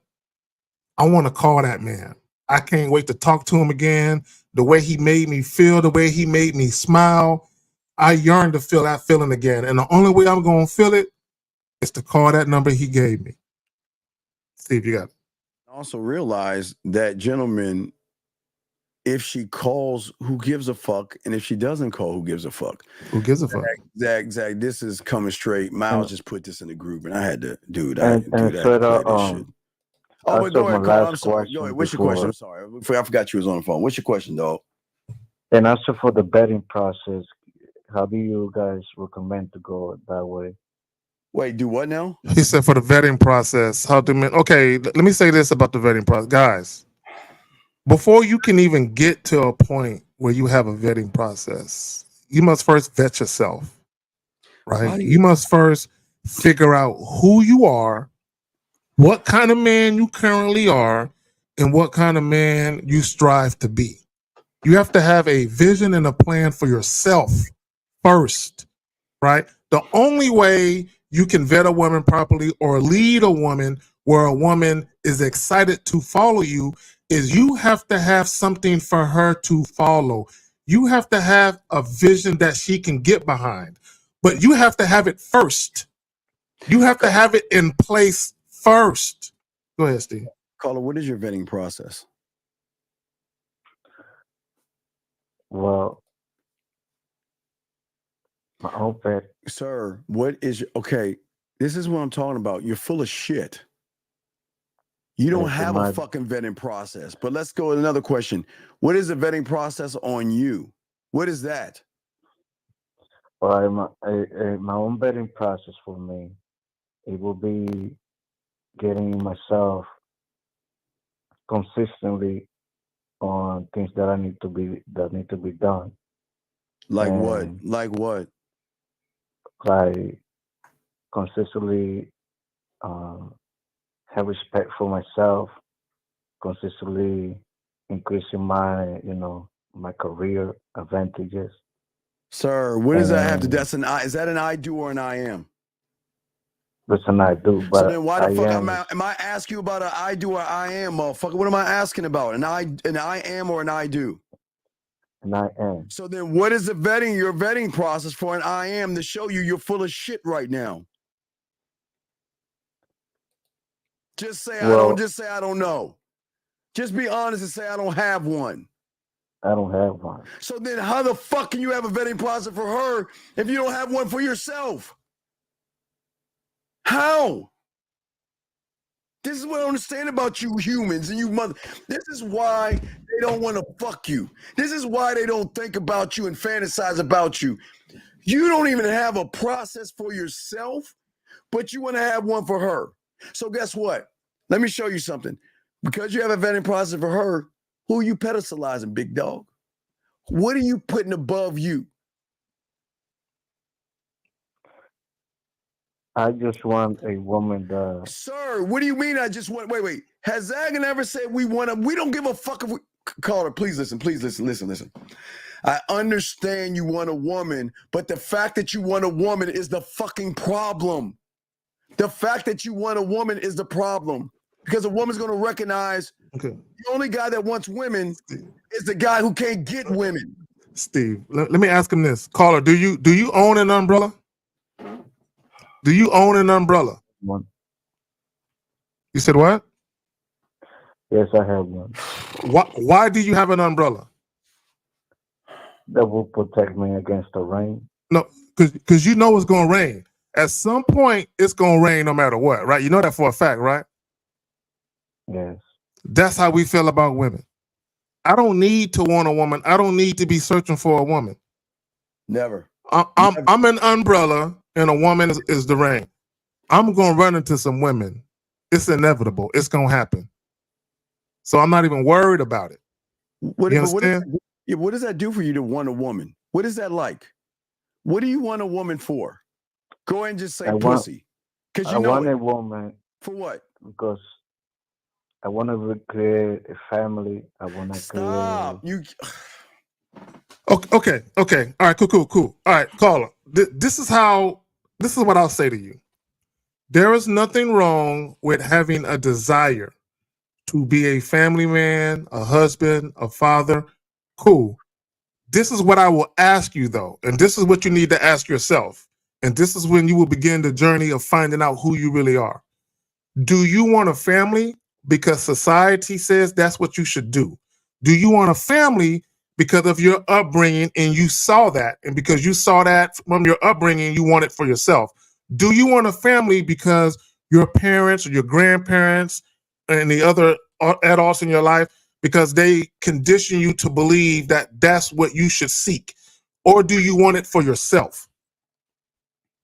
Yes, I want it for myself. I mean, I see me as somebody that wants to have his own family. I'm not the type of person that likes to deal. Okay, so what's your culture? What's your culture? Are you Mexican or Indian?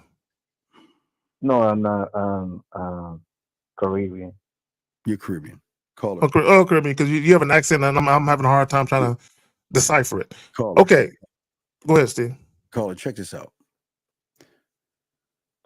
Nobody's telling you to have a rotation or have other women. I think what we tell most of you guys is to stay in your lane, stop dreaming big, find one woman and have your happily ever after, because you can't have a rotation of women, because you can't manage your own emotions to manage their emotions. Okay, so let's get that out of the way. Now, there's nothing wrong with wanting to have a family when you meet your family.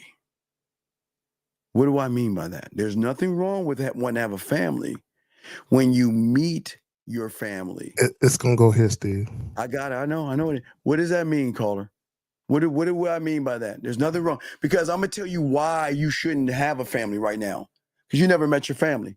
But why do you think I'm telling you it's bad for you to have one family right now? Because currently I'm not prepared, and it's not about financial. It's about more about how I see things mentally, and how You want to know? You want to know? I could, and Zag and I, we can do whatever the fuck we want because we know our family, and you don't know your family. You want me to introduce you to your family? Would you like me to do that real quick?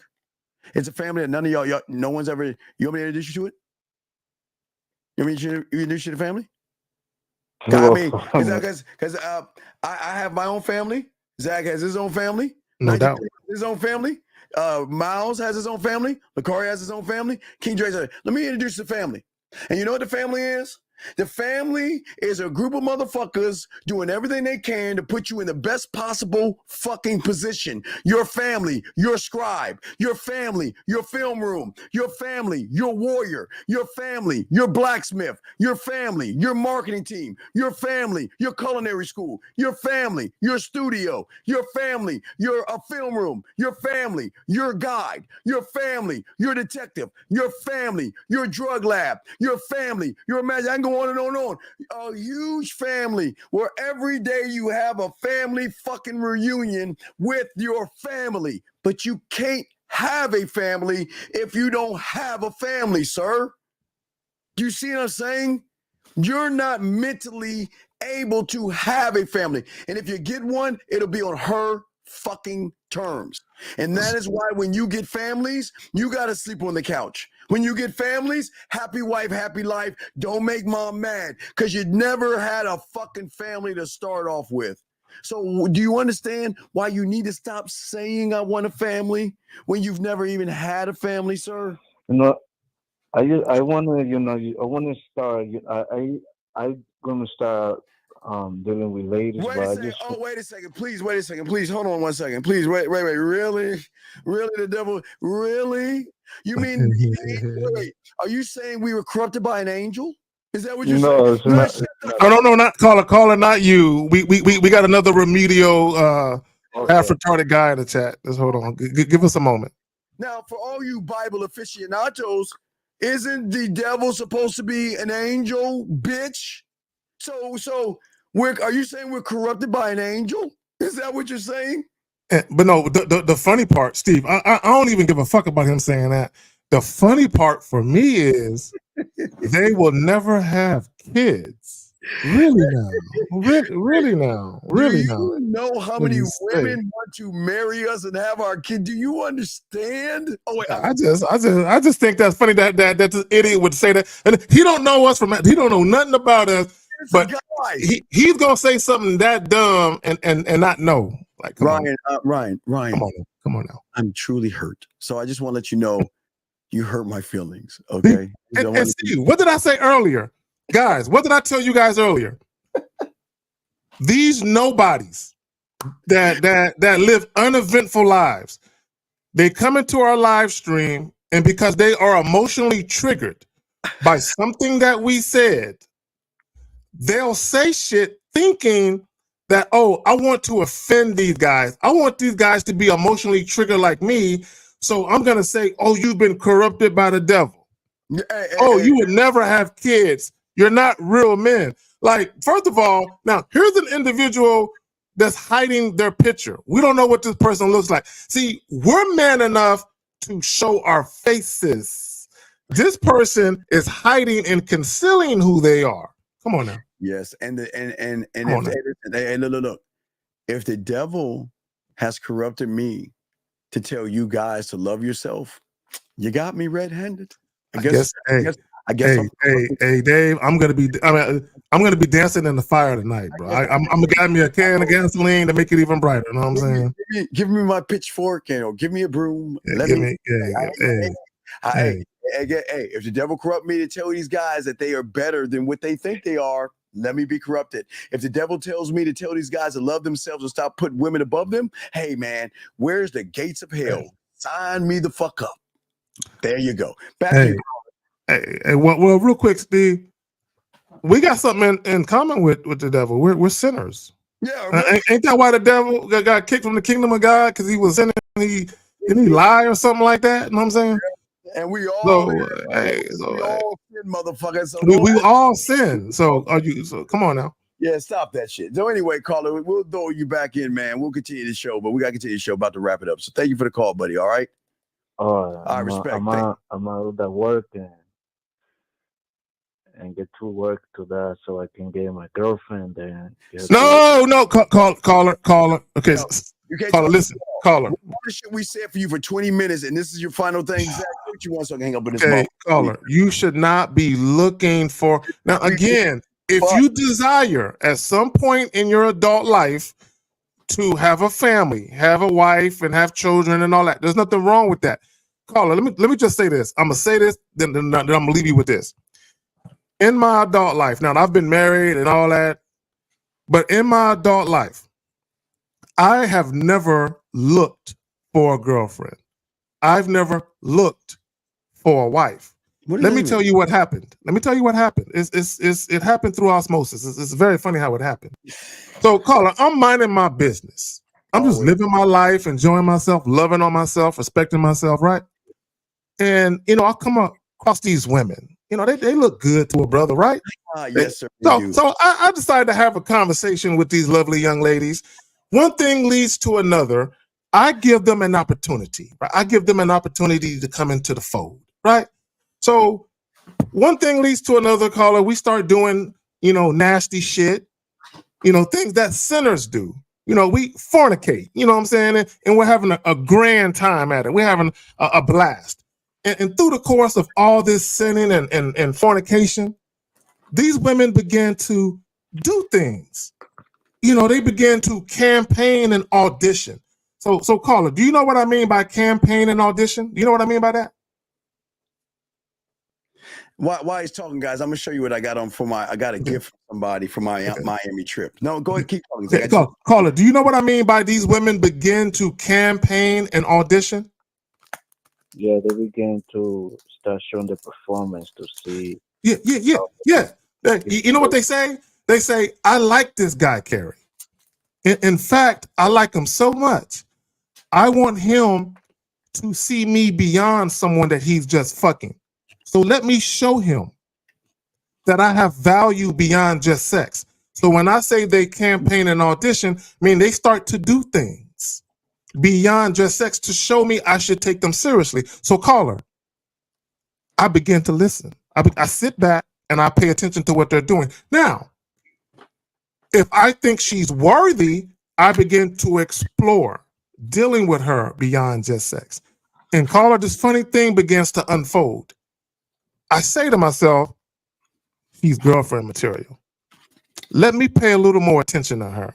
Okay, let me start to spend a little more time with her beyond just fucking her, because I can see she got something, right? She's humble, right? She show her brother mad respect. Hashtag her debit card work too. She definitely swiping that motherfucker, right? So she's doing things outside of just fucking me that's making me look at her differently.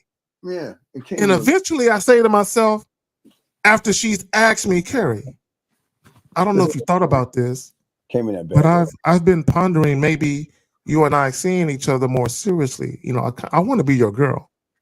And if I think she's worthy of that, I say, you know what? I've been thinking something along those lines. Let's explore those possibilities. And then we have a conversation. I said all that to say this. If a woman is worthy of being your girlfriend, fiance, or wife, or the mother of your child or children, she will reveal that to you. You don't have to go searching for it. That's it. I just thank you. I just want to say thank you. Thank you so much. All right, caller. All right, caller. We'll throw you back in. Thank you, brother. All right, yeah. I just want to say thank you. We got to play that clip real quick. We got another call real quick. 416. What's your name and what's your question? How can we help you? 416 going once. 416. Yes. Hi. What is your name, sir? What is your name, sir? Ma'am. Okay, ma'am. Sir. Okay, ma'am. What is your name, ma'am? Jennifer. Okay, Jennifer. How can we help you? What's your question? Hey, you sound out of breath. You been running? Yeah, relax. You don't run too hard. I'm a little heavy. Hey, So Zach, yeah. Zach, see the soap? I got a lower soap. That's I look at soap and the deodorant. Yeah. Okay, what's your question, Jennifer? How can we help you? No, my question's actually just are you okay? When am I okay? Do I? No, are you okay? Like, are you fulfilled in life? Are you happy? What makes you think I? Who are you asking us both that? Yeah. Why would you even ask that question? I don't know. The host. I don't know. Well, we're both hosts. We're both hosts. Why would you ask if we? What part of sad do you see us as? Why do you think we're sad? Well, I find, like, from my experience, when I seek to help others, it's because I'm lacking in that. So you guys came up across on my YouTube short. Well, yeah. Okay. Yeah. And what is your? I don't understand that. No. I get happy. Like, are you genuinely happy? Caller, I got you. Caller, I got you. See, Steve. Caller, I got you. But you got to stop talking though. I'll answer your question. So Steve, she made the assertion that. Hold on, Steve. She made the assertion that in her travels, that when she seeks to help others, it's because she's lacking. Yeah. So the problem is you think people have the same mindset that you have. Now, happiness. No, I can't help anyone. So okay, hold on. Listen. I'm answering your question. I'm answering your question. Okay. Wait. Okay, hold on, caller. Let me answer your question. I'm answering your question. You're gonna have to be quiet. You ask a question. Let the man answer it. Can you please be quiet and let him talk, please? Thank you. Go ahead, Zach. So, caller, I woke up this morning. There's a lot of people that didn't. And there's even other people who woke up this morning and they're under a fucking bridge, or they're unemployed, or they lost somebody near and dear to them, right? I woke up this morning, I got a roof over my head, I got running water, electricity, I got plenty of food in the cupboards, in the refrigerator, I got money in the bank, I got my health. Of course I'm happy. Yeah, so why do you good. care where we So my are? next question is, how would you advise someone that's not in the same position that you are? What do you mean to get to where you are? Like, wait, that's fulfillment. Jennifer, nobody's gonna do that here because we wouldn't lie to you people to make you think you can be something that you're not. Why would we lie to you? But I just wonder why you think you're in any facility to tell anyone how they have to live or what they're doing. Okay, wait, Jennifer, Goodbye, guys. Jennifer. Fucking losers. Well, okay, Jennifer. Wait. Jennifer. Hey, look. Hold on. Guys, we tell you all the time that these losers call up. The fuck? Hold on. Wait the fuck up. Did she really just do that? Did she just Jennifer? That is not nice. When they get triggered, triggered, emotionally triggered, because she's emotionally triggered, she called up. Yeah, hold on. Is that Jennifer? I apologize. That was not fair of me to say, but I just like I listen to you guys. You come up with all these answers, but I just don't buy it. Jennifer, you don't have to buy it because guess what? No one's trying to fuck you, Jennifer. We didn't say we're trying to fuck you. Are we? No. Did I ask that? No. Bro, But apparently you I gotta go again. You can't handle the answers. No. Then get your No one's bitch trying ass to off the fuck phone. you either, sweetheart. Get your bitch ass off the phone and fuck you. Anyway, let us get it. See, here's the thing about Jennifer, because she can't stop watching us. Jennifer, you know you want to fuck us. You want to know why, Jennifer? Because we moved your bitch ass enough to not only watch us, but to call in to express your fucking feelings, thinking we give a fuck what you think. Oh, wait a second. I'm sorry, Jennifer. I think the Reverend wants to say something. I should have played this shit, Jennifer. I am so sorry I didn't play this, Jennifer. Matter of fact, Jennifer, what I'm going to do you a favor, Jennifer. This is what I'm going to do, Jennifer, because I want him to say this to you. Jennifer, I'm going to call you back real quick. One time, because I need the Reverend to say this to you, Jennifer. Jennifer, I need you to hear this, Jennifer. I'm going to call you one more time, Jennifer. Jennifer, pick up the phone, girl. Pick up the phone. Come on, Jennifer. Pick up the phone, girl. I'm going to call you one more time. Come on, Jennifer. Come on, Jennifer. Come on, Jennifer. And if you get the answer machine, I'm gonna play it anyway. Yeah, I don't care. All right, put it on it. I'll put it on your answer machine. We're ruthless. I don't know why you think you can bully us. Why would you bully us, Jennifer? I don't know. Bully? I know of no such word. Yeah, I don't know. I mean, that's crazy. Huh. You've reached Jennifer. Please leave me a message, and I'll get back to you as soon as possible. Oh, yeah. I'll play it. To leave a callback number, press 5. Here we go. Huh.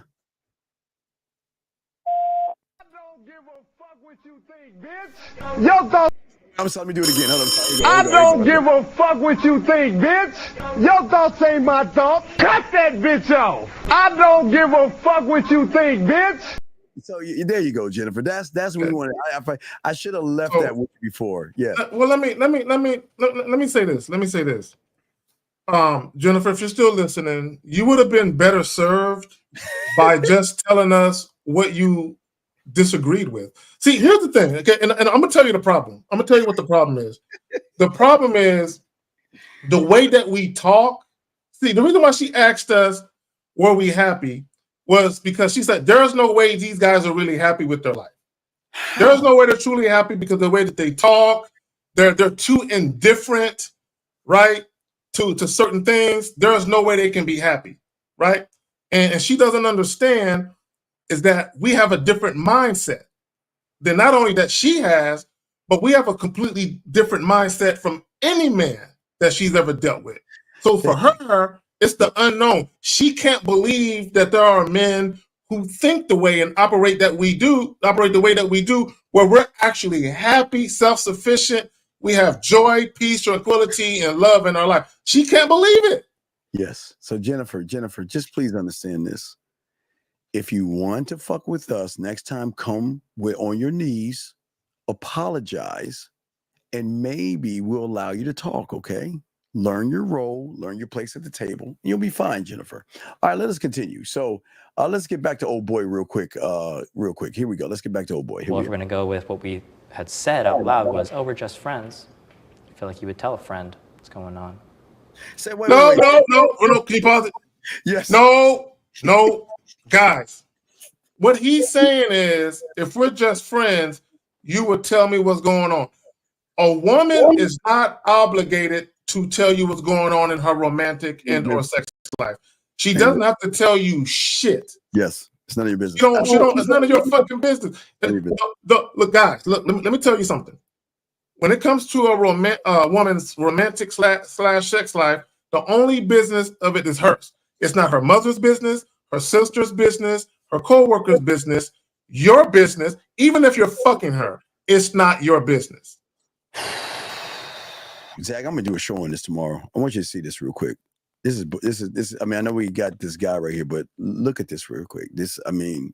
Look at this shit. Listen to this. Listen. Not a woman's trait. It's a human trait. Yeah. It's a thing that we develop. And we don't often think of black men as having intuition. That is wanting to appear like we have it all together. It took a while for me to kind of remove myself from that and recognize I want to be able to be a safe space for brothers. I want brothers to feel like they're vulnerable. Like you don't gotta be hard all the time. Yeah. And also too, you get to be you just get to be present. Right. So if you're feeling sad today, you get to express that. You also get to unpack the layers of sadness and anxiety and nervousness and being like, yo, I'm scared about this situation. Do y'all see why Jennifer is mad at us right there? Because we are the total opposite.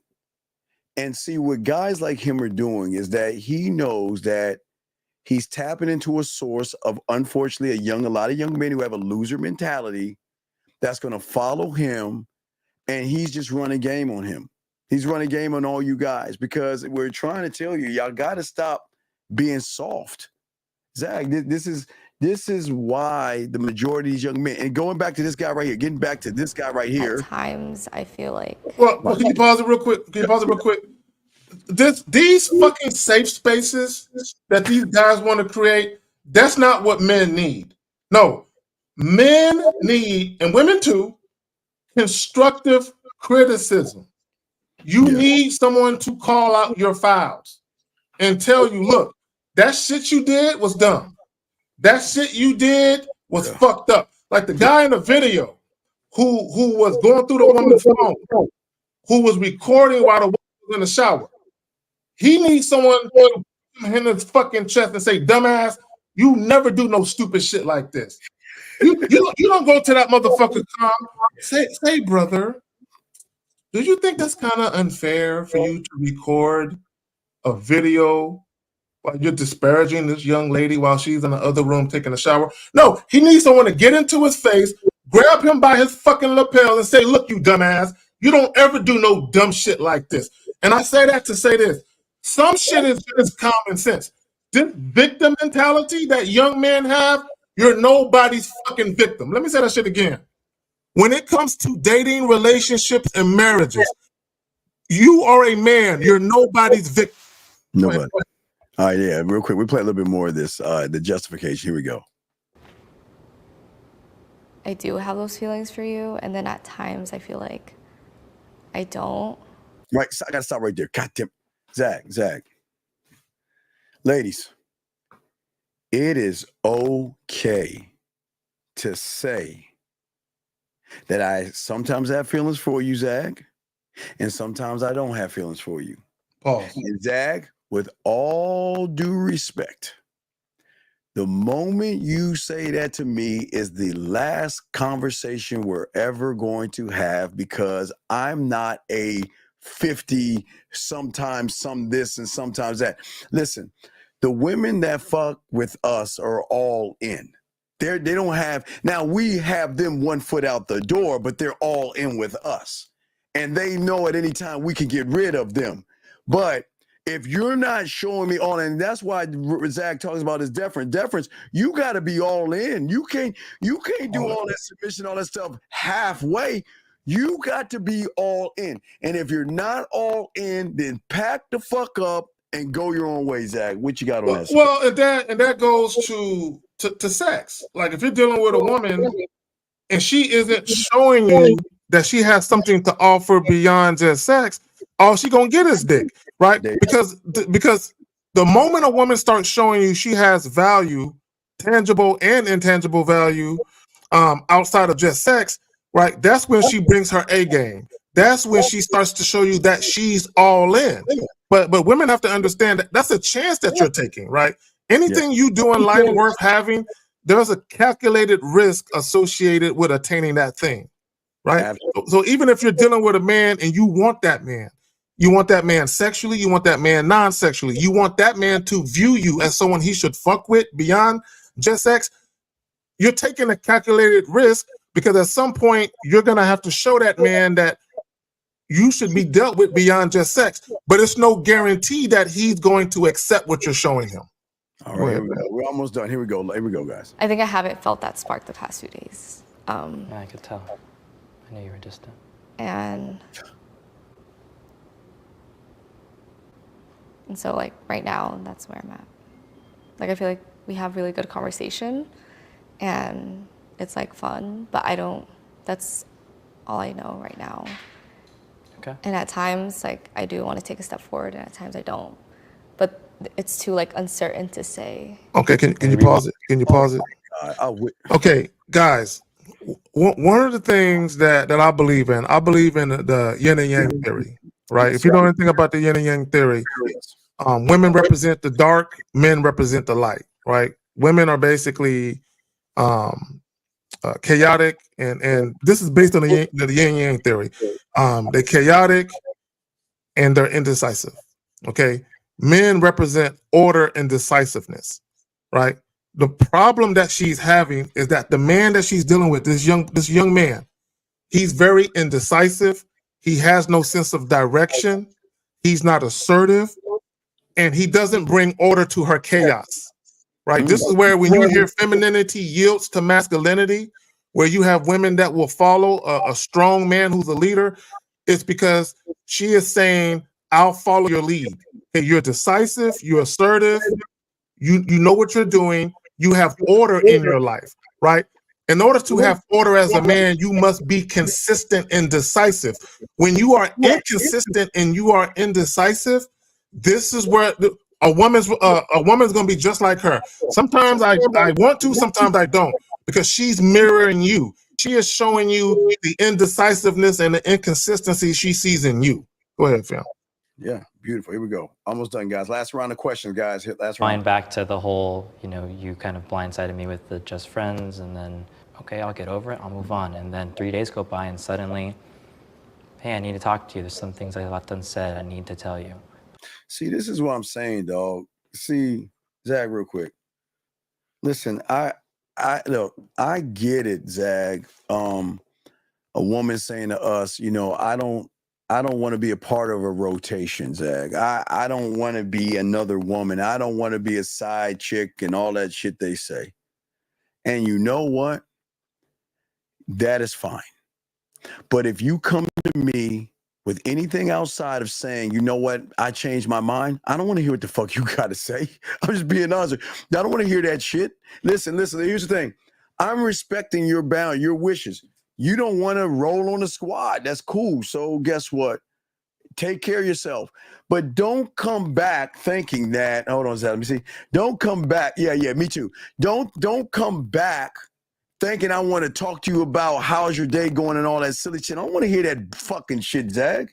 Yeah, so this is what guys gotta understand. If you're dealing with if you're dealing with a woman and she's coming at you with uncertainty about whether or not she still wants to be with you or what capacity she wants to deal with you in, you might as well stop fucking with her. Because all you're gonna end up doing is you're gonna end up going on her emotional roller coaster, where you're waiting on her to get back to you. You should never be in a position where you're waiting on a woman to get back to you, right? Either she down to roll with you 110% or she's not. There is no 90, no 70, no 50. It's either 100 or 0. Either you're fucking with me or you not.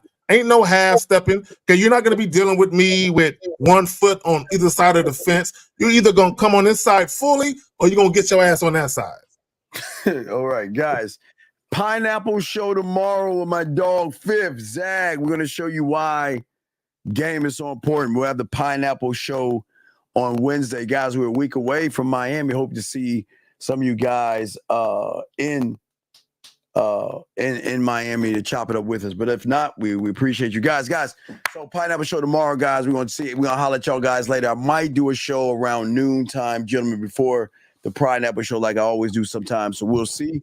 We'll lock that in, Zach. Anything to say before we go, Zach? Nah, I just want to say shout out to all everyone who participated in the chat. Shout out to the ladies. Definitely, we appreciate the estrogen. You know what I'm saying? It's a beautiful fucking thing. And shout out to all the trolls who called up. You know what I'm saying? All in their feelings, all emotionally triggered and shit.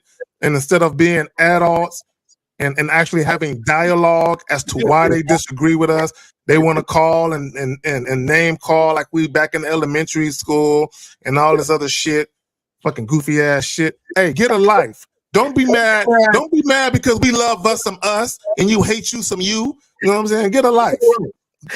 All right, man. We out this bitch. Peace, man. We out.